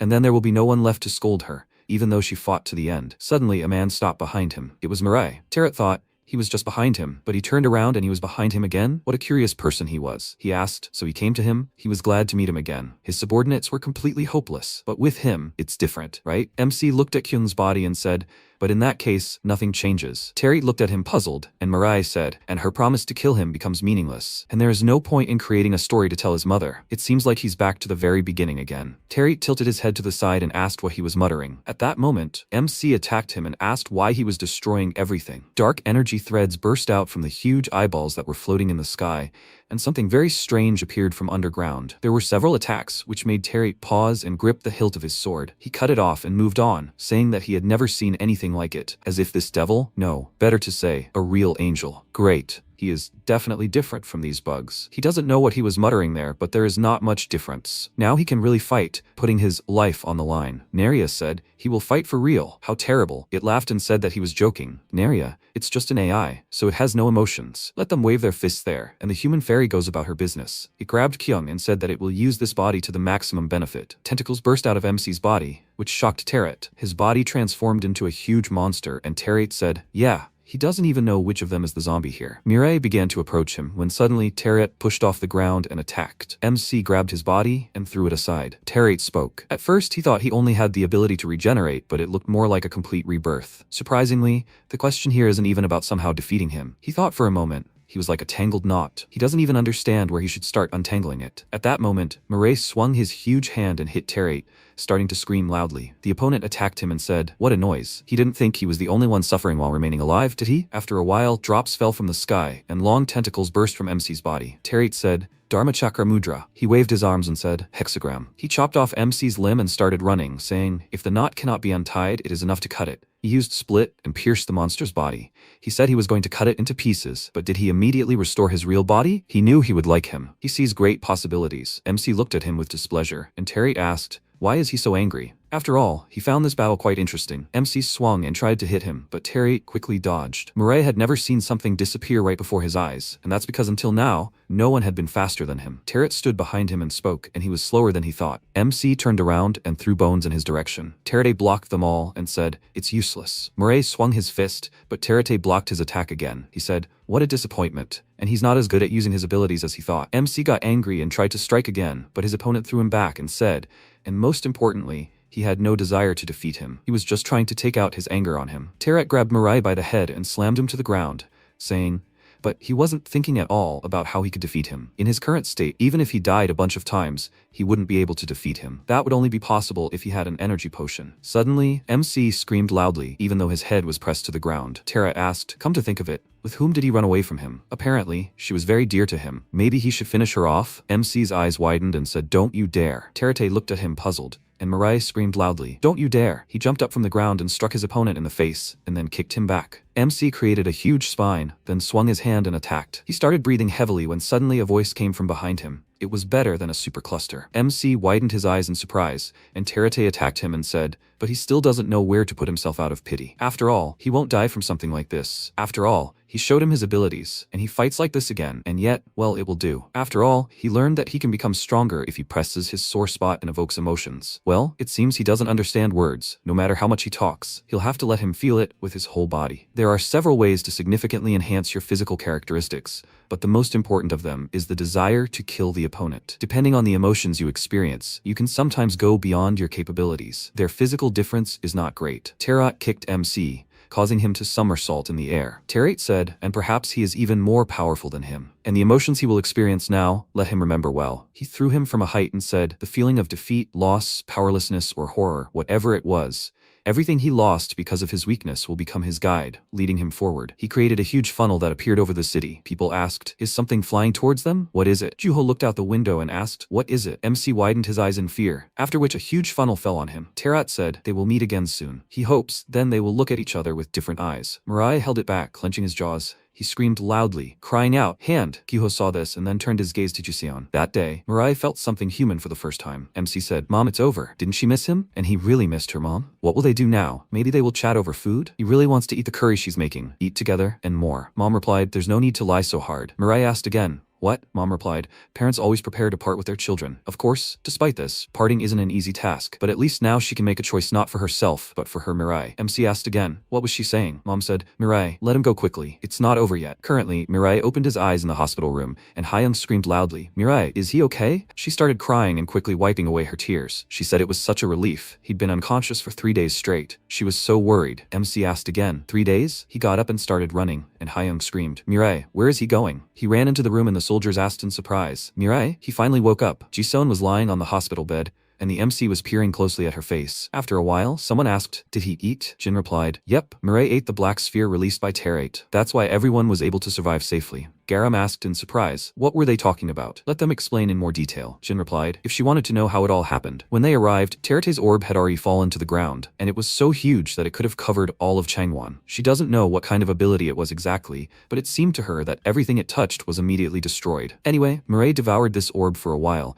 and although they wanted to help him, but how, it was completely unclear how to help and where to start. But then, Garam opened her mouth in surprise and screamed, "He ate it? This thing?" Jen replied, "Yep." Garam asked again, "But how?" Jen replied to her, "It looked like he simply absorbed it, because inside Mirai's body, an endless repetition of destruction and new births was going on. So for several hours, almost an entire day, the repetition went on. And as a result, the ball disappeared and Mirai too. He lost consciousness." Garam asked again, "Does that mean Mirai is still unconscious?" Jian answered, "Well, they say all his wounds have healed." At that moment, Hyung and Mirai were sitting in Jiseon's hospital room. Hyung said, "But it is unknown when she will come to her senses." Mirai, "Does he know why Auntie took such good care of him?" MC looked at her in surprise, and she continued. She said that in Oryukdo he had such a face as if his world was destroyed, and Auntie used to be a teacher, so she said that she knows what parents mean to children. Mirai looked sadly at Jiseon's face. At that moment, the fighter was sitting in the dining room and asking, however, how did they survive? To be honest, he thought they would definitely die. "Did Juho save them?" Jian nodded and said yes. She heard he used Mirai's blood,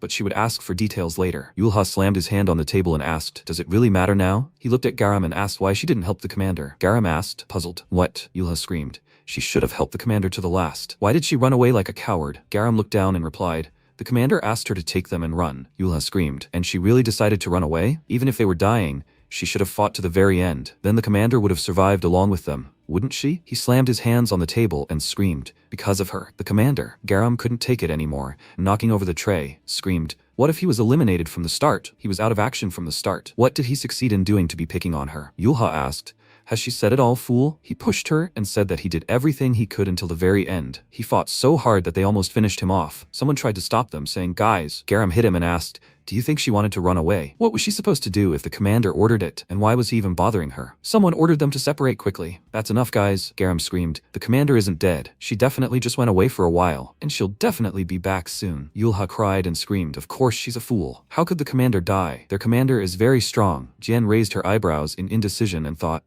since they haven't found the body yet, it can't be said that she's dead. And yet, her absence is felt very keenly. Everything is clear with the fighters, but even the commander has changed. After a while, Nuri stood in the office and asked, "So, what do they want to tell her?" Chun answered, as he already said, he thinks this is still too much. It's only been 3 days since Terret left, and they're still demanding that Changwon be rebuilt and the surrounding area searched. Isn't it too much to ask of their people? At this rate, everyone who survived will die too. Nuri asked, "So what?" Chun asked again. "What do you mean? They need to rest a little. They haven't fully recovered physically yet, and it's hard for them mentally too. Of course, they need to avoid the zombies, but they also need to rest." Nuri ordered him to get lost if he wanted to keep spouting such nonsense. Chun asked again. "What?" Nuri screamed. "Every day matters now. They need to do something quickly to finish off the zombies. He doesn't feel any pity for the victims of the dead? And how can those who survived thanks to them even whine after that? What kind of man is he?" Chun frowned and said, "Okay, they won't come to an agreement. They're people from Changwon. Stop working from now on. Let them do what they want on their own." He turned and left, slamming the door. Gyuho only had time to look after him and ask him to listen. He sighed and said, "But that's not why they came. Commander, he understands that she's on edge,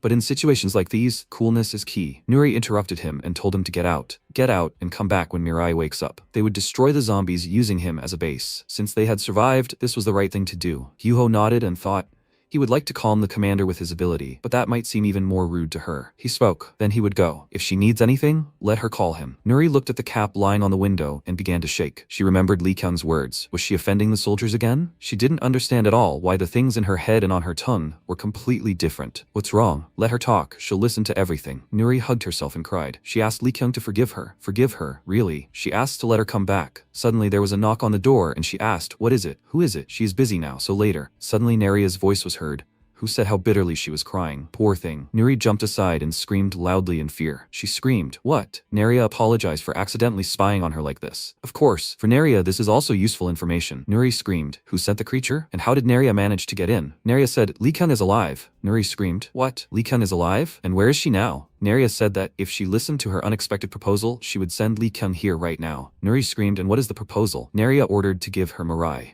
Nuri asked again, "What?" Neria spoke up. He was a very valuable object for her to study the bugs. They would simply exchange what they each wanted, so no one would be dissatisfied, right? The answer was yes or no. She could answer in 3 seconds. 3, 2, 1. Nuri screamed loudly, and after a while, Mirai entered the room and asked to excuse him. Nuri asked in surprise, "Mirai, is he awake yet?" Neria said happily. Finally, they could say hello properly. MC thought, "Green jelly?" Neria asked what brought him here. Mirai said he wanted to ask how to defeat Terret. Neria screamed, "Wonderful, Commander, as she just said. From now on, she can use Mirai as she pleases, right?" Nuri sighed and squatted down. "That's right. Let her do with him as she pleases. But in return, she must keep her promise." After a while, Gyuho was putting together puzzles and asked, "Commander, excuse me, but what is this?" Although since she ordered it, he carries it out. Nuri asked, "Gyuho, doesn't he know about puzzles?" "Puzzles, that is." Gyuho interrupted her and said, "No, he knew about puzzles, but why did he suddenly feel the need to put this together?" Nuri replied that puzzles provide a sense of psychological security. By releasing a sufficient amount of dopamine, they also help make serious choices. Gyuho asked, "Is that so?" But it seemed to him that this, on the contrary, brought more chaos. Everyone around was angry with each other and said, "If you look at it scientifically, let everyone leave, he'll do it himself." Gyuho, let him try it too. Gyuho thought she just seemed so detached. Why had she suddenly calmed down? And she was leading the meeting so calmly. Of course, he was glad that she seemed to be getting better. Garam interrupted his thoughts and screamed loudly, "Who was she talking to? You idiot cocoon?" Rishuru replied, "Why do they always call him a cocoon? Are they all really tired of living?" Jen took out a stun gun and ordered them to listen to her, both of them, before their hands were blown off. Are they not afraid of her scary button at all? Gyuho lowered his gaze and said he won't. He looked around and thought, by the way, where did Mirai go? He can't just skip the meeting. At that moment, Nuri, as if reading his thoughts, said, "Mirai will be leaving them soon." Gyuho asked, puzzled. "What?" Nuri said, "City reconstruction, Dongho's healing, nutrition, and internal structure. They have a lot to discuss, but they will start with the most pressing issues." Someone screamed, "What does that mean? Mirai will be leaving them soon?" After a while, they were allowed to enter. MC, Hyung, and Neria stood at the threshold. Gyuho looked at them puzzled, and Garam asked, "What's that green bug?" Nuri replied, "These 3 are heading to the 3rd star, Arlo." Gyuho asked, "What?" But Mirai had only just woken up. Nuri put down the puzzle piece and said she and Li Kyung had solved it. Garam screamed, "What? The commander is alive? And where is she?" Jian screamed, "What a relief." It was truly a relief. Nuri looked at Neria, who waved at her. Nuri had screamed a while ago. Should I give her Mirai? Don't let her talk such nonsense. She seems to think that Mirai is nothing more than some kind of tool, but he is one of their fighters, whom Lee Kyoung cared about. For Lee Kyoung, the lives of the fighters were everything. Even though she is now in a nearly unconscious state, she will never tarnish her principles. She cried and ordered her to get out right now. Let her get out of here. Neria grinned, and Nuri hysterically asked, is she laughing? Neria replied, it was a joke. There's no way that the human fairy Neria would make such a cruel proposal. Why is she reacting so seriously? Nuri asked again. What? Neria said. More details here. Nuri screamed in fear and a voice came from a small box. Nuri, can she hear her? Nuri burst into tears and asked, Lee Kyoung? Currently, she was telling her that Lee Kyoung was alive, and after discussing the current situation with her, they decided that Mirai needed to improve. After all, despite all their victories and defeats, Mirai was the only one who could get close to Terry now. Jian asked, but where was the commander now? Why didn't she come herself, personally? Neria replied that she was healing the commander. The thing is, she had a lot of wounds. She'll be back soon, so there's no need to worry too much. Garam asked, puzzled. No, but what is that green thing over there? Nuri said it was Neria, a self-aware AI. Abandoned by the Natifi system. That's what she calls herself. She feels an interest in people, so she's willing to help without any special conditions, and she promised to become a teacher who would help Mirai progress. Rishuru thought, the Natifi system? Well, she'd made a lot of trinkets. Does a teacher need another teacher? He'll probably catch up with Terry quickly anyway. Gyuho put his hand to his face and said, they are certainly grateful for the help, and yet, she was created by Natifi. Could they really trust her that easily? Nuri thought about it. To be honest, there were a lot of suspicious things, but there were still some things that could definitely be believed. Some time ago, a voice came from a small box. No need to worry, Nuri. Even though Neria seems strange on the outside, she's not bad at all. Besides, Terim and they still haven't met. Until then, she will never die, so let her take care of the fighters. Currently, Nuri thought, no one except Lee Kyoung could mention this person, so at the very least, she's sure that Neria's words weren't a lie. Neria laughed and said not to worry, she will help Mirai, and they will be able to defeat the officers. And during this, she will help him achieve great progress. Nuri said, okay, then the three of them can go right now. She's counting on him, Mirai. The fate of all humanity depends on his progress. MC went to the window and said, he doesn't care, but he will definitely be able to defeat Terra. Hayoung jumped on his back and they flew over the city. Juho asked them to be careful. He asked, but why did Nuri send Hayoung with them? She answered, she didn't send her. Neria said that they definitely needed to take her along. She said that she was so cute that they couldn't live without her. No, he didn't need to worry so much. After all, she asked Mirai to protect her properly. Juho clarified, will everything be okay? Nuri slammed her hands on the table and suggested they take a little rest and continue the meeting. They also have a lot of work. Everyone screamed, yes. Juho looked at Rishuru and asked, by the way, why doesn't he ask for Mirai? Rishuru asked, what if he whines? Will they let him go? He's not a teenager in puberty anymore, so they need to focus on the meeting. Garam and Jin screamed happily. Wow, Rishuru? He walked towards the exit and said, but first he'll pop into the restroom. Gyuho smiled and said, okay, let him go. Rishuru closed his mouth and thought sheepishly, so they went to see Arlo, right? He ran down the hallway and mentally ordered the teacher to wait for him. He'll come to him soon too. Suddenly, he was electrocuted and fell to the floor, starting to cry. Gyuho sighed and looked at him with displeasure. After a while, on Jeju Island, Neria said, here, this is where Arlo is. After a while, a voice was heard. What? Who is this? Why did they come here? MC replied, to kill him. The hunt for the officers was resumed. After a while, Nuri walked down the hallway and thought, well, the meeting is over. There are certainly a lot of things to do, but they need to start with that very one. Even under pain of death, she wouldn't want to do this, but it can't be helped. Some time ago, she said, he did a great job, Gyuho. She'll clean everything up and he can go rest. Gyuho spoke up, Commander. He needs to tell her something. Nuri asked, what about? Gyuho said thoughtfully, well, in order to, as they discussed during the meeting, begin restoring the structures and increasing the army, won't he have to go to someone first? Nuri said, and she was wondering what he decided to talk about. She gathered the documents and said she was going to go to him anyway. It's not only that they don't have enough workers, but also that in his current state, he has no right to look Lee Kyoung in the eyes. In any case, she'll figure it out herself, so there's no need to worry. She is, after all, the chief of staff, so she knows how to separate personal and work. Gyuho said, yes, good luck to her, Commander. She adjusted her glasses and thought, even though she said so, her pride still resists, and it was her fault that she said those nasty things, so there was no one else to blame. She exhaled and thought she had no idea. She would try and see what happened. After a while, she asked Chun to excuse her. He turned around and asked, what was wrong? She herself told him to get lost. And now she decided to add something else? Nuri grabbed her head and thought, this is terrible. He himself said he wouldn't work, so why is he working so hard? She feels even more ashamed. Nuri bowed and apologized. Well, he needs to remember to rest and other things. Anyway, she asked them to come back with them. Chun interrupted her and said that she needs to work so she can go. Nuri asked, what? Chun said that he will work as she orders so she can go. He thinks that she is busy herself, so she should go and take care of her affairs. Nuri's mouth fell open in surprise and thought, what? She plucked up her courage with such difficulty and apologized. She turned around and said, yes, yes. She doesn't know what kind of wind blew him, but let him continue to work conscientiously. She will call him regularly, then let him come. Chun said, but let her listen. Nuri asked, what? He gave her advice, when she cries, let her do it more quietly. Everything can be heard perfectly well behind the door. Nuri asked, what? She started to run away and screamed. Who was crying anyway? What was he talking about? She had never cried at all. She ordered him to work, and she, a person who knows neither blood nor tears. Chun smirked and thought, she is not at all what she seemed at first. After a while, Neria ordered Mirai to finish him off. MC rushed towards the monster, who was screaming loudly. Neria said the third star or the second. They will finish everyone off and quickly go to Terate. Hyun loudly gulped in fear as she watched what was happening. She thought it was partly her fault that Auntie Jisun was injured. She can't just run away all the time. Judging by the fact that Neria took her along, she probably has some kind of ability too. If Mirai is in danger, she will muster up the courage to help. Neria said, well, they can't let their guard down. Starting from the third star, they fight the leader's natural children, so they are completely different from the officers they fought before. Well, and yet, for Mirai, they will be one hit away. Neria ordered to finish them all off, to destroy them. Suddenly, MC's head flew into a tree, and Hyung screamed in fear. Mirai. Neria looked at it in confusion and screamed, is he okay? Only his head is left. Mirai became like this in one hit. Suddenly, he recovered his body and rushed on, and Neria said, great, they're advancing again. She told him not to let his guard down. Hyung wished him luck. The monster continued to hit MC's head with every blow, sending it flying to the side. Hyung screamed in fear. Mirai. Neria said, wow, that's weird. According to her data, Alu isn't that strong, but why is he pushing Mirai back? She needs to thoroughly check what the problem is. MC thought he would finish off Terry. To do that, he had to win. He remembered Terry's words that in his current state, even after dying a bunch of times, he wouldn't be able to defeat him. After all, he wasn't thinking at all about how he could defeat him. MC froze, and Neria asked, what? Why was he just standing there doing nothing? The monster attacked Mirai and screamed, enough. He's asking, why is he doing this to him?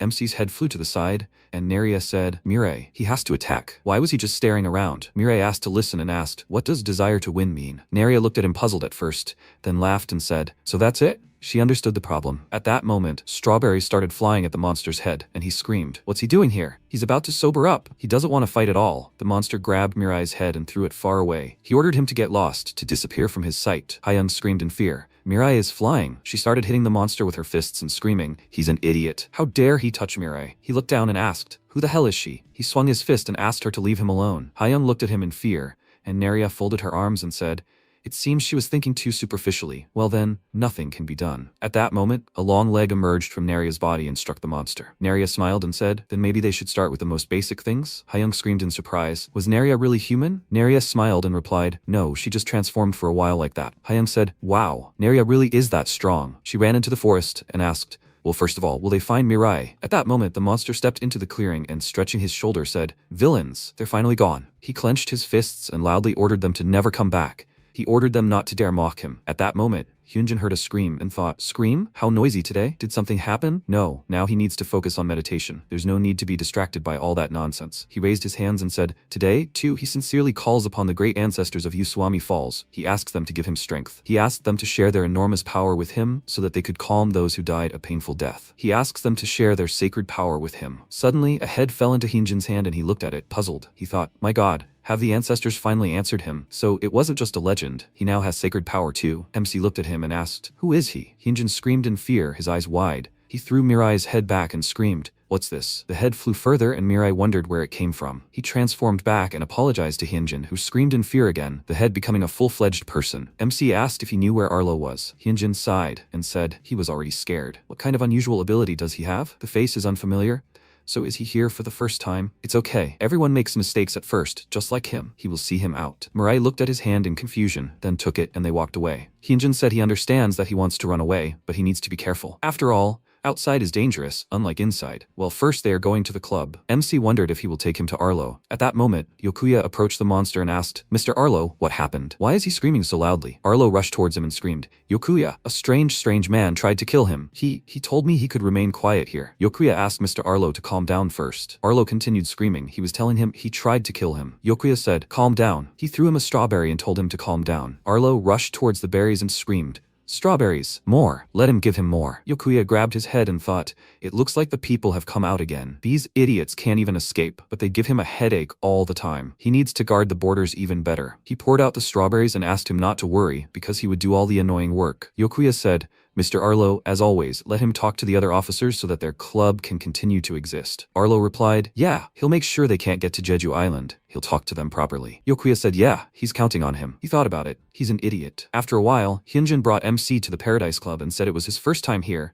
so he needed to go to the -50 floor. Okay, he needed to go down quickly. Mirai went inside and thought, -50 floor. Hyunjin asked to listen. It wouldn't be easy for a young man like him. Still, he needed to gather his strength and go up, and he shouldn't be upset, no matter what anyone said. MC looked at him questioningly, and the elevator doors started closing quickly. He went down to the -50 floor when he suddenly heard conversations. Is that a new guy? Some young man had arrived. The man said he had his eye on him, so don't touch him. MC looked around and thought, is it Arlo? No. When did there become several of them? Should he just kill them all? They don't need to be killed. And who should he start with? He can't start with anyone. Suddenly, Hyung ran up to him and shouted, Mirai, he came here too. And they came in while they were looking for him. Naria said, what a surprise. And they were just about to go after him. Mirai asked, who? Hyung interrupted him and said, it's Naria. She says she can transform like this. And he believed faster than they thought. Since they found Mirai, they have to go to Arlo quickly. There are a lot of living people on Jeju Island, so they need to save them quickly. Naria said, no way. They can't miss such a wonderful chance. Mirai asked again, a wonderful chance? Naria told him to look around. Doesn't he feel anything? There are so many people here who have what Mirai lacks. There's a human slaughterhouse on Jeju Island. All the people who couldn't become slaves on Oryuk Island or in other areas have gathered here. Usually, those who end up in the human slaughterhouse are immediately turned into human meat. But in this heavenly club, they are given another chance. And this chance is the fights. Whoever wins 10 fights goes up a floor, and if they manage to reach the highest, the 50th floor,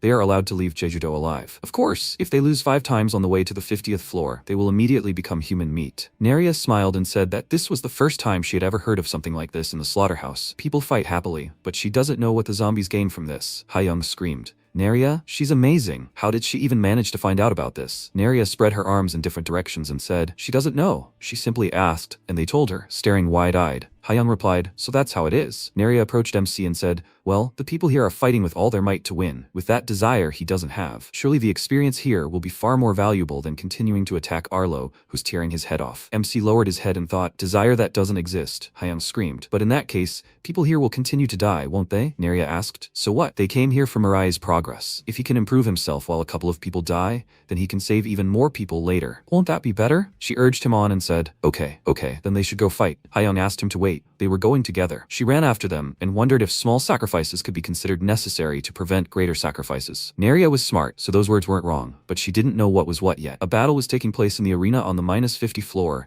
and the zombies were screaming loudly. Shouts of beat, beat rang out. Guys, let them fight even harder. It doesn't matter who wins or loses. Let them finish quickly. May they both die and go to the slaughter. The fighting arena is where human destinies are decided. 500 people register here every day, and starting with number 1, they go out to decide the winner. The victory criterion is when the opponent surrenders, can no longer fight, or the judge has determined 20 effective hits. As soon as a winner emerges, the next number immediately begins fighting. The loser can register again the next day, but if he loses 5 times, he's executed immediately. The man raised his hands and shouted joyfully. A voice announced that number 354 wins by the judge's decision. Next, number 356. He goes on stage. Hyung joyfully shouted, Mirai, it's his turn. Naria wished him luck. He walked into the arena and the referee said, both athletes come to the center. The guy looked at him puzzled and asked, but isn't this a child? The fat man looked at it and said, that's awful. He's jealous. He wanted to fight this kid himself. The guy grinned and replied, he'll have to take the number right in front of him tomorrow. MC's opponent laughed and said, looks like he'll have an easy win today. Thanks, kid. The referee waved his hand and announced the start of the match. The guy swung his hand and said not to blame him. He doesn't have any either. A voice announced, number 355, 1 effective punch. The guy looked at his hand and thought, what? It felt like he hit a rock. He screamed. Looks like he's trained a lot, but he still has no hope. The referee announced number 355 has effective punches. Hyun looked at it and asked, what should we do? It looks like Mirai is still in trouble, so he's going to lose. Naria looked thoughtfully at the scene, and MC pondered the desire to win, which he lacked. What was it? He still didn't know. The zombies shouted joyfully, well done, let him finish soon. It's been so long since we've seen children. This is going to be delicious. The referee announced number 355, 19 effective strikes. The guy jumped up and said, 1 hit left, and yet, for a kid, he held up well. MC looked down and heard the words. He turned his head 53 degrees to the left. He successfully dodged the attack, and then heard the order to extend his arms. His goal is not to hit his opponent. You have to think that he's simply extending his fists forward. Mirai attacked his opponent and threw him aside, which shocked everyone. Someone said, well done. There's no point in overthinking things. Doubting doesn't help when he uses his fists. He must fight as best he can. After all, he's done well so far. Mirai turned around and saw Kyoung behind him addressing him. Kyoung joyfully shouted that Mirai had won, and she was so worried because it seemed like he would really lose. MC looked at the commander, and Kyoung asked in surprise, "Where is he looking?" Naria replied that she tried a little. She used an illusion on the protagonist. Now there is someone in front of MC he can trust, but even she doesn't know who it is. Kyung's illusion instantly disappeared. Mirai was surprised and thought that she wasn't real. The referee raised his hand and declared that number 355 cannot fight. Number 356 has won. The referee looked at the number of the defeated man and clarified, "So this guy now has 5 losses? In that case, number 355 becomes human meat." The referee threw the man into the crowd of zombies. They screamed furiously. The zombies bit off chunks of flesh from the body of number 355 and shouted that it was very tasteless. There was nothing to be done. It looked like bad goods. Kyoung covered her mouth with her hands in fear and asked, "So this is what it means to become human meat. How horrible. It was very cruel." Naria calmly turned her head to the side and asked, "So why is Kyoung so surprised?" This was the current state of people. After some time, the protagonist defeated several people with the help of Naria's illusion. The comrades took the elevator down to the first floor above ground. Thanks to the help of the illusion, Mirai quickly reached the first floor above ground. Kyoung joyfully exclaimed that they had reached the first floor so quickly. The protagonist is simply amazing. Besides, it was great luck that they were able to get up here as a team. The Paradise Club has a team system. You can split into teams of 2 to 5 people and go up to the next floor together. However, losses also count for the team, so if the team suffers 5 defeats in total, they should die together. Naria looked at MC and noted that it was good that he hesitated less during the attacks, but she still had a feeling that something was missing. The protagonist's physical stats are so high that even without much desire to win, he simply wins. It seems even more mechanical. Naria thinks she needs to take care of this later. Kyoung shouted enthusiastically. She recently heard that someone was going to the market. Maybe they would go for a one-time visit too? Naria wondered if they had come here to relax. After some time, in the inner district of Jeju-do, in the Paradise Market, Kyoung exclaimed with great happiness that it really was a paradise market. Naria wondered, why would there be something like this at the slaughterhouse? Are all the zombies here stupid? It's so different from the information about Jeju-do that she had in her data. But all the activities at the slaughterhouse are supposed to be reported to the officers. It looks like someone is spreading false information in the process. Kyoung asked the man for a grilled chicken. The founder of the hot dog company, Jun Do-hyun, smiled and clarified they had 5 win coins. Kyoung asked, "What's that?" Do-hyun, waving a hot dog in his hand, yelled, "So what? They don't have any money, and they were going to cheat him." Kyoung was surprised and replied that she simply didn't know such a thing existed. Hyunjin handed over a coin and said, "Here are 10 win coins." He asked Do-hyun to give each of his comrades 1. He's very glad that the comrades reached the above-ground floors without any problems. Hyunjin hasn't seen such young children in a long time, so he was very worried. But does the MC even remember him? And yet Mirai is certainly good. He immediately thought the protagonist had unusual abilities, but he got to the ground so quickly. It took Hyunjin a few months. He smiled and scratched his cheek with his finger, adding that, besides, he'd already lost 4 times, so he wasn't holding up well. If his comrades want to go out, they should be careful outside. Inside, of course, they can walk freely, but if they even make eye contact with security outside, they could be killed. Kyoung asked, "What is Wincoin?" Hyunjin was surprised and remarked that this was the first time they'd heard of Wincoins. It's the local currency. As the name suggests, victories during matches can be exchanged for win coins. 1 win coin is worth 1 win. You can exchange them with intermediaries on the above-ground floors. They also say that whoever collects 10,000 win coins will be able to leave Jeju Island immediately. Kyoung, eating a hot dog, exclaimed, "So that's why there's a market here." Naria hugged her comrades and said they'd rested long enough to return to the path of trials. Kyoung smiled tensely and asked if they could rest a little longer. Naria calmly replied no. Kyoung burst into tears and yelled that this was too much. Naria asked with displeasure, "What's too much?" The human fairy, Naria, simply needed help as soon as possible. Sometime later on the first floor above ground in the fighter's waiting room, Naria, sitting on the floor, explained that starting from the first floor above ground, to protect quality, no more than 1 competition was held per day. She had already registered them, so as soon as an opponent was found, they would go to the arena. Kyoung asked curiously, "What kind of quality protection is this?" Naria replied sadly that many things differed from her own data, so even she didn't know much right now. She directed streams of mana into the protagonist's hand, and noted that continuing to fight like this was not helping progress. MC's stats would have to be lowered slightly. If it works on the muscle fibers, it should be possible to control them to some extent. The referee announced over the loudspeaker for number 356 to enter the arena. Kyoung noticed that it was Mirai's turn and asked him to hurry. After some time, they entered the arena on the first above-ground floor. The zombies screamed, "Is there no one with a 5th defeat today?" They exclaimed that it was number 356 and ordered him to kill everyone. The zombies placed 2 pieces of human flesh on Mirai. Kyoung screamed that she was shaking badly. What if the people on the first above-ground floor turn out to be much stronger than before? floor. Naria thoughtfully replied that she really wanted that to be the case. The fighter entered the arena, and Hyung looked at him in amazement. Fighter 42. Hyunjin tensely noted that this was an amazing coincidence. How he and the protagonist met. The referee ordered the athletes to get ready. Hyunjin said that fighting a small child doesn't make him happy at all. The referee waved his hand and announced the start of the match. Hyunjin was very surprised when he saw his opponent disappear. Mirai immediately attacked him, but Hyunjin managed to dodge. Hyung screamed in amazement that Hyunjin had dodged the protagonist's attack. It seems people on the above-ground floors are different. Naria excitedly exclaimed that a worthy opponent had finally appeared. Hyunjin thought MC was fast. It seems his quick appearance on the above-ground floor was no mere coincidence. Don't let your guard down. Thinking the protagonist is just a child, he quickly jumped up and waved his hand to push Mirai aside. The protagonist struck his opponent. The zombies praised MC and asked him to kill number 42.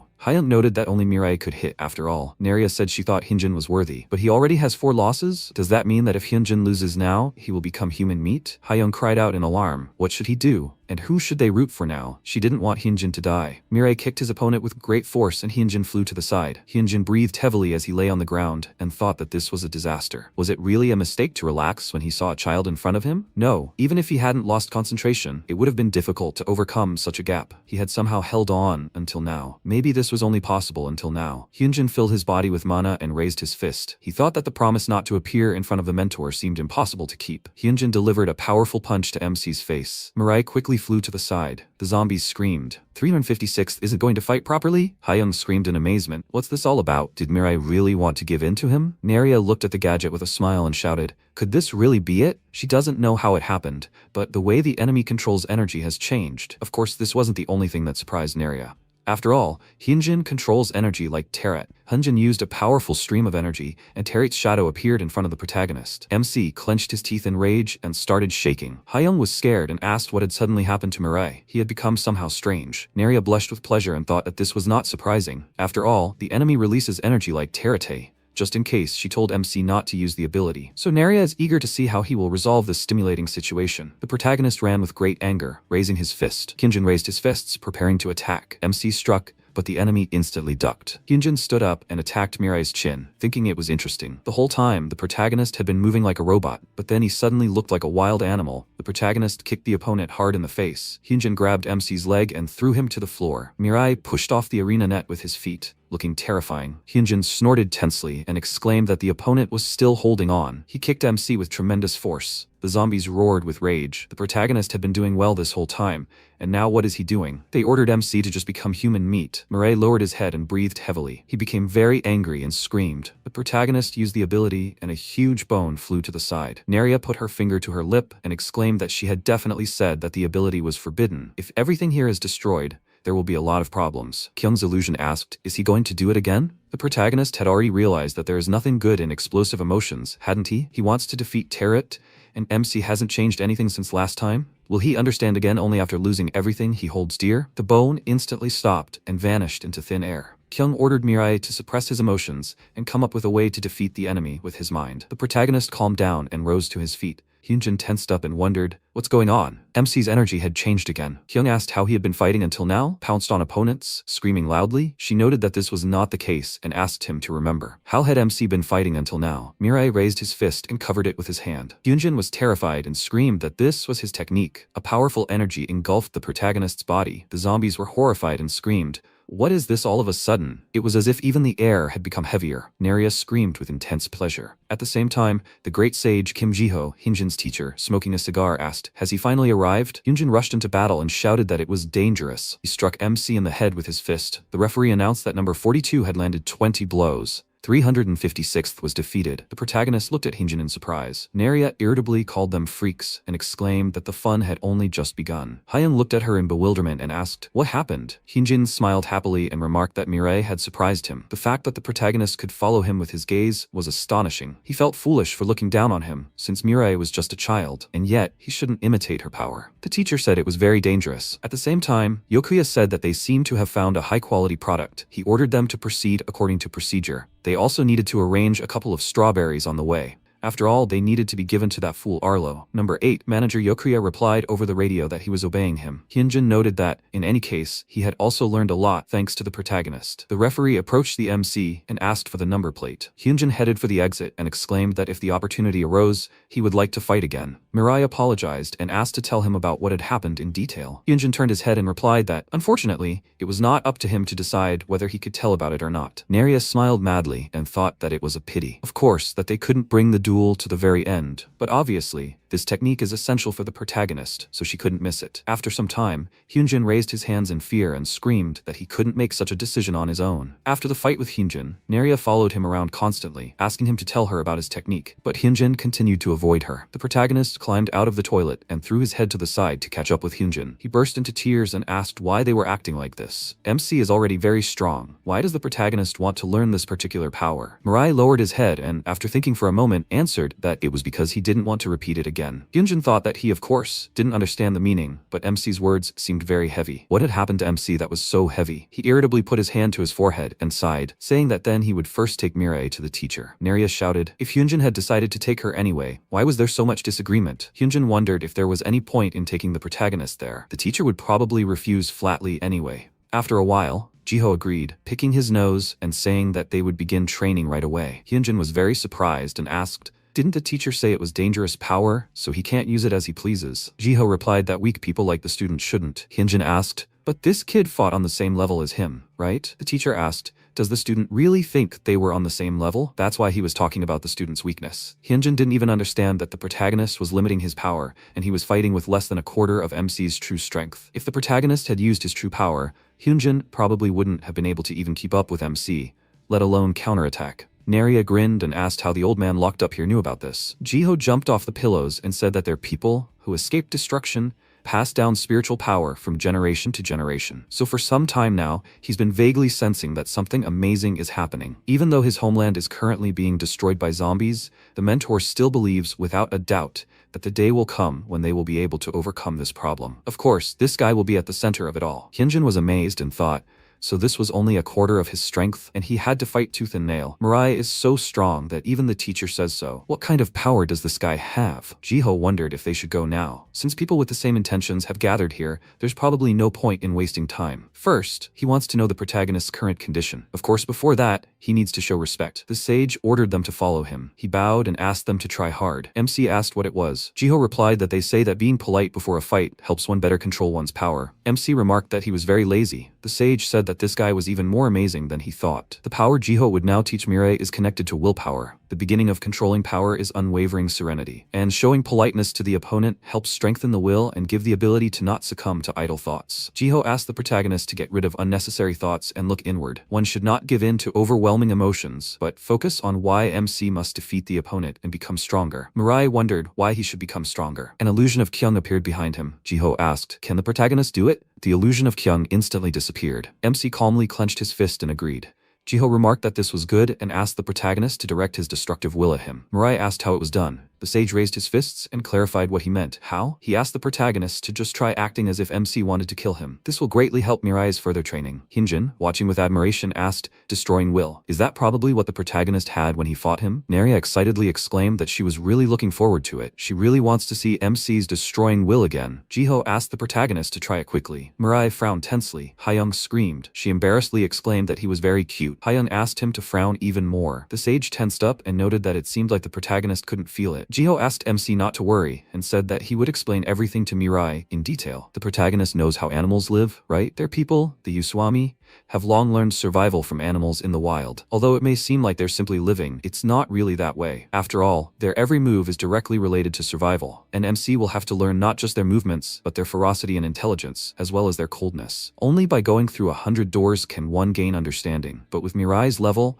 understanding can come after just a few real fights. The sage raised his hands and ordered the protagonist to attack. MC struck, but the sage calmly dodged. Jiho struck Mirai in the forehead with a spoon. The comrades watched their fight with interest. Naria said that at first she couldn't believe it, but this old man really is cool. Even though the protagonist is limited, he fights better than she expected. If Mirai wants, he can remove these restrictions of his own free will, and his will is much stronger than before. In any case, Naria wants to see a cool Mirai as soon as possible. Kyoung, her cheeks puffed out, handed Naria the food, and her friend thanked her. Mirai had been immersed in training for several days without a moment's rest, and yet he hadn't made any significant progress. Jiho thought this was odd. The MC's physique was definitely outstanding, but the fists strike as if simply following some kind of rhythm. What makes the protagonist doubt? MC struck, but the sage calmly dodged. Jiho asked if the protagonist knows how the strongest predators fight. The sage instantly approached the protagonist's face and said that they already have everything they need, but they still fight fiercely. What does MC think is the reason? The protagonist replied that he doesn't know at all. The sage jumped up and explained that the correct answer is actually hidden in the question. Predators already have everything. That's why they are so fierce. After all, defeat will deprive them of everything they have. Why is MC fighting now? The comrades looked at the protagonist with great interest, awaiting an answer. Mirai clarified. Maybe because something irritates him? The sage inquired. So what is it? The protagonist thought sadly. MC replied that people dear to him are always getting killed, and it irritates him. Jiho thought for a moment and asked Mirai to hold out his fist. He touched the protagonist's fist with his finger and asked, after all, he doesn't want to lose what he has either, does he? It turns out that Mirai is fighting to protect something. The result at the end of this fist is the reason the protagonist must win. This will end their duel with MC, and starting tomorrow, Mirai must fight again at the club. Kyoung happily noted that they had worked very hard. Naria grinned slyly and thought that the old man was even tougher than they thought. He accurately identified the protagonist's problem, which even she hadn't mentioned. Jiho said he hoped that today's lesson would be beneficial to MC. Mirai looked thoughtfully at his fist. After some time, the sage asked the protagonist to quickly go to sleep. Sleep is also one of the important elements of training. Hyunjin, sitting in bed, remarked that the mentor had also worked very hard today. Kyoung smiled, clutching the blanket in her hands, noting how soft it was. She asked what was on the ceiling. Hyunjin replied that it was one of the traditional talisman dolls. It was created to honor the memory of those who had gone before them. According to legend, when they are particularly hard up, a spirit enters the doll and protects them. He asked Kyoung to get some sleep, as it was already late at night. After some time, number 42 was called to the 50th floor of the cube. Hyunjin was surprised and asked, "What's this in the middle of the night?" The sage yawned and remarked that he hadn't just said not to run into zombies for no reason. Hyunjin headed for the exit and asked why him and not the protagonist. Hyunjin would have to go. The sage turned to the student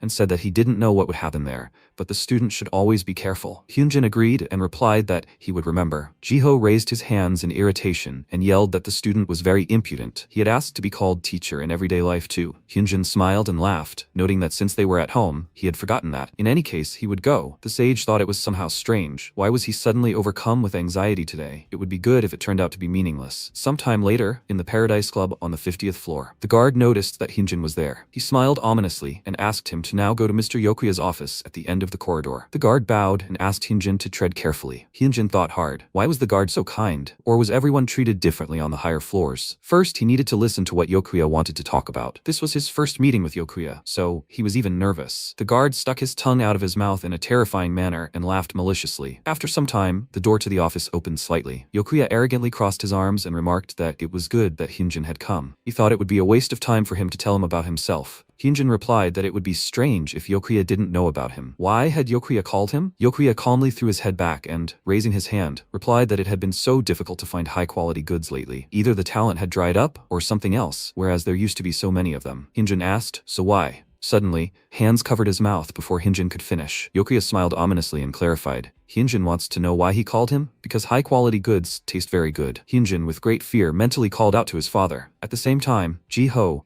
looking at the dark sky, noted that so much time had passed and the student still hadn't returned. A silhouette appeared in the darkness and the sage yelled that Hyunjin was an idiot. Jiho was really worried about the student's behavior. The sage fell silent and number 8 Yokuya threw the package on the floor. Jiho yelled, "What is this?" The manager replied that this was number 42. He calmly asked, "Where is number 356? The sage took the package and opened it. The package contained Hyunjin's severed head. Jiho yelled, "What is this?" He showed the package containing the pillow and asked if it was a souvenir. Number 8 looked tensely at the package and yelled, "What is this?" He definitely brought number 42's head, right? The protagonist hit his knee in the opponent's face with great force. The manager flew to the side and, sliding on the ground, screamed. The sage asked, "Does the MC remember what he taught him?" Jiho calmly asked the MC to try his hand at a real fight. He thought that fortunately, they were just worried for nothing. It seems everything is going as planned, just like that girl said. Now let's go back to the moment when Hyunjin was about to leave. Naria asked him to stop. She would like to test the effect of all their training. But wouldn't it be better to do it not on the weak humans, but on zombies? And what are they all thinking? Hyunjin asked, What was she talking about all of a sudden, and what kind of species was that? Neria clarified, he was going to the very top of the club now, right? Hyunjin agreed and asked, what was it? Neria noted that the manager who took Arlo's place would definitely be there. He would definitely prove to be a worthy opponent for Mirai, so they would go together to kill him. After a while, Neria appeared behind the enemy and clarified, he didn't know she was here? Yokuya asked, what's that? Neria asked, so he means Yokuya and he's the one sending the fake reports? Yokuya got up from his chair and asked, how did she know him? He ordered number 8 to deal with it. Neria picked up the bag with the pillow and said, here's number 42's head. Number 8 should probably follow number 356's head. Number 8 asked what kind of green creature that was. A green spot instantly appeared on his head. Number 8 headed for the exit and asked, where's number 356? Yokuya called out to the manager and yelled, where's number 8 going? Neria thought the protagonist should deal with this guy. Yokuya irritably remarked that he didn't think they could defeat number 8 that way. Hyunjin asked, and Yokuya seems quite unfazed? He'd heard from Neria that Yokuya was completely incompetent in fighting. According to his data, his stats were close to 0. So that's how Yokuya kept eating people? To select the best quality, he even built a 50-story building. Hyunjin angrily put his foot on the table and said that Yokuya had deceived hundreds of people. Even if he had to die, he wouldn't leave him alone. Hyunjin firmly ordered the enemy to attack and said that he would destroy his paradise. Yokuya calmly agreed and replied that that was exactly what he wanted. That guy with glasses who just came out was his manager. Does Hyunjin know why he calls him number 8? Until now, there were many people who wanted to vent their anger on Yokuya, like Hyunjin, and among them, some even defeated managers. And so, the managers changed. Now reaching number 8, he found a book on the shelf and turned to number 42. Hyunjin said that was enough of this pointless trick. Now, Yokuya had nowhere to escape. Yokuya looked at the book and replied that, if you look at it that way, maybe number 42 was right. Isn't Hyunjin interested? What tricks helped him? A zombie with 0 stats. Survive until now? Yokuya pressed the red button, and the floor beneath Hyunjin's feet instantly opened. Neria screamed, claiming it was a trap she hadn't thought of. Hyunjin, falling into the hole, shouted that it was a curse and called Yokuya a freak. He landed on the ground, propped up on his hands. Hyunjin quickly turned his head to the side, surveying the enormous ring. Yokuya, descending on the platform, explained that he had conducted an investigation into the top-quality people beforehand. He apologized and noted that his club hadn't been an impromptu move, meaning a man like Hyunjin couldn't destroy it single-handedly. 2 years ago, the Hyunjin family, including his mother, Han Hyo-seong, and his younger sister, Kim Yoo-jin, disappeared. Hyunjin quickly turned his head to the side and looked at the disfigured chimera of his mother and sister. He asked in horror, why are they like that? Yokuya grinned and asked, will number 42 be able to kill these two? Neria clarified, wasn't it enough for Yokuya to turn people into zombies? He also created a chimera out of them. The chimera rapidly approached Hyunjin. It launched a powerful attack at him, running forward. Hyunjin ran away from the pursuing chimera. Yokuya angrily asked, what is number 42 doing? We all need to fight together. He smiled joyfully, raised his hands, and remarked that Hyunjin was fighting very well. Hyunjin became extremely angry, ran to the side, and called out to Yokuya. He approached his opponent and called him trash. How dare Yokuya do something like that? Hyunjin madly struck the bars repeatedly and shouted that he would kill his opponent. Yokuya asked, does Hyunjin think he would install bars that could be easily broken? Number 42 didn't need to worry about him now. The chimera instantly grabbed Hyunjin by the throat. He clenched his teeth with great effort and began to cough. Hyunjin struck the bars and screamed. He cried with rage and yelled that he would never let this go. Even if he died, he would curse Yokuya. That's right. In fact, Yokuya wanted this even more than human flesh. It was as if he were looking at wild animals locked in a cage, suppressed freedom and, as if thrown into the void, compassion from superiority. Yokuya threw his head back in bliss and called Hyunjin poor. He laughed terrifyingly. The guard yelled into the radio that a disaster had occurred. A man suddenly appeared on the 50th floor. Yokuya yelled, what the hell is this? He asked the freaks not to interfere with him. This is such an important moment. Some time ago, the corpse of number 8 fell to the ground. The sage clarified, 10 seconds or 5 seconds. This is much better than expected. He congratulated Murray's student and noted that the protagonist finally found his own true face. Currently, the protagonist standing on the platform clarified,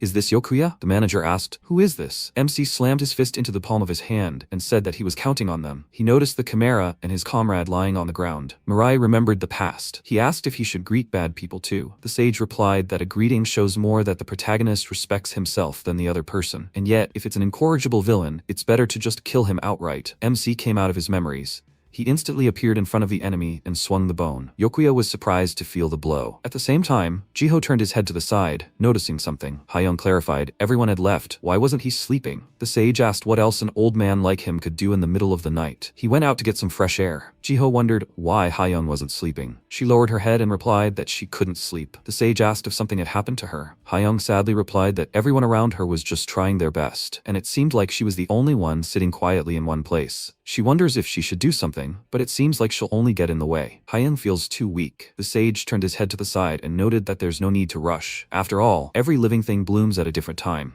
Some flowers bloom profusely with the arrival of spring, while others only blossom at the end of autumn. For now, Hyung just needs to do what she can in her current situation. After all, soon her confident character will emerge into the world. Such a time is sure to come for each of them. Yokuya flew to the side with great force and, putting his hand to the wound, screamed, "What is this?" Naria asked admiringly how the protagonists managed to appear so quickly. "It seems like grandfather's training is having an effect." MC, clutching a bone in his hand, clarified, "We need to kill Yokuya and go to Arlo, right?" He quickly jumped towards the enemy. Naria noted that for some reason she thought his character had gotten even better. She'll see how big he's grown. The bone flew at great speed, but Yokuya, overcome with fear, managed to dodge the attack. He turned his head to the side in great fear and yelled that the protagonist is number 356. The guy who lost to number 42. How can someone who lost to 42 come here? The bone hit Yokuya in the side with tremendous force. The protagonist waved his hand and a gust of air threw the opponent aside. Yokuya fell to the ground and grunted in pain. He quickly pressed the red button. The arena rose to a huge space. Naria exclaimed that Yokuya made everything so similar to Natefi's lab. He stole absolutely everything. MC quickly ran towards the opponent. Yokuya called him a freak and yelled, since he felt sorry for the protagonist. MC dared to come here? He opened his jacket with many buttons and shouted,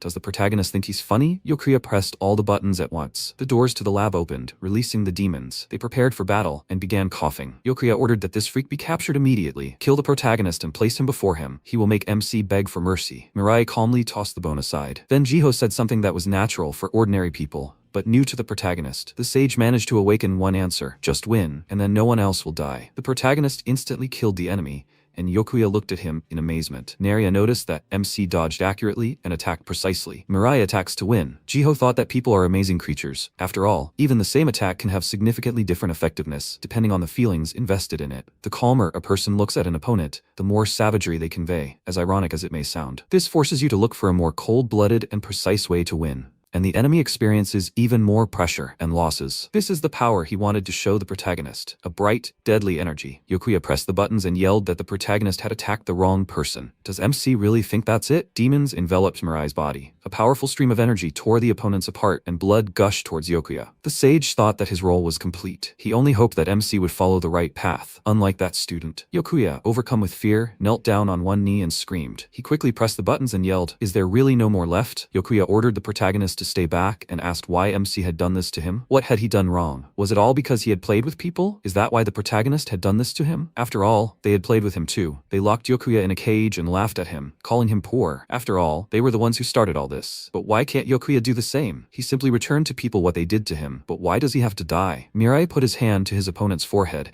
and replied that it wasn't that, simply because the opponent was Yokuya. The opponent froze and began to cry. The protagonist immediately tore Yokuya's head off. Naria laughed and said that, unfortunately, she wouldn't mention Yokuya's death even in the comments. In 2-3 weeks, he would completely disappear. She asked him not to be sad, because there is always room for unknown tragedies in the world, and Yokuya is just one of such passing tragedies. Naria wished him a safe journey. Mirai asked if he could go kill Arlo now. Naria agreed and exclaimed that she needed to repay the insult, but she didn't even know where he was now. Maybe Arlo was still where they first saw him? After a while, Hyung reacted to the sound and asked, "Is that the sound of crying?" She quickly ran into the darkness and yelled that she was going. Maybe it was a lost child. The sage raised his hand and ordered the disciple to stop. Hyung froze in surprise when she heard Arlo asking for a strawberry. He opened his mouth in front of her face and noticed that there was a strawberry. Arlo put his hand on her shoulder and brought his mouth to her head. Hyung closed her eyes in fear, and the sage asked her to be calm. It's okay. She should stay in the same position as now. Jiho dared to assume that the enemy had no bad intentions now. Arlo instantly raised his head and began to cry. He removed his hand from Hyung's shoulder and instantly jumped up.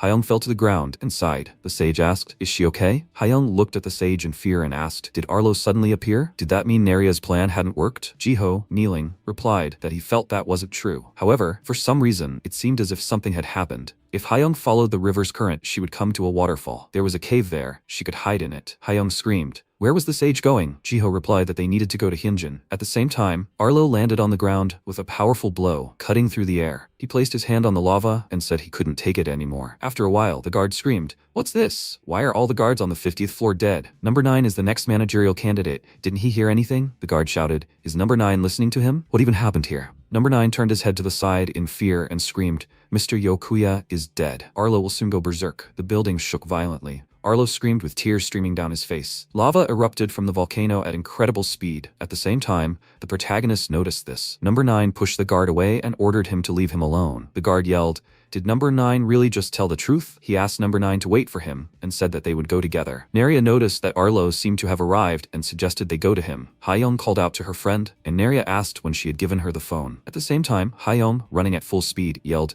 "What kind of volcanic eruption was that? Are they fighting Arlo now?" Naria disagreed and replied that they didn't even understand what was happening yet. Hyung exclaimed that she had just seen Arlo and wondered if he had gone to them. Naria asked where he had gone. Hyung didn't answer, and Naria said that everything was fine. They would go look for him, and that was it. Hyung asked her friend to wait and yelled, "But there's nothing she can do to help? Because of the volcano, people could be in danger." Naria replied that she understood her friend's feelings, but she had already told her. What's the point of saving just a couple of people? They will do everything on their own, and Hyung must hide well. Hyung asked Naria to wait. Naria turned off the phone and, quickly flying upward, asked the protagonist to go. MC noticed Hyunjin lying on the floor and asked, "Comrade is dead, right?" He quickly jumped up, pushing off from the chimera. Hyung, holding the phone with trembling hands, clarified, "Really only a couple of people?" She called Naria an idiot and screamed that she was also one of that couple of people whom Mirai saved. And Aunt Jiseon, and Hemi, and Yulha, everyone is one of that couple of people. Naria cannot appreciate the significance of all people. Hyung threw the phone on the ground and said that she will also do what she can. She exclaimed with fury that Naria is not smart at all. Hyung quickly ran deep into the forest. Sometime later, on the outskirts of Jeju-do Island, in the security line of zombies, they ran away quickly, screaming and asking, "Where are they supposed to run?" The guard looked at them and asked, "Where are they going? But what about guarding?"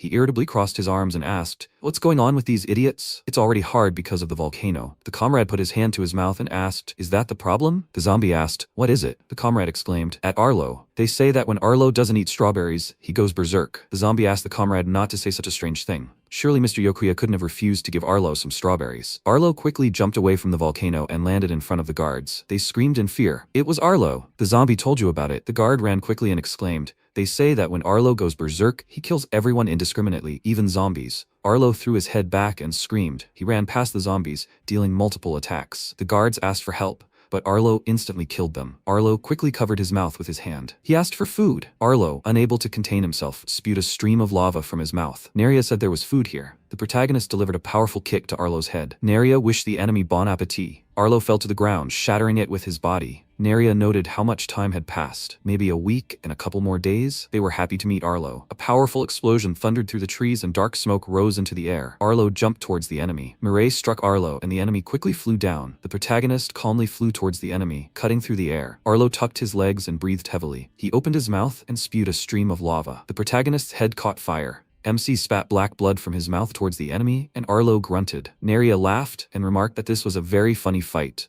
Arlo punched the protagonist, but MC dodged the attack. Mirai slammed his hand into the opponent's head. Arlo grunted and, with a punch, exploded the protagonist's head. MC's head instantly regenerated, and he attacked the opponent. Arlo's cheeks puffed out, and he tensed up. Naria asked, "Isn't this very unpleasant?" She apologized, and said that from now on, everything would be different. MC returned to himself. Arlo put his hands to his cheeks and screamed. Mirai let out a mocking cry, and Naria laughed. After a while, the protagonist spun in the air and kicked the opponent with great force. He raised a bone with the intention of attacking. MC slammed the bone into the opponent, and Arlo flew to the side. The opponent fell and quickly slid across the grass. Arlo, breathing heavily, turned his attention to the strawberries lying on the ground. He laughed with great effort. Arlo reached out towards the strawberries and remembered the past. He was sitting at the table and asked why Mom liked strawberries so much. Mom, smiling and sitting in front of a plate of strawberries, asked, maybe it was because their grandmother loved them? When she eats strawberries, she feels as if her grandmother is right next to her. That's why Mom wants more and more. The answer to Arlo's frequently asked question was something he couldn't understand at the time, but understanding soon came. Arlo changed his appearance, becoming a zombie, and looked at his mother's bloody body. He cried with great horror, and putting his hands to his face, asked, what did he just do? Having turned into a mutant, Arlo ate his mother. Full of disappointment, he tried to suppress his hunger on his own, but in the end, everything didn't turn out the way he wanted, just for a single moment, and it was at that moment that it seemed as if he were with his mother. Arlo felt as if his mistakes were understood, and that he had tried hard. This was his only support. He came out of the memories, and the protagonist crushed a strawberry with his foot. Arlo, shaking, asked what was wrong with the protagonist. He was trying so hard. No matter how much he missed her, he could handle it. Arlo tried to keep from making a mistake. Arlo ran quickly, hugging MC, and clarified that he was asking what was wrong with the protagonist. he broke the trees in front of him while running quickly. MC calmly slammed his hand into the opponent's body. He looked at his broken fingers and thought that it was getting more difficult. Mirai, having torn his body apart, flew up. He quickly aimed the bones towards the opponent, but they hit Arlo's body and broke into pieces. Arlo screamed and jumped up. The protagonist raised his hand and prepared to attack. He spewed a stream of blood from his elbow and, flying past the opponent, cut Arlo's body in half. MC calmly landed on the ground. He turned his head to the side, hearing a grunt. Arlo's body parts began to grow, and he stood up in two. Neria noticed that the enemy had split in two. The opponents quickly launched attacks at the protagonist, and MC's body broke into two. Neria said that this ability, similar to the one Planaria has, will be a problem. It is impossible to know which of them has the heart. In addition, the physical abilities of both individuals are identical. If anything, the density is even increasing. If, however, both of them are not real, they can continue to multiply. If MC wins this fight, he will be able to fight Arlo, who will be 100 times stronger. Mirai, lying on the ground, asked, "Will he not die then?" Neria disagreed and replied that she didn't think he would. If the protagonist doesn't die, then an error like MC will need to be observed, since she has never seen anything like this before. Mirai said that then it is decided. In fact, the protagonist understood Arlo's sadness well. Arlo's manner of speech and facial expression were similar to MC's. That's why Mirai knew exactly how this wait would end. The protagonist raised his hand, asking the enemy to be patient a little longer,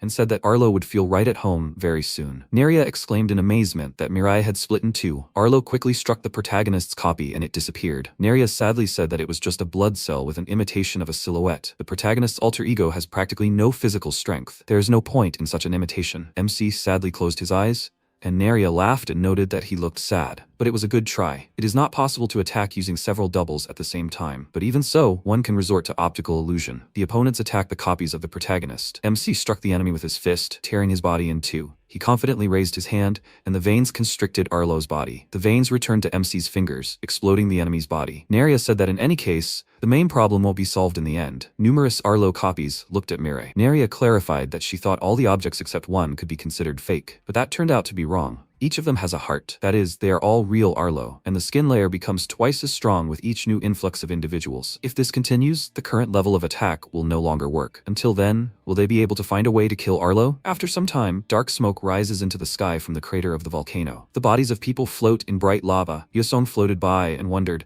"What is this?" She fell into a memory. Hyosung happily showed the doll and asked, "Didn't it turn out well?" "She worked hard to create it for a whole week." Little Hyunjin laughed and replied that he thought it didn't turn out very well. His mother, offended, asked for praise. Her son pointed at the doll and asked to look here, because everything had fallen off. Hyoseong asked him to just compliment her. Hyunjin asked, "So what is this?" His mother noted that he had scolded her first, and then asked so innocently, "It's a traditional tribal doll. She got the same one from her grandmother. If mom or dad were to die in this world, the soul inside the doll would be able to help them. Therefore, it must be carefully preserved." Hyoseong emerged from her memories and, pushing the stone with her son lying on it, thought that even though she had become a doll, she still protected Hyunjin. The stone hit the shore. The sage asked if the brainwashing had stopped now that Yokuya was dead. He thanked Hyoseong for saving Hyunjin. Hyoseong, smiling, began to dissolve in the lava. She looked at the sage and drowned. Jiho asked her not to worry, because at the right time he would find her, and they would talk. At this time, he will take care of Hyunjin. The sage stood on a stone and, placing his hand on the student's body, clarified that he needed to get up. People need their help.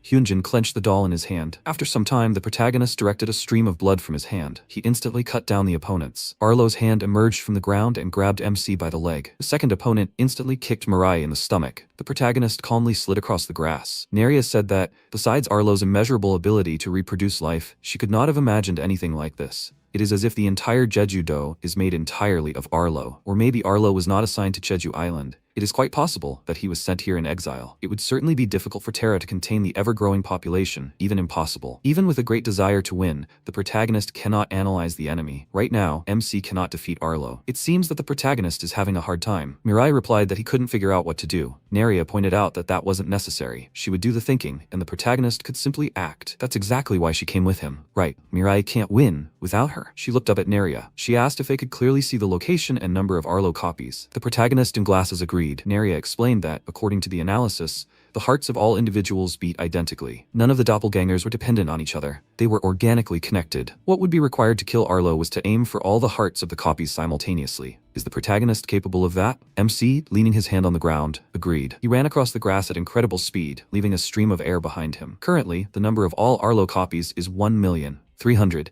205,000. Within the boundaries of their possible reality, destroying all objects at once is impossible. Neria clarified that Mirai would 100% meet his death here, though he might possess an ability beyond anyone's imagination. MC jumped over the last Arlo copy. Neria said that Mirai truly had abilities that were unimaginable. The protagonist, having destroyed 1,325,000 Arlos, landed on the ground. He calmly noted that this was not the first time. The ground began to split. Neria noted with fear that Jeju Island was collapsing. It seemed that this was because the Arlo copies that held the island afloat were beginning to disappear. Since it was all over, they should go try to find Hyung. The protagonist noticed something and turned his head to the side. MC wondered if he could hear crying. He ran across the crumbling ground. Mirai stopped and wondered if that could be a heart. After a while, Do Hyun, holding a stick in his hand, shouted decisively, "Number 9 still wants to go this route, even after Lee Jikin's appearance?" He ordered him to think twice. Survival is a priority now. Simple unity is not enough. What's wrong with zombies? Number 9 barked that he was acting this way precisely because Jikin had arrived. Do Hyun thinks that anything will change with his help? There's chaos outside. What kind of survival can there be? Death is everywhere. Number 9 ran quickly and shouted that if that's the case, he will eat them without any regrets and they will die a good death. Do Hyun raised a stick and shouted. Hyung decisively hit the zombie on the head. Number 9 stopped, grabbed his head with his hands and shouted, "What is this?" Hyung held out her hand and asked to give it to her. Do Hyun handed her a hot dog and Hyung clarified that it wasn't a hot dog, but that stick. Number 9 asked furiously, "Didn't she bring people here?" He called her a fool and clarified that so that's who had been following him everywhere without his knowledge.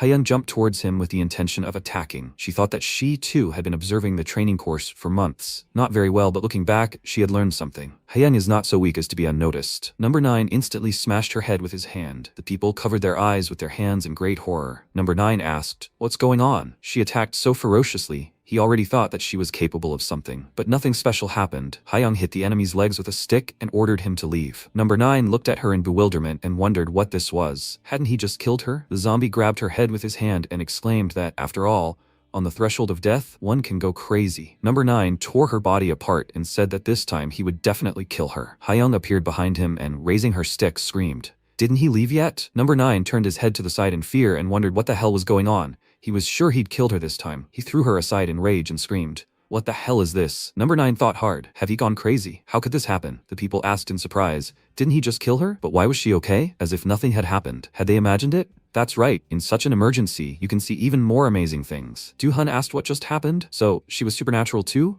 Hyung asked, confused, what he was talking about. Do-hun replied that he hadn't and exclaimed that he simply misunderstood. The ground began to rapidly collapse. Number 9 looked in fear at the ground that had cracked under his feet. He fell into the lava and asked for help. Number 9 quickly sank into the lava and people screamed that the ground had disappeared. They said it was safe here. They ordered everyone to leave and screamed that it was dangerous here too. People quickly ran past Hyung and she noticed something. Hyunjin raised his hands to block the people's path and they asked in confusion, "What is this?" He ordered the people to stay inside and said that he would protect them. After a while, a stream of light directed upward. Hyung looked at him in amazement and asked, "Is that really the teacher?" At the same time, Jiho, hovering in the air, looked at the falling stones engulfed in flames. He raised his hands and, using the highest magic of Yusuami, created a shield in front of the stones. The guard, running quickly, pointed to the side and screamed that number 9 had gone this way. He thinks it's safe here. Hyunjin turned his attention to the zombies and, looking at the doll, thought that his mother's sacrifice would not be in vain. He decisively raised his hands and ordered the opponents to stop. They can't get here. After a while, Arlo's voice came from the heart and he said that he would not die. He didn't want to die. Mirai raised his hand and thought that he needed to finish off the enemy quickly. Arlo asked to save him and said that he didn't want to see his mother. The protagonist froze and asked why. He squatted down in front of the heart and asked why the enemy didn't want to meet. Arlo asked who was there. MC sadly asked if meeting his mother wasn't a positive event. Arlo thought for a while and disagreed. He replied that he had treated his mother very badly. She wouldn't be happy to see him, no matter what Arlo said. Mirai interrupted the enemy and didn't agree and plunged the bone into the enemy's heart. He said that his mother would surely greet Arlo generously. Therefore, if the enemy sees his mother, he should just smile. Lava quickly broke through the heart. The protagonist looked down sadly. Neria noted that MC has a way of saying something sentimental. Is that what the protagonist's precious aunt said? Mirai, without answering, flew into the air with the help of blood. Neria screamed, "What is this? Why is the protagonist ignoring her?" After a while, the sage thought that this cave was located farthest from the volcano. As long as the zombies were so stupid, they would surely all reach this cave soon. Hyunjin wouldn't be able to cope with so many zombies. Also, they don't know exactly when the destruction of Jeju Island will end. If so, They need to leave the island. Du-hun lifted part of the island with a cave into the air with magic. He looked at the student and ordered him not to let the people escape. The sage would send them to safety. Hyunjin prepared for battle and asked him to wait because there were still quite a lot of zombies. As long as the shaking continued, he couldn't fight. The sage replied that everything was fine, he would be back soon. The protagonist, with numerous clones, quickly flew past his comrades. Hyunjin asked in amazement, "What is that he sees now?" Hayoung joyfully covered her mouth with her hands and clarified, "Really a whole bunch of Mirai?" The sage turned to the protagonist, and the MC and numerous clones simultaneously answered. Jiho asked who was answering now. There were still a significant number of zombies left on Jeju Island. He asked the MC to make sure Mirai finished them off here before they reached the continent. The protagonist and his clones quickly jumped toward the zombies. The volcano violently erupted with lava from its crater. The lava spread across the ground and quickly rose upward. The comrades watched as rocks and magma exploded in the air. Hyunjin was stunned and remembered his past with his parents on Jeju Island. He noticed an object flying through the air. The protagonist's head fell into his hands, and the MC thanked his comrade. Hyunjin smiled, looking at his comrade. A day after the explosion of Jeju Island, the people who survived built a new house not far away. In honor of those who contributed to the island's creation, it was named Mirai Island and its distinguished army. Hyunjin remarked that the name was too long. "Comrade," he thought, "doesn't he think so too?" Du-hun smiled and exclaimed that they should have named it Hot Dog Island. His voice couldn't be considered the majority's. Hyunjin, surprised, asked, "Who is that?" Du-hyun yelled. Can't Hyunjin remember him? He extended his hand and formally introduced himself. Hyunjin asked why Hot Dog was there. Du-hyun replied that Hyunjin didn't understand. Hayoung, running quickly, yelled that the teacher was asking him to come. Hyunjin smiled, noticing her, and asked why. After a while, Hayoung asked, "The sage says we should teach Mirai martial arts, but then why does the protagonist fight Hyunjin instead of the teacher?" Jiho laughed and replied that now he's just an ordinary old man. In their tribe, you can only use power once in a lifetime, so now he has no magic. In any case, to test his martial arts, they should turn to Hyunjin, not him. Hayoung was surprised and clarified that the teacher had used all his energy to advance the island. In his place, she wouldn't have known when exactly to use such valuable magic. The teacher is really cool. Jiho said he was just trying to see something more in Mirai. Who knows, maybe the protagonist is capable of making a selfish choice for him. Walking the path that only one person considers right isn't as easy as he thought. Hyunjin, fighting MC, asked if once their martial arts were well honed, their paths would diverge, right? Mirai agreed, and Hyunjin sadly replied that everything was clear. Hyunjin said that he was grateful to the protagonist for many things. MC appeared and helped at the most necessary moment. He too will train here even harder to continue the tribe's creed of protecting people. In that case, they must meet again someday, and then Hyunjin wants to help Mirai. The protagonist thought calmly and agreed. At that moment, when the small fire began to grow and brighten everything around it, it seemed as if the whole world had stopped, but it had come to a new beginning. 6 months later, Garam put her finger to her ear and exclaimed that she would be there soon. Half a year had already passed since the operation to capture Changwon City. The result of this advance was the continuous establishment of small-scale camps. During this time, they captured most of the city, which belonged to the zombies. A key branch of the Red Cross, they reached the outskirts of Busan, but all the routes leading to Busan had been blocked for some time by a single zombie. The location was named Nuri as the border of Honggimun. There were a total of 3 shields on the border of Honggimun. Apparently, each time one of the barriers was overcome, more and more power was absorbed. Until now, breaking through the second protective barrier had been easy, but no one had yet been found who could get through the third barrier. Difficulties arose every time, of course, until now. I would like to thank the expedition members who had to grow up so quickly. They managed to break through the third level, protecting the Honggimun border until Mirai returns. They need to investigate a single zombie. Rishuru sternly said that when this operation is over, he will send this zombie to the teacher. He ran around saying that he will do it. Garam replied that she understood this and asked him to get ready. Rishuru ominously yelled that he had promised and given his word. Garam irritably remarked that this was too much. Spetter smirked, sitting on the ground. She wondered how good the chances of catching Spetter were now. She thought she should try this time. After all, Rishuru was also on the team. The mission leader was the same. Maybe something will work out. Spetter smiled and remarked that this was very good. Otherwise, she was already dying of boredom. By the way, she didn't expect Garam to come with Rishuru. Had he really become a slave to humans? Rishuru didn't answer. He turned his head to the side and asked what was wrong with her. Why was the enemy pretending to know him? Garam replied that they might have crossed paths a couple of times while traveling to different places. She tensed up and thought, what did she even expect? This is all happening now because of Rishuru. He was tortured with electricity so often that he lost his memory. Instead of getting the information he needed from him, Rishuru simply turned into a stupid zombie. Rishuru screamed in rage. He realized that she also wanted to get his teacher, but still, his love for Mirai remains the same. Garam put her hand to the ground and thought that there was no need to think about unnecessary things. Until the protagonist arrives, they won't be able to do anything special. The priority now is to gather information for future attacks. They quickly rushed into battle. At the same time, A pencil was lying on the table. Nuri, looking at the sheets, thought that even if she wrote down just a little, it could help him. Now she needs to see how things are outside. She went outside and asked how Garam was doing. The man noticed her and said they were finally finished. Nuri asked, with what? The man replied, with the capture of Spetter. After a while, Nuri crossed her arms and clarified, so Spetter died immediately from one blow from Rishuru? He confirmed this and said that, to be precise, she was ground into dust. Yulha asked irritably, why is Rishuru so proud of himself? Hemi agreed and asked to see his face. Rishuru sternly addressed the commander and noted that now she could show him to the teacher. Nuri agreed and said that he had done a good job. The protagonist had stepped away for a while, so Rishuru could rest for now. Rishuru angrily ordered her to show him to the teacher. After all, he tried so hard. Nuri disagreed and exclaimed that she understood, but she'd said MC had left. Mirai wasn't around right now, so who should she show him to? Rishuru got angry and ordered her to show him to the teacher quickly. Nuri asked to get him out of here. His comrades grabbed Rishuru, and she yelled that only the teacher could touch him. Nuri sighed in irritation and said that next time she should come only with Kyuho. She asked if Spetter had any last words. Garam exclaimed that they had. Right before Rishuru's attack, Spetter said that as soon as Terra attacked, a war would immediately begin. It would be humans who would start this war. Nuri clarified, and after Spetter disappeared, this doll fell in her place. Garam agreed and added that, moreover, the Honghuman border still doesn't seem to be disappearing. She doesn't think it's about Spetter's murder. Nuri replied that she thought so too. Who knows, maybe Spetter just wanted to shift the blame onto someone. They don't know what their intentions were. The first thing they'll do is return to Zhongwan and gather with the others, and the faces that are nice to see again have returned. Sometime later in Zhongwan, in the #1 branch of the deadly government, Nuri asked in confusion, what kind of pit is that? The assistant replied that the landing had gone a little wrong. Nuri got angry and raised her fists, yelling, do they even know how hard it was for her to rebuild Zhongwan? The assistant asked her to tell him what needed to be done. Nuri raised her hands and shouted, why does she have to clean up after everyone all the time? Garam turned her head to the side, noticing something. The protagonist, standing in the crowd, noticed her and lowered his head. Garam smiled and thought that they hadn't seen each other for so long. She was even glad to meet. Hayoung approached Kyuho and asked if Jiseon was okay. Kyuho replied with a smile that there was no need to worry. It hadn't been long since they left, and her health had recovered. Now she had gone to another camp to volunteer. Hayoung happily exclaimed that this was good. Kyuho remarked that if he had known about their arrival, he would have sent Jiseon a letter. He lifted the pot of dreadful liquid and asked,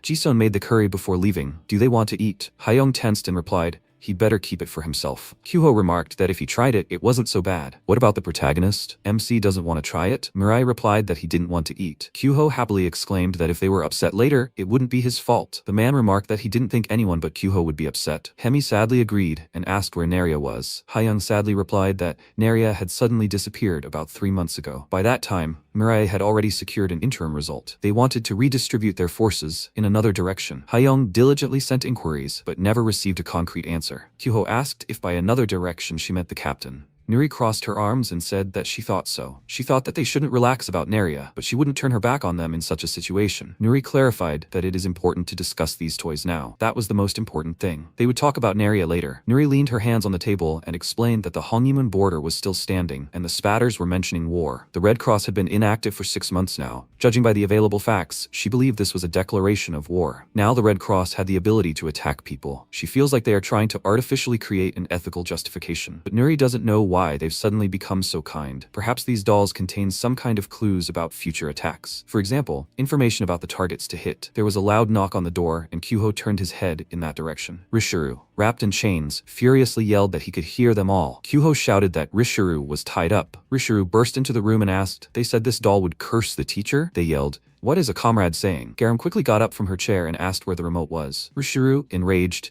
tore the doll in half and exclaimed that you just need to tear it apart. That's all. The doll fell to the floor, and his comrades screamed. Nuri barked furiously. What is he doing? This is too important. Rishuru replied that the teacher is most important to him. Spheres of mana enveloped the torn parts of the doll. The sphere announced the start of the game. Nuri asked in confusion, what does that mean? The sphere grew in size, and hanging over the table, ordered them to play as much as they wanted. Nuri asked in fear, what is that? A bright light from the sphere illuminated the room. Suddenly, it grew in size and enveloped the building, illuminating the street. After a while, the sphere disappeared, and her comrades asked, did nothing really happen? Jen called out to the commander through the earpiece, and Nuri asked, what is it? Meanwhile, in War II, the deadly government, Jin said that right now they received a message from the transmitters of all the camps, and they all reported the appearance of a red light. They see dead participants in front of them. Nuri asked if there was anything else special. Jian replied that in some camps, not only participants, but also other figures appeared. Nuri tiredly put her hand to her face and noted that it was because of Rishuru. She paused and said that in any case,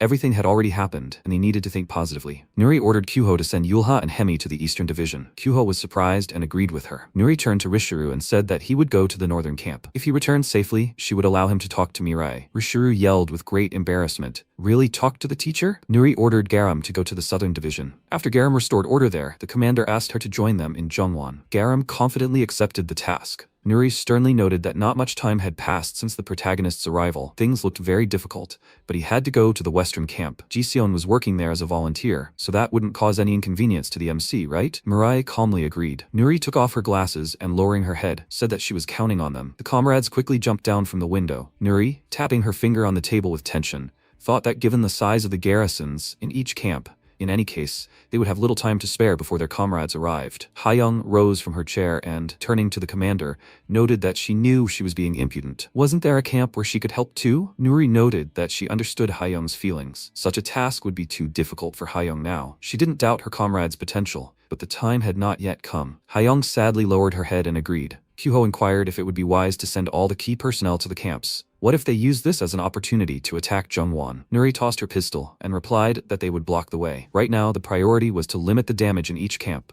She wondered if the calm could mean readiness for an attack or a different plan. Be that as it may, there is some good news. A defensive fight will serve as good experience for the workers. After a while, Rishuru laughed joyfully. The boy raised his hands in fear, looking at the huge opponent made of threads, and screamed. Rishuru instantly struck the opponent.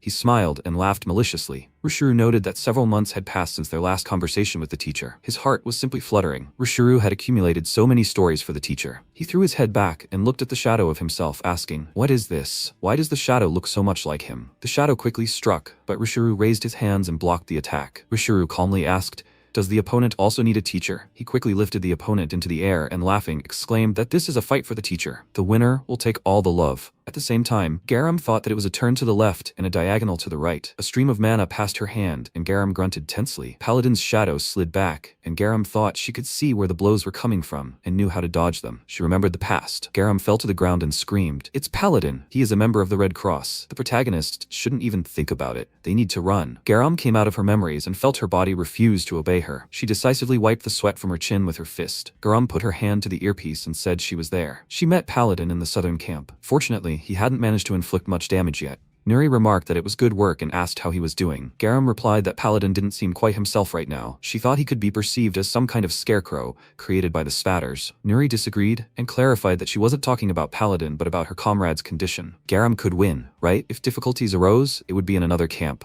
Garam interrupted the commander and replied that everything was fine, she could do it. Garam lowered her cap and thought that now she could feel it. The horror and pressure the captain felt, as well as the responsibility. Garam quickly leaped above the enemy and created a manosphere in her hands. Garam thought she didn't have the luxury of fear. The captain's empty seat would be hers. After a while, the protagonist, running at full speed, wondered where she was. A thread monster loomed over the girl, and she screamed in fear. A bone instantly pierced the enemy's head. The girl joyfully exclaimed that the protagonist had come to the rescue. He had saved her life. MC thought it wasn't her. He asked if she knew where her aunt was. The girl clarified, "Isn't he talking about Jiseon? Auntie recently went to the eastern camp. Jiseon said she would return to Changwon." Mirai thanked her and headed off. The girl grabbed his hand and screamed, "Will he really go there? Won't the protagonist help them?" MC looked at the many enemies. The girl exclaimed that if he left, it was unlikely that anyone here would survive. She burst into tears and asked Mirai for help. The protagonist sadly lowered his head. Yer clarified, "He seems to be looking for someone else. Everything is fine. The protagonist can go. They will be under her protection here." The girl's mouth fell open in great surprise. Yer asked why he was looking at her so strangely. She'd already told him they existed beyond ordinary life. Yer smiled and asked if her friend had really forgotten so quickly. The girl, looking frightened, said that it was Yer. He should drive her away from here. He calmly pointed his finger at her and asked questioningly, "Is she Yadil?" She was very indignant about this, said her name loudly, and said that they were not alike at all. He said that it was a thing. He was checking if it was really her. She, looking a little displeased, said that there was something reasonable in this. She jumped off her sword and said that in any case, it seemed to her that the person he was looking for was elsewhere, so he could go. She would deal with Spetter and the dolls that remained here. The girl, looking frightened, called Mirai and said that there was no way he could leave. What if these were all empty words? When he leaves, she was sure that she would kill them all. She was still a zombie. She couldn't be trusted. She, looking a little displeased, looked the other way and said that she didn't ask him to trust her. She just wanted to help. He approached her and said that he believed her because they were friends. He jumped very high and said that he was counting on her. The girl called his name loudly in a very worried voice. She stood nearby, smiled at his words, and said that she should not be afraid, because she was not going to do anything stupid. She set her sword on fire, and with a serious expression said that from now on, she was joining the human side. At the same time, Rishuru hit his clone, laughed loudly and asked what he was doing. He could not believe that he was using such a technique. He could only mock him. Nuri contacted him, called him by name, and asked how the situation was there. He laughed loudly, and she asked why he was laughing like crazy there. How was the situation with him? He dealt a very strong blow to his clone and told the commander that she should not worry. His opponent is very weak. It's only a copy of the outer shell, there's absolutely nothing inside. Also, the doll that's in the heart is their weakness. If you attack the doll, he won't be able to do anything. Ho-young came to him, called him by name, and said that if he's finished,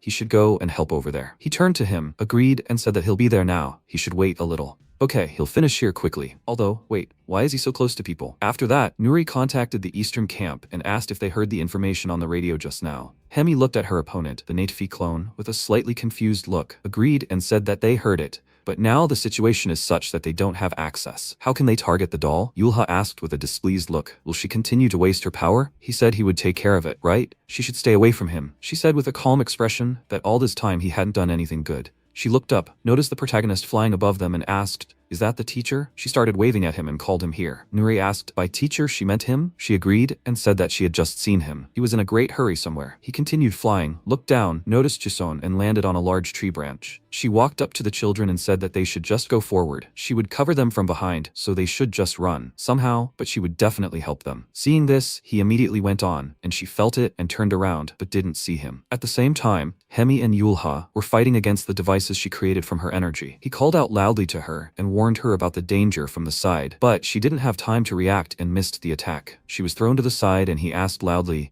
"Can't she even dodge this?" The monster continued to attack from a long distance and he asked loudly, "Will she continue to fight like a coward?" She can continue to attack. He has the whole day free. At that moment, MC broke all the devices she created with very fast blows. He stopped behind the monster and she saw him and loudly called him teacher. The monster turned around and he immediately began to release a very powerful aura. Looking at this clone, they watched what was happening from the side and asked in surprise, "What is this feeling? Is it her imagination, or has the air become heavier?" Right now, Natefi doesn't have a soul as such. It's just a scarecrow that was molded from DNA and it doesn't have any thoughts either. However, it was shaking so much, this state was insanely strong. More precisely, her neurons were shaking. Most likely, she didn't even think about fear, but her senses remember what it is. As a result, her senses found the most rational way to free herself from this fear. She immediately pulled the doll out of her body and threw it on the ground. They looked at him after that and asked, what just happened? What did he do that made this monster suddenly do this? Mirai was confused by what happened and thought that he hadn't even done anything. At the same time, Nuri was walking down the corridor and asked why he suddenly appeared in the eastern camp. Gyuho walked next to her and said that it was good anyway. The teacher had arrived, so everything would work out for the best. This caught her attention and she asked, did he call him teacher? He said with a smile that no matter how you look at it, for other people, it would be a difficult task. She thought about it, nodded, and said that it was true. Does he remember how they came up with a secret password a long time ago? He asked why she suddenly mentioned the password. She said that Rishuru had split into two now. They didn't know which one would show up, so they needed to be prepared for anything. He laughed and said that, however,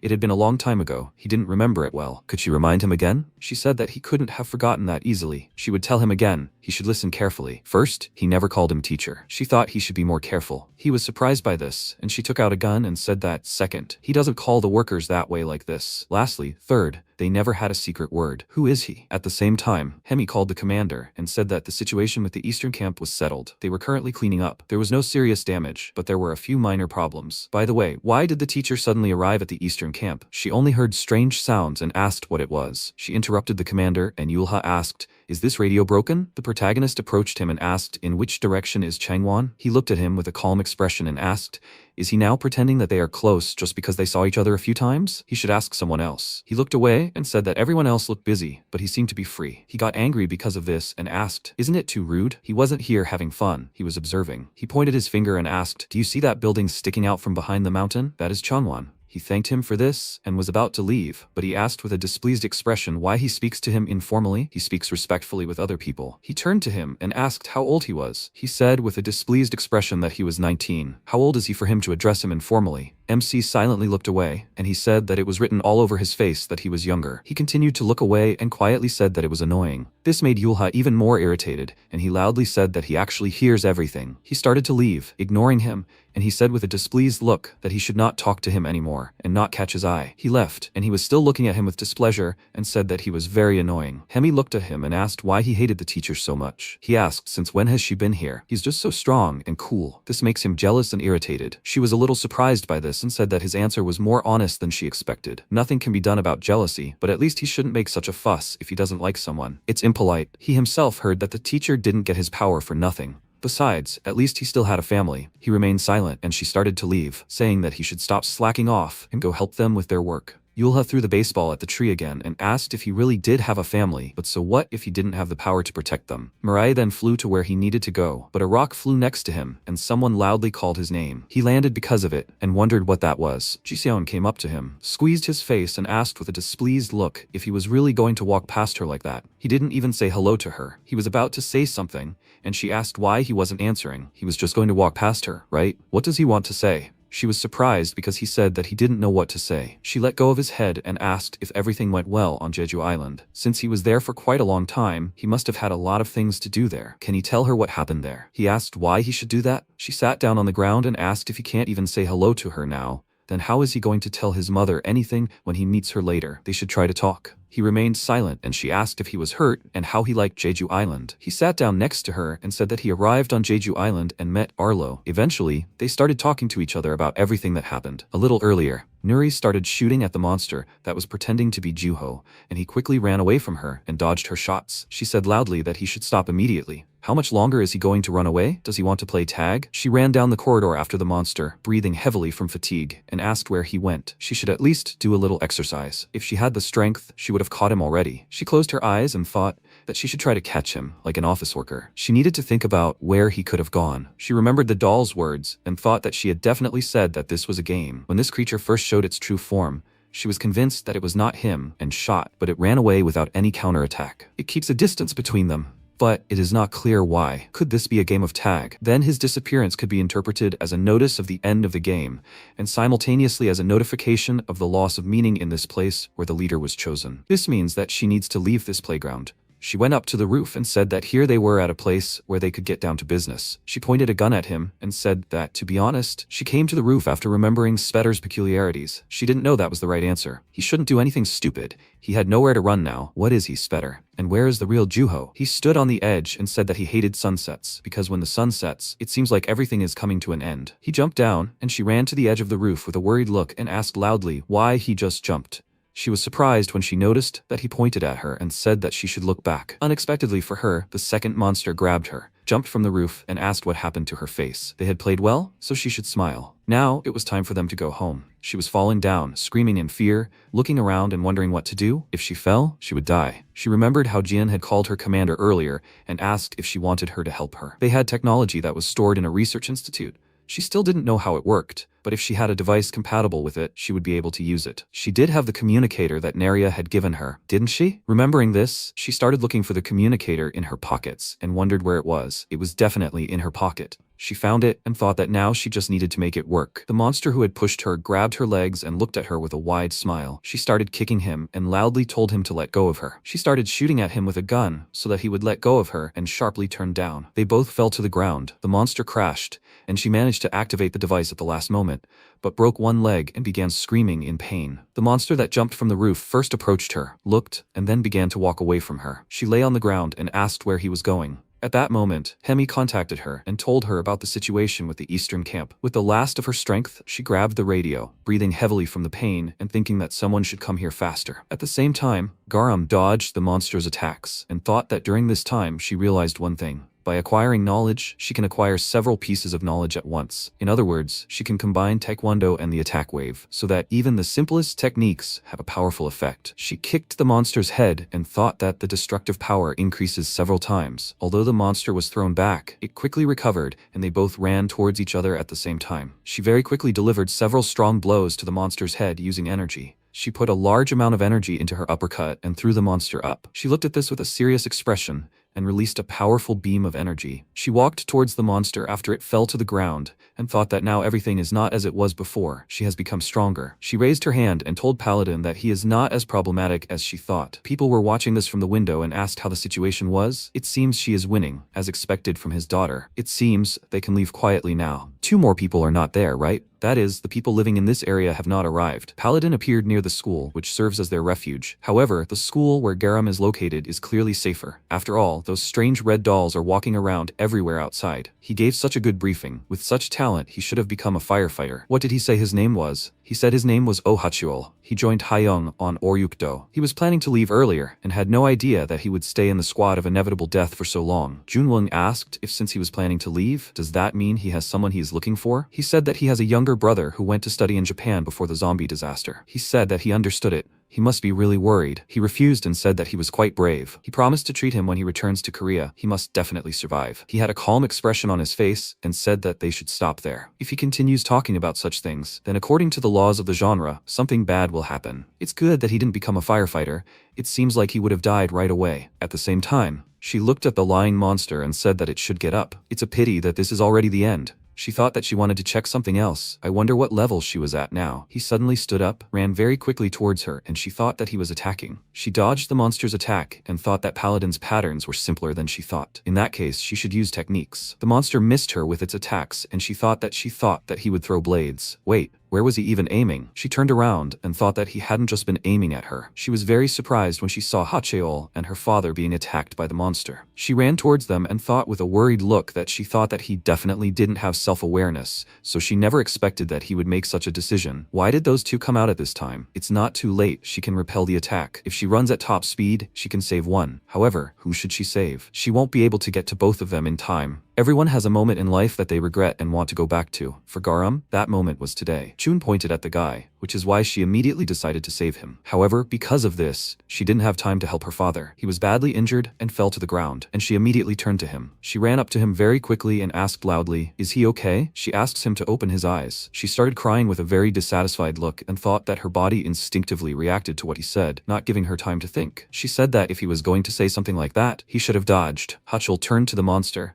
noticed that he was running away, and warned her about it. She looked at him with a very angry expression on her face and ran towards him very quickly. She jumped up and dealt a very strong blow to the body of this monster, and that was all her fault. She directed energy into her hand and wondered why she tried to test herself in battle. If only she had not acted so arrogantly. She released a large amount of energy at the monster and thought that then nothing would have happened. She started crying again after she killed the monster, but suddenly he called her loudly and said that she should come here. He was standing next to her father and said loudly that his wound was not as serious as it seemed. They need to take him to the hospital in Changwon as soon as possible. She must help him quickly. He will provide first aid. At the same time, Nuri came to her senses and asked if she really lost consciousness. How long had she been unconscious, and where had that freak gone? She looked around and noticed thin veins leading into the distance. She looked at it and said that, judging by the way it was positioned, it seemed like he wanted her to follow the trail. She crawled to the gun, took it, and said that they would see who would have the last laugh. She began to follow the tracks left with difficulty, and thought that she would follow him to the very depths of hell. She reached a monster similar to Gyuho,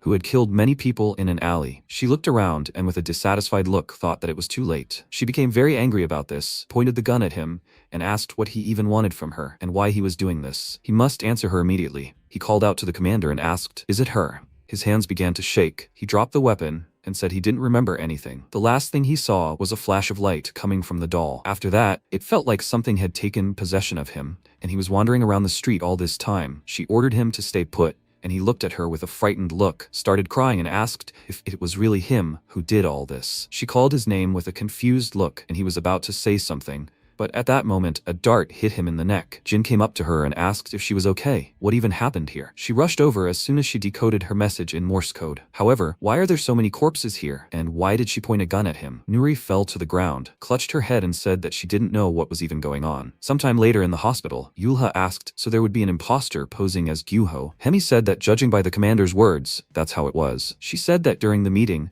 the doll emitted a flash of blinding light, and there is a high probability that the imposter switched places with him then. He asked, "Is this some kind of ability for Spetter? How did the commander know that he is an imposter?" She said with a calm expression that obviously only he could copy Gyuho's appearance and behavior. She must have realized it herself since this person did not have his memories. He asked, by the way, how are her clothes? She said that she asked those in charge of creating the clothes to make something that would be easier to move in during battle. He said that it will not save her from losses. She said that she is not wearing these clothes for him, so he should watch himself. He asked, by the way, how is he? Is he alright? She said that, of course, he is not. He is a doctor who just killed someone. He said that, however, he was being controlled. She said that none of this matters. He is the kind of person who constantly blames himself for everything. He should think before he says anything. MC was standing nearby and started to leave, and he asked if she was going to go to the meeting. She refused, and he continued walking down the hallway, thinking about something. Garam was standing in the hallway and asked if something was wrong. If he was looking for the conference room, then he should go in the opposite direction. She was going to say something else, but he refused and said that he heard about what happened. She should hold on. She was surprised by this, smiled, and said that she didn't think she would live to see the day when he would come to comfort her. He shouldn't worry, she's okay. Luckily, the wound isn't deep, so he just needs some time to recover. She was told that there was no need to worry. She is grateful that he came to support her. She's okay, so he can go to the conference room. He moved on, and she thought that maybe she was wrong about him. Maybe he's actually a nicer person than she thought. I wonder why the commander forbade her to show up at the meeting. She only heard briefly about what happened, since she was always with her father, but she needed to meet with her after. After that, the people gathered in the conference room, and Nuri said that now they had to summarize. They managed to eliminate all the leaders and dolls that appeared in the camps. Just in case, they also burned their corpses. However, for some reason, those invitations that were left from the corpses didn't burn. There's a high probability that those invitations indicate the location where Svetter is now, so there's no choice but to go there and catch her, even if it means danger. Also, thanks to her shamanic abilities or something, she managed not to turn into one of those dolls, right? Yere said that this ability is called Dokaibi. To be honest, she herself doesn't know how it happened. She just opened her eyes and realized she was alive and well. She looked at her with a calm expression and said that whatever happened, she was in direct contact with Spetter. It was assumed that this could play into their hands. She should tell the others why she decided to cooperate with them. She said that it was because she felt guilty. No matter how much she justified herself, the truth is that she killed many people. She knows that her past sins will not be forgiven just because she wants to help them now, but she would still like to atone for her guilt with her actions. She understands that she is no longer welcome in this society, but she cannot turn a blind eye to her close friend and his debt. Still, she is surprised that they accepted her so easily. She thought they would be less accommodating. Nuri said that she is not the first one like this. Come to think of it, why hasn't he returned yet? Although it doesn't matter, she still has so much to say, so they will deal with him later. She looked at her and wondered who she was talking about. She said that since they had brought it up, after this meeting she should try to stay out of sight. It seemed she herself understood that there were people who hated her so much that they were ready to kill her. Garam approached the conference room, heard her name, immediately went inside, and immediately raised her fist to attack. Mirai stood in her way and stopped her punch. He looked at her with a calm expression and asked what she was doing. She said with a serious expression that she wanted to ask him, who was he protecting now? He knows who she is, right? He agreed, said her name, and she asked, then why was he stopping her if he knew everything? She killed Minsung. He was a little surprised by this and asked what she said. She said with a displeased look that she killed everyone they tried so hard to protect, after which she declared war on them over the radio. That's who he was protecting now. He said he didn't know about it. Yer came up to him, put her hand on his shoulder and said that everything is fine. She wants to talk to her. She was going to start with an apology, but Garam didn't listen and immediately grabbed her by the throat. She asked with a serious expression on her face, she wants to apologize? How noble of her. What will she gain from this apology? It won't bring Min-sun back. She looked at her and said that she was absolutely right. If hitting her will make her feel better, then she can hit as much as she wants. She squeezed her throat harder and asked loudly, did she say she would feel better? Does she think she's doing this just to make herself feel better? She remembered what she promised the villagers, and with a very serious expression on her face, said that she will never understand how much those people meant to her. Nuri loudly called her name and said that she has to stop. How much longer will she behave like a child? It was because of her that there were no casualties in the Western camp. Thanks to her, their medical team returned safely. Come to think of it, her father was able to receive treatment only because of her contribution. She understands her feelings, but she should at least try to be a little more reasonable. They really need her help now. There is no use in arguing. She listened to this, let her go and said that she understands it. She kicked Yer away with a very strong kick, broke the wall and said that in that case, she just wants to let off some steam. Nuri was surprised by what happened and loudly called Garam's name. Jen looked through the hole in the wall and asked how she used her abilities, even without the books on her. She came closer and said that she must have a summary hidden in her pocket. She told her that she only needed the annotations of the books she had already read. What should she do with this? At the same time, she jumped down onto the street and asked why she didn't move. She could have easily dodged her punch, Or did she think she shouldn't have even done that? Yer agreed and said that it really shouldn't have. She got angry about it, ran to her and said that this was more like her. Fake apologies don't suit her. She punched her in the face and said that she was selfish, arrogant, and treated people like cattle. She kicked her in the head and said that she knew that's how she really was. She grabbed her by the collar of her jacket and asked loudly, "Isn't she right?" She continued to punch her and asked loudly, "Does she still think it's not worth dodging? How much longer will this go on? Is she trying to say that she'd rather be beaten half to death than lose face? She needs to answer already." She knelt down and said that she wasn't worthy of dodging her punches. She could do with her whatever she wanted, if it meant she could atone for her actions even a little. Garam became even more angry about this, directed energy into her hand, and said loudly that this was not what she wanted at all. She had to stand up and fight against her. The protagonist walked up to them and said that it was enough. She had to stop this. She asked loudly why he was still trying to protect her. Who was she to him anyway? Was she really that important to him? He said with a calm expression that it wasn't about that. She didn't look like a person who really believed in what she was saying. She is a very kind person, boosting her self-esteem by being kind to others and developing self-esteem through her behavior. She is selfish, but a kind person. Therefore, she understood that her fury, despite the fact that she did not know Min Sung that well, was not connected with the expression of sadness over her death. On the contrary, it was a way to boost her self-esteem through revenge and release pent-up frustration. She also knew that her actions at that moment were no different from youthful maximalism. She stopped concentrating the energy in her hand and covered her face. Yer knelt before her and said that she asked to be heard. She will do everything possible to help her catch Spetter, even if she dies in the end. Therefore, she asks to be allowed to help. Garam said that she heard about the invitations and also wanted to take part in this mission. She did not want to be another victim. Nuri came to them and agreed to it. She started to leave, but looked at her, called her name and said that she better do everything in her power. She sat calmly in the same place and said that this is exactly how it would be. Thus, Garam became the leader of the team that was tasked with finding the one who sent those invitations. This team immediately went to search for Spetter's base of operations. Meanwhile, in the strange building, Terat asked what this meant. Why did she send them these meaningless invitations? He didn't send her to idle around like this. She turned to him and asked when he arrived, what kind of hobby is he? Spying on people. He was walking towards her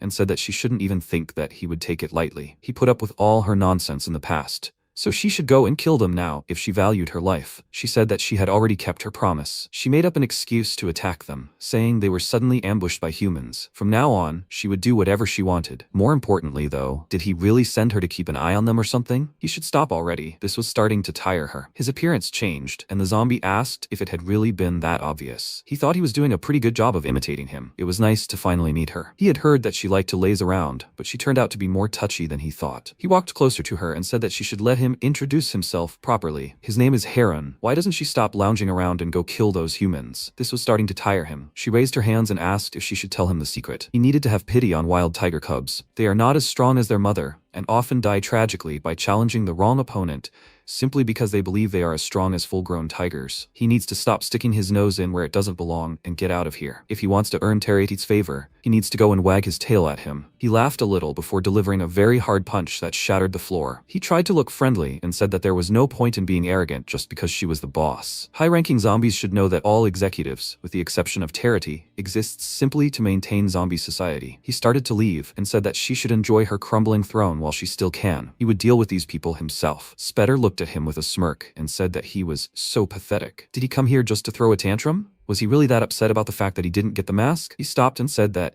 she should be grateful for this mask. It's the only reason she's still alive. Toothless tigers need to enjoy the remaining years of their lives. They'll take care of everything. After some time, Garam blew on the leaflet. Earlier, Nuri said that she found out that the invitation reacts if you blow on it. This should help their investigation. For example, if you blow directly on the invitation, it will fly in a different direction. She was surprised by what she saw and said that it really does fly in the other direction. Maybe that's the direction they should go. Currently, the invitation fell to the ground and she asked, didn't she blow hard enough? It fell to the floor immediately. Yuryar looked at her with a worried look, apologized and asked if she could give her a chance to apologize again. Last time, she didn't manage to fully apologize. Garam turned to her and asked, seriously, is she trying to apologize again? She has already apologized more than 5,000 times since they left Chunwon. She's had enough. Everything is fine. She was happy to hear this and asked if this meant that she had forgiven her. She calmed down a little and said that it was not exactly like that. She just should stop. She called the MC and asked if he by any chance knew how to control the wind. He refused, and she happily said that she should ask her. She can. She directed a stream of air with her finger at the invitation and said that in the end, wind and flame are closely related. They can leave it to her. She will show the way. However, The invitation fell to the ground, and Garam said that it turned out not much better than when she just blew on it. Yer said that to be honest, she is not very good at controlling the wind. She asked with a slightly dissatisfied look, then why did she act so confident a minute ago? She with a confused look said that she does not have a mask and sword now, so she is many times weaker than usual. She apologizes. This caught her attention, and she asked if the mask made her stronger. She said that Terrat gave her the mask, so it has the ability to increase her strength. However, he can track it, so everything is not so good. She is truly sorry. She calmly said that she understands everything. Does this mean that she is unable to help them with anything now? They all started blowing on the invitations together and said that they should try to continue. She is sure that if they keep blowing,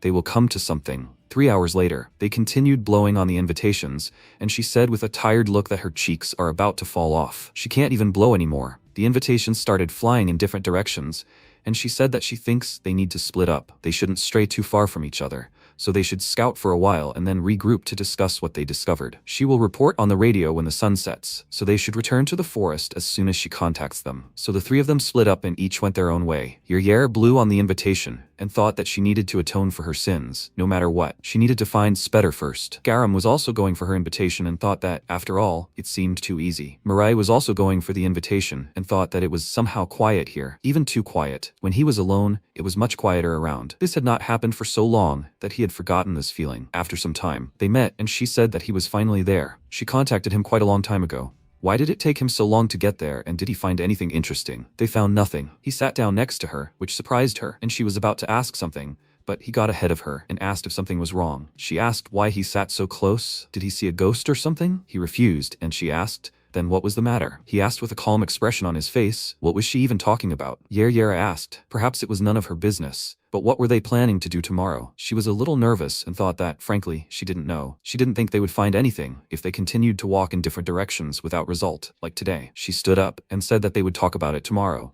But for now they both needed to rest. She wanted to take a little walk. She came to the sea, sat down by the cliff, took off her cap and looked down with a sad expression, remembering the past. Then, Juho called the commander with a worried voice and said that she urgently needed to return. There was a child. She said loudly that they should leave her alone. Do they think she will trust them just because they are people? They must leave immediately. One more step, and she will kill them. He said that they will not harm her. She should calm down. Dongho called him and said that he could just use his ability. He agreed, but Kyoung came to them and stopped him, putting her hand on his shoulder. She said that in these terrible times, not all people are good, but this does not mean that they are all bad. At least, there is no need to fear them. She sat down next to her, extended her hand, gave her name, and said that she is the commander of the squad of inevitable death. What is her name? Garam looked at her in surprise and thought that it was so strange. For some unknown reason, hearing her voice, she felt relieved and believed that she could protect her. She took her hand and told her name. She gave her her cap and said that if she stays here, she will catch a cold. She should get up and go with them. For now, she continued to sit on the cliff and asked if she was doing everything right. Would she be able to fill this void? She turned around abruptly when she heard an unfamiliar voice that apologized to get attention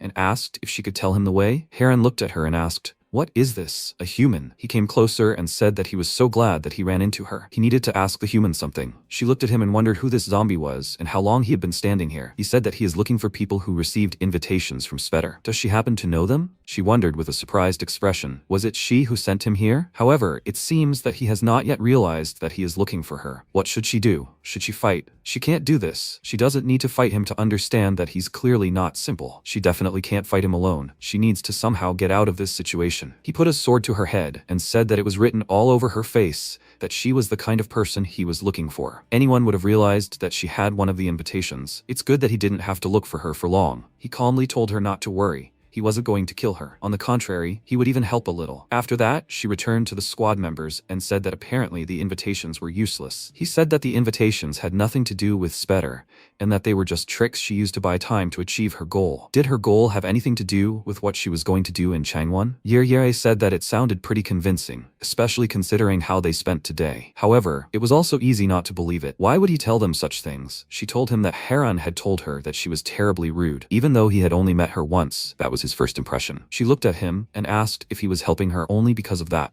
He laughed and said that of course not. He had his reasons. It would be a shame if they were caught up in her plans and ended up dying in vain. They all had a big role to play. Thanks to this, he would have another chance. Yer looked at her and asked if that was all he said before leaving. She didn't understand what he meant at all. Garam asked if she knew who he was. She asked if she had said he was wearing a black mask and wielding twin swords. She apologized, but she didn't know who it could be. Such signs weren't particularly memorable. However, would they abandon the investigation into the source of these invitations? She refused and said that she didn't trust him at all. Instead of worrying about whether he was telling the truth, she would rather see for herself. She said that in that case, it was probably better to stick to the original plan than worry about information from a dubious source. They would resume their investigation tomorrow at sunrise. The next day, they went their separate ways again. Heron stood nearby, sighed, and asked, "What kind of gathering of idiots is this?" He had told them everything outright, but as it turned out, he had only wasted his time. Or was he? Spetter must already know that he had talked to that girl. But then, why hadn't she done anything yet? He started to walk into the forest and said that who cares? Who knows what's going on in her head? At the same time, Hyung came to the hospital door, knocked, and asked if he was there. Receiving no answer, she said that she would leave food at the door. She asks him to eat it and get better quickly. Many patients are waiting for his return. After that, she came to the prison, and the employee said that she was very grateful for everything she does. She asked if she could go in now. She agreed and said that, however, she should be careful just in case. She came to the zombie, handed him a can of tuna, and was very scared when he started screaming loudly. She said loudly in a very scared voice that she brought what he asked for. "That's enough, right?" He calmed down, took it, and happily said that he missed it very much. She was happy with his reaction and asked if this is what he asked for, right? She was already thinking that she had confused it with something else. He thanked her for it and started eating, and she said that he shouldn't rush or his stomach would hurt. Still, it's curious that he doesn't need to eat human flesh, despite the fact that he became a zombie. He asked if that's really cool, right? In fact, he feels much healthier now. She asked how he feels here. It must be pretty tough here. He refused and said that everything was fine. It is natural for people to be afraid of zombies. After all, he was also human once, so he understands why they treat him like that. Compared to Rishuru, he is in a pretty stable position, so everything is fine. How is Garam doing? She was about to answer this question, but she noticed something and looked away. He looked at her and asked if something was wrong. She said that everything was fine. It seemed like someone was here. Rishuru was standing around the corner and listening to their conversation with a serious expression. At the same time, Yulha was doing push-ups with a serious expression on his face, after which he suddenly stood up and loudly said that he had done 1,000 push-ups. Nuri, with a calm expression on her face, said that this is great. Now they should run a couple of laps. He loudly agreed, started running and loudly said that he was getting strong and would get even stronger. Hemi ran after him and said that he should remain silent while running. She sat to the side with a thoughtful expression and thought that she knew that her training method was not so effective. It was impressive that he managed to keep up with it. She said that he was doing great, she would be back soon. She left and thought that she needed to concentrate on resolving the threat of human imposters. She looked at the documents and said that they could copy the appearance and manner of movement. She needed to find out as soon as possible if there were other imposters among them. Her attention was drawn to Rishuru, who was standing nearby and said, "Cola without whiskey, a bun without a sausage, an airplane without a wing." She was very surprised when she realized what had happened. Called his name and asked where he had been for so long. Did he even understand how long she had been looking for him? He walked towards her and said that he was also without a teacher. He stopped in front of her and asked what these facts had in common. She asked him with a blank expression. What was he talking about? She looked at his expression with a surprised look and wondered why he returned to his original form without her permission. He swung his sword and said that he only stayed because he wanted to fight Mireille again. Then why is he here if he is not here? She was very scared because of this and looked at him silently with her mouth wide open. He folded the sword into a heart shape and said that it seemed like she was having trouble finding the answer, so she should let him tell her himself. It was all because he loved her. He couldn't stop thinking about why he had been getting along so well with people lately. It turned out that the answer was surprisingly simple. Maybe deep down, he already knew it. The teacher loves people, that's why he loves them too. This is how he expresses his devotion to him. He knelt down in front of her and said that this is the highest form of love. He created a small ring and said that he loves them, insignificant humans. Nuri looked at him and thought that she thought he had finally come to his senses.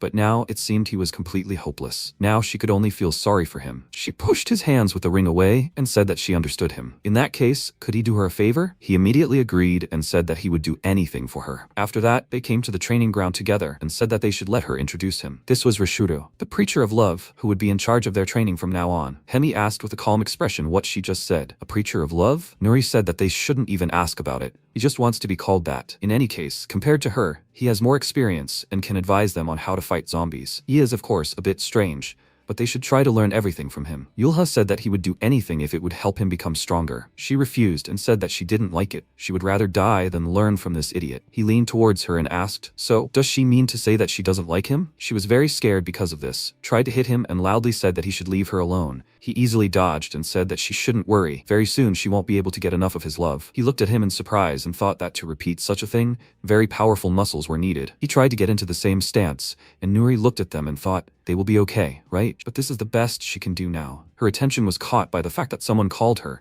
She saw the Garam squad and said that they had already returned. She said that they were told that she was here. Something happened while they were gone. Yer noticed Rashuru, called his name and said that she thought he was dead. What is he doing here? He also noticed her and said that this can't be. He ran towards her with a wide smile and loudly said that there are zombies here. They need to kill her. Who does she think she is and how dare she set foot on this land? He was about to say something else, but the protagonist punched him in the face. Later, the reconnaissance team shared what they discovered. Nuri, with a thoughtful expression, said that they received this information from a mysterious zombie, but decided to ignore it and stick to the original plan, which was to continue investigating the invitations. That's when they came across these bracelets, right? Garam agreed and said that the others had them too. The invitations led them to a small crater in the middle of the mountains, where they found 3 bracelets. It automatically attached itself to their wrists. They can't tear it off or cut it off. So far, they haven't noticed anything else special. Apparently, the zombie they encountered could be telling the truth. It seems she gave them these invitations to buy them time. She asked, "Does she mean to attack Changwon?" She calmly said that it was probably for that. She looked at her bracelet with a serious expression and said that she believed everything would happen within a month. However, she wouldn't be surprised if she continued her game tomorrow. From now on, the main branch of the government of inevitable destruction must be prepared for anything. To prepare for the blow that could fall at any moment,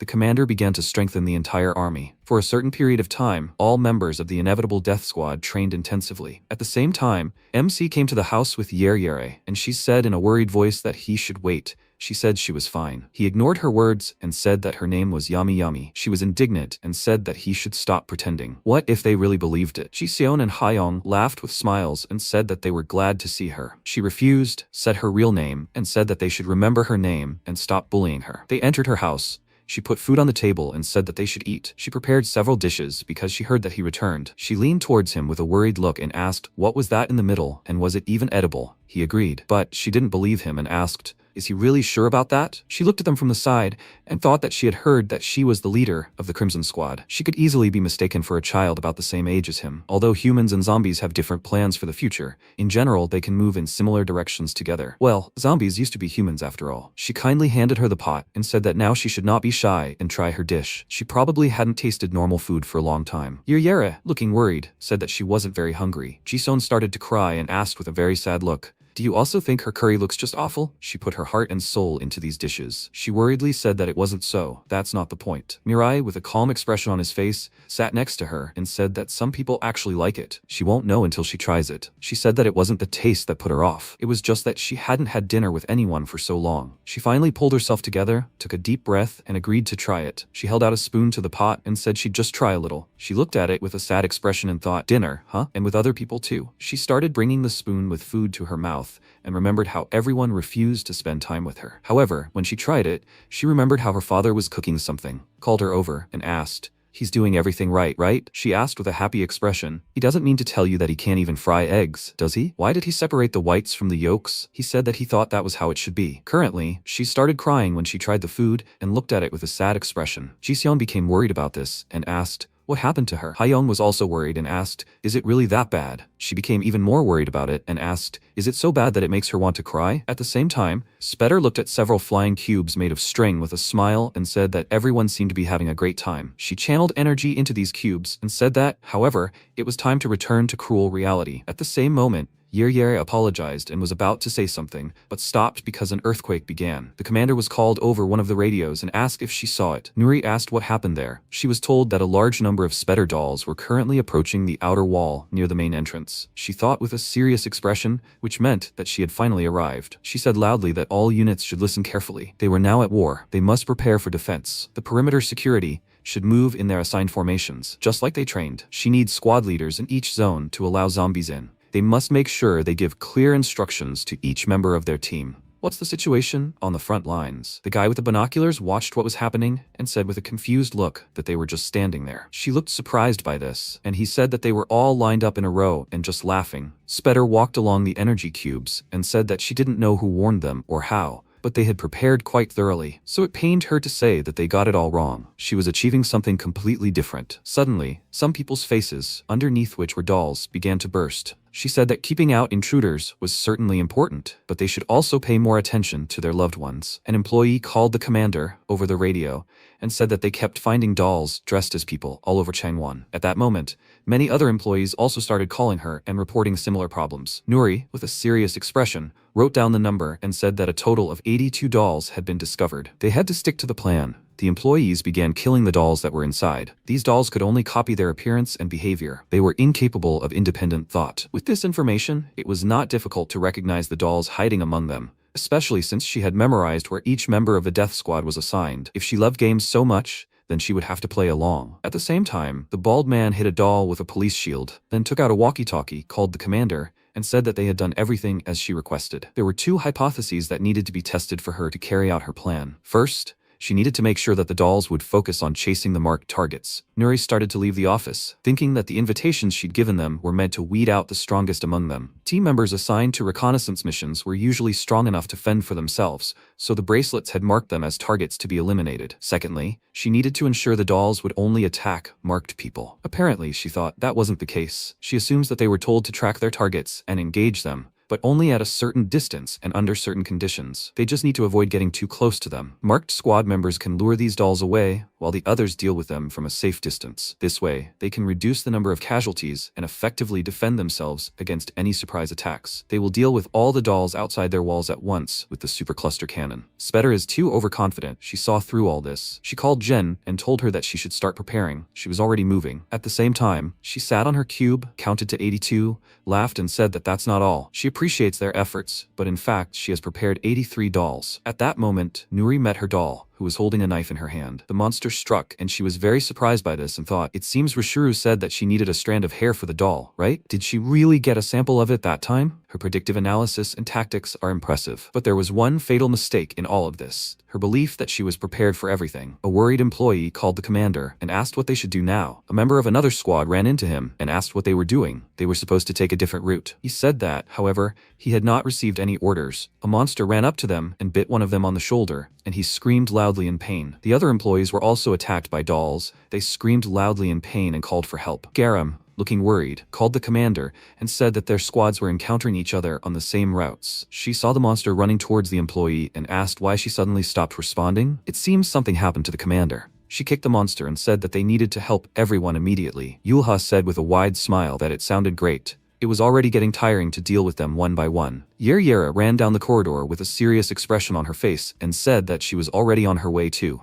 We need to save people, right? Spetter pulled out some cubes from the strings and asked if they thought she would allow this. She dropped them on the base and they all encountered large monsters along the way. She was surprised when she saw it and asked what the hell that was. Garam dodged the monster's attack and screamed loudly in surprise. She contacted the others and said that some strange doll had just fallen from the sky. It seemed that she would be busy for a while. He said loudly that it was the same here. They can't leave here. She called out to Yere and asked what was going on with her. She attacked the monster with fire and said that she had the same problem. She didn't think she could handle it quickly. She looked at the monster standing in front of her and thought that this was bad. If things continued like this, there would be many casualties. Spetter played a fictional game against Nuri and said with a smile that it was such a shame. She didn't want to say that she was confident in herself because of something like that, did she? She was very badly wounded after being stabbed by the monster, but she managed to reach out and take the radio. She thought that nothing could be done now. She hoped that it wouldn't come to this, but she would have to use her last card. She threw a fictional Joker card and thought that she would count on Mirai. She had previously told him that he would not participate in the upcoming mission. On the contrary, he would only act if they were losing. He asked why she said that, and what if it cost them casualties. She said that it was not like him to worry about other people. He had changed a lot too. He should let her ask the question. Does he think that their squad members are weak-willed? He refused and said that they may be weak, but they are not weak-willed. She smiled and said that then everything is fine. He should just follow her instructions. She has a plan. Only he must not forget.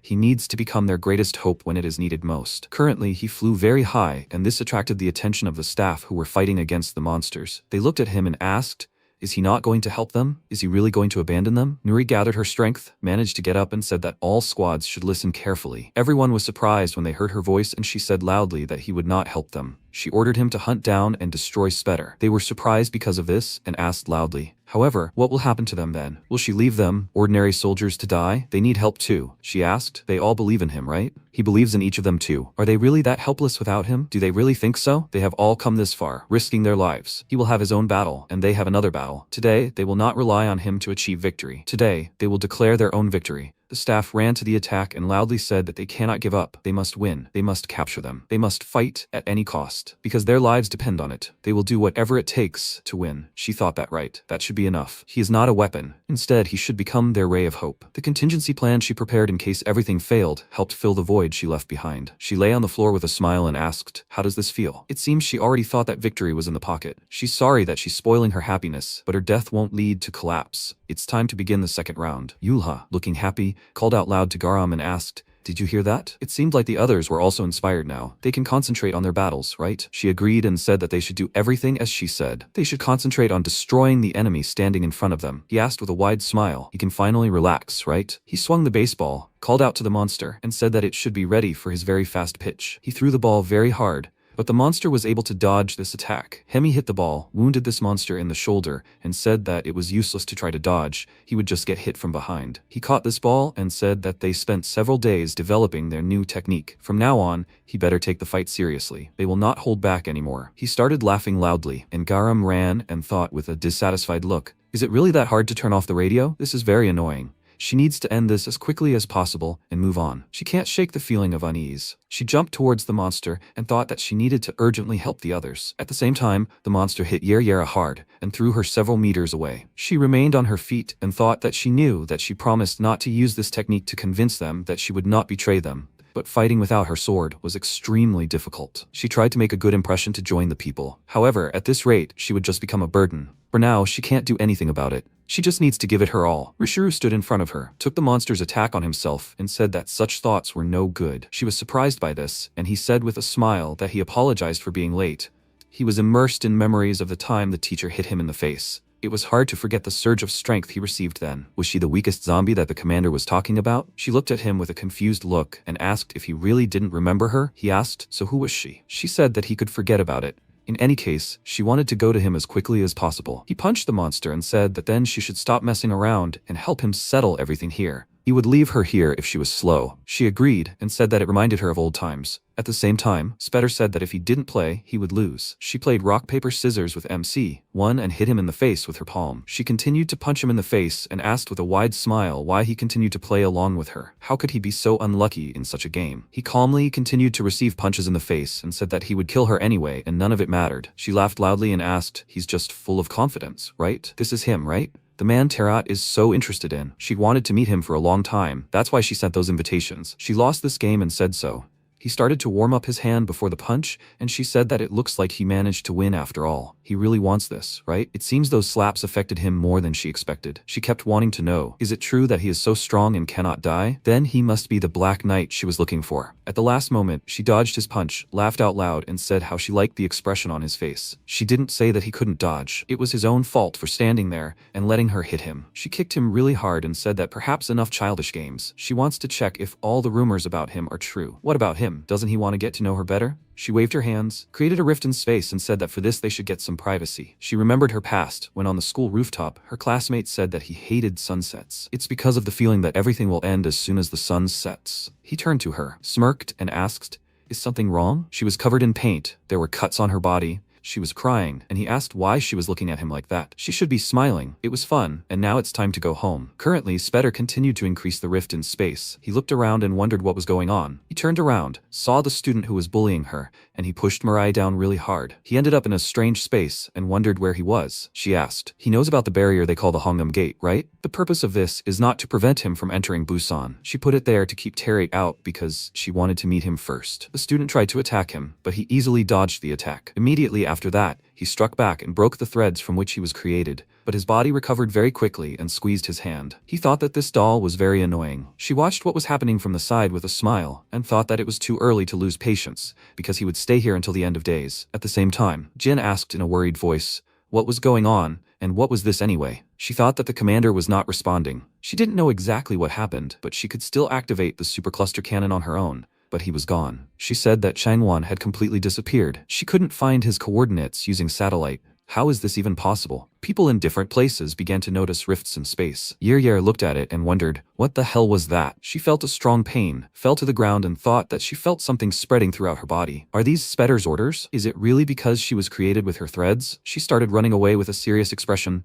Rishuru noticed this and asked loudly, where was she going? She didn't answer, continued running, and thought that the dolls surrounding the outer walls of the city, as well as the ones that attack only people, and not the city itself, everything is clear. She should have guessed earlier. She pressed the button on her earphone and said loudly that Spetter did not intend to attack Changwon. From the very beginning, her goal was to absorb people's life force. They should look at the sky. They did so, and noticed a huge ball of threads, and she asked, do they see this enormous power? She is fighting Mirai inside it. She is trying to turn this sphere into something dangerous and is going to use people to charge it. Garam, with a surprised expression on her face, said that she thought her ability to control dolls. Yer continued running and said that she thought so too, but there was a possibility that she had two abilities. She understood this from the orders she had given her, so she didn't know the details. She dug her hand into the ground, pulled out a device, and said that she had found a generator. She thought with a serious expression that it seemed she had installed about 100 of these things all over Changwon. It seemed that she was still preparing, but as soon as she activated the generators, they would immediately start sucking out people's life force. She destroyed it with her fire and thought that it needed to be destroyed before the activation began. She probably used the dolls that had infiltrated the city to install generators everywhere. It's quite clever, but by bringing her into play, her plan was doomed to failure. Nothing will go according to her plan. At that moment, Spetter sensed what had happened, looked away, and said with a smile that she had completely forgotten about her. At the same time, the medical workers loudly asked, is anyone free? He could use every free hand right now. The commander is in critical condition. Everyone needs to come here. They need help. Does anyone know where she got this injury from? The bald man said with a worried look that he didn't know. She was already in this condition when he found her. Hyung, clearly worried, asked, will she be okay? The doctor said that given how deep her wound was, there was little he could do now. She said there was at least something they could do. They couldn't just leave her to die. He said there was one way. Juho had recently managed to develop a new treatment method to save Jiseon. They could use this method to save not only the commander, but the other patients as well. The problem was that no one except him knew how this treatment was carried out. He asked for his help,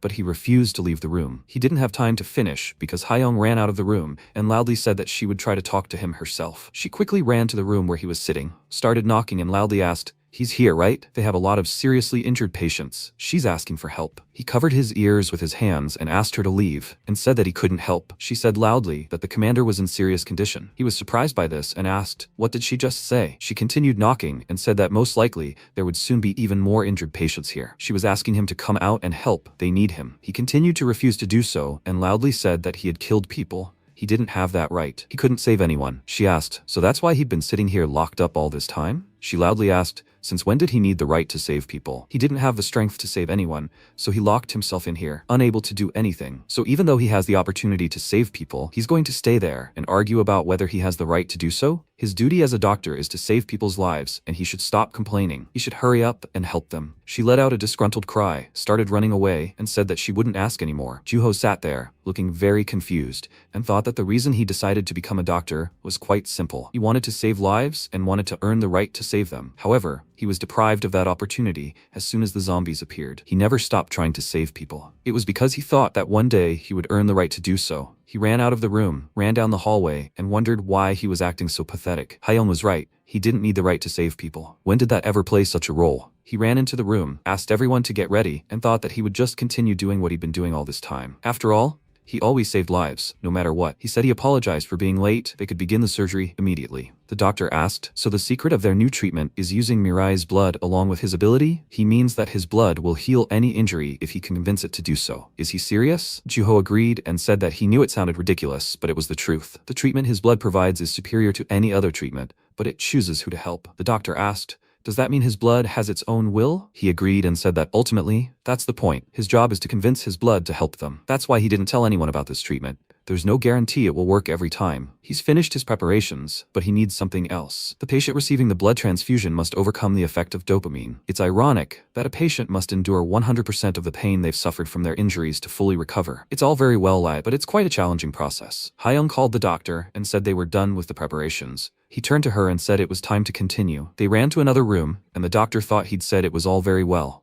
But creating a new treatment method isn't easy. His dedication to saving lives is truly impressive. He looked at Juho and thought he could say for sure that no one deserves to be a doctor more than him. At the same time, Yulha caught his baseball and said that this freak just doesn't give up. Hemi was also exhausted, stood behind him and said that they had already done enough, so they needed to go destroy the generators. Let Rishiru deal with him. In the worst case, they could ask the teacher to deal with the monster. They just had to stick to what they could do for now. He had to stop wasting time and move. He began to stretch his arms and said that she should go forward. She said that he had to stop being stubborn. More importantly, How was he going to fight with his arm in such a state? The monster screamed loudly and ran towards them, and she said that he understood, so they had to run from here. He looked at it with a serious expression and said that if he ran away now, he would never get stronger. She said loudly that now really wasn't the time for him to be stubborn. He surprised her by asking if she remembered the day of the funeral. He started tossing the ball and said that after mom and dad were killed, he remembered only one thought in his mind. The next time he had to wear that bandage would be at her funeral. He thought he would finally feel relieved at the thought of not having to listen to her complaints anymore. But the thought of attending her funeral was actually quite depressing. He asked to be allowed to tell her one good thing about life in this damned apocalypse. The strong can choose how they want to live. He would become stronger and do whatever he wanted with his life. He apologized for disappointing her, but she would never have a funeral. He would boss her around forever. He started to throw the ball with incredible force, causing his skin to tear, but he gritted his teeth and endured the pain. He threw the ball really hard, aiming for the monster's head, but it noticed and jumped to the side. Yahello was very surprised by this and wondered how he dodged that attack. It was his best throw. He was surprised because Hemi said there was one more good thing. She teleported behind that monster, swung her weapon and said that there was no life in the apocalypse. She hit the ball really hard, hit the monster's head, and killed it. She looked at him tiredly and said that he should quit smoking because school children shouldn't do that. He said with a smile that she always acts like a coward, but she can prove herself when it matters. He fell to the ground, called her a loser, and said that she did a good job. She sat down next to him and said that she swears he will be her doom with his useless stubbornness. He has to get up because they need to go and destroy the generators. He said she should let him rest. Could she let him rest for at least 10 seconds? He was about to say something else, but noticed that the monster was still moving and said loudly that she should look at it. She became very worried about it and said that he should get up quickly. He was worried about her and said that she just had to run away from here. She ran to him and, looking worried, said that she could still use her abilities and would get them out of here. He loudly warned her about the danger. She turned around and was very surprised when she saw a monster running towards her. He became even more worried about it, loudly called her name, and said that she had to run away from here immediately. She closed her eyes in fear, but at the last moment, Rishuru jumped on the monster and asked what that smell was. He folded his hands in the shape of a heart with a wide smile, and said that he knew it smelled like love. They were happy that he saved them, and said that he came just in time. He knew that he would save them. He continued to smile, and said that he was very happy that his students were finally starting to get used to him. They were surprised when they realized this, and asked who told him that he could approach them like this. He shouldn't pretend that they were close. It's so disgusting. He began to wipe away tears of happiness, and said that anyway, he saw everything. He was so proud of their growth, they made him cry. They both did a good job, and now they should take his hand. They will go together. Even though it seems incredible, he sincerely said every word. Before he realized it, he overcame mutant emotions and began to feel human emotions. Hemi looked at him with a little displeasure and said that she was grateful to him for saving them, but they should not forget who he was. She got a little carried away earlier, but he is still a mutant. They will just temporarily team up with him. He thought it was clear, so he is still a mutant after all. It is impossible to get close to them. Yulha asked, anyway, how did he defeat the other doll and get here so quickly? He noticed the monster running after him and asked, did he not finish his business before coming here? He said with a calm expression that, to be honest, that is not entirely true. The mutant who was fighting next to him suddenly ran away, and he followed her in anger. Then he got lost and stumbled upon them. The monster threw him up, and he said that as a result, however, he was able to see the growth of his students. He asked loudly how he could still move. It was his fault that they had to fight both monsters at once. They were already having a hard time dealing with one of them. Rishuru, with a calm expression, said that they don't need to worry. He had received hits from both monsters and said that he knows how unpleasant it is to fight them. They can recover from small wounds, and they are fierce. They are definitely not weak. They looked at him in surprise and asked how he could pose while receiving such blows. He attacked the monsters very strongly and said with a wide smile that, however, that didn't make them a challenge either. Yulha was surprised by this and asked, did he just destroy them both with one attack? He laughed and said there was no need to be so surprised. That's why previous experience is so valuable when facing enemies he has already met. It's a waste of energy to rush in and attack them without thinking. They shouldn't be upset. He's not saying that the two of them are weak. He's just a little smarter than them. That's all. She got angry because of this, but they noticed something behind him, called his name and warned him of danger. Rishuru calmly looked at them and asked, what is it? Did she send more of those boring dolls after him? At the same time, Yahello felt a strange pain and wondered what this feeling was. Could this be it? She was wrong. It was impossible. Right now, she should be busy fighting Mirai. However, at that very moment, Spetter stood behind him, and he looked at her.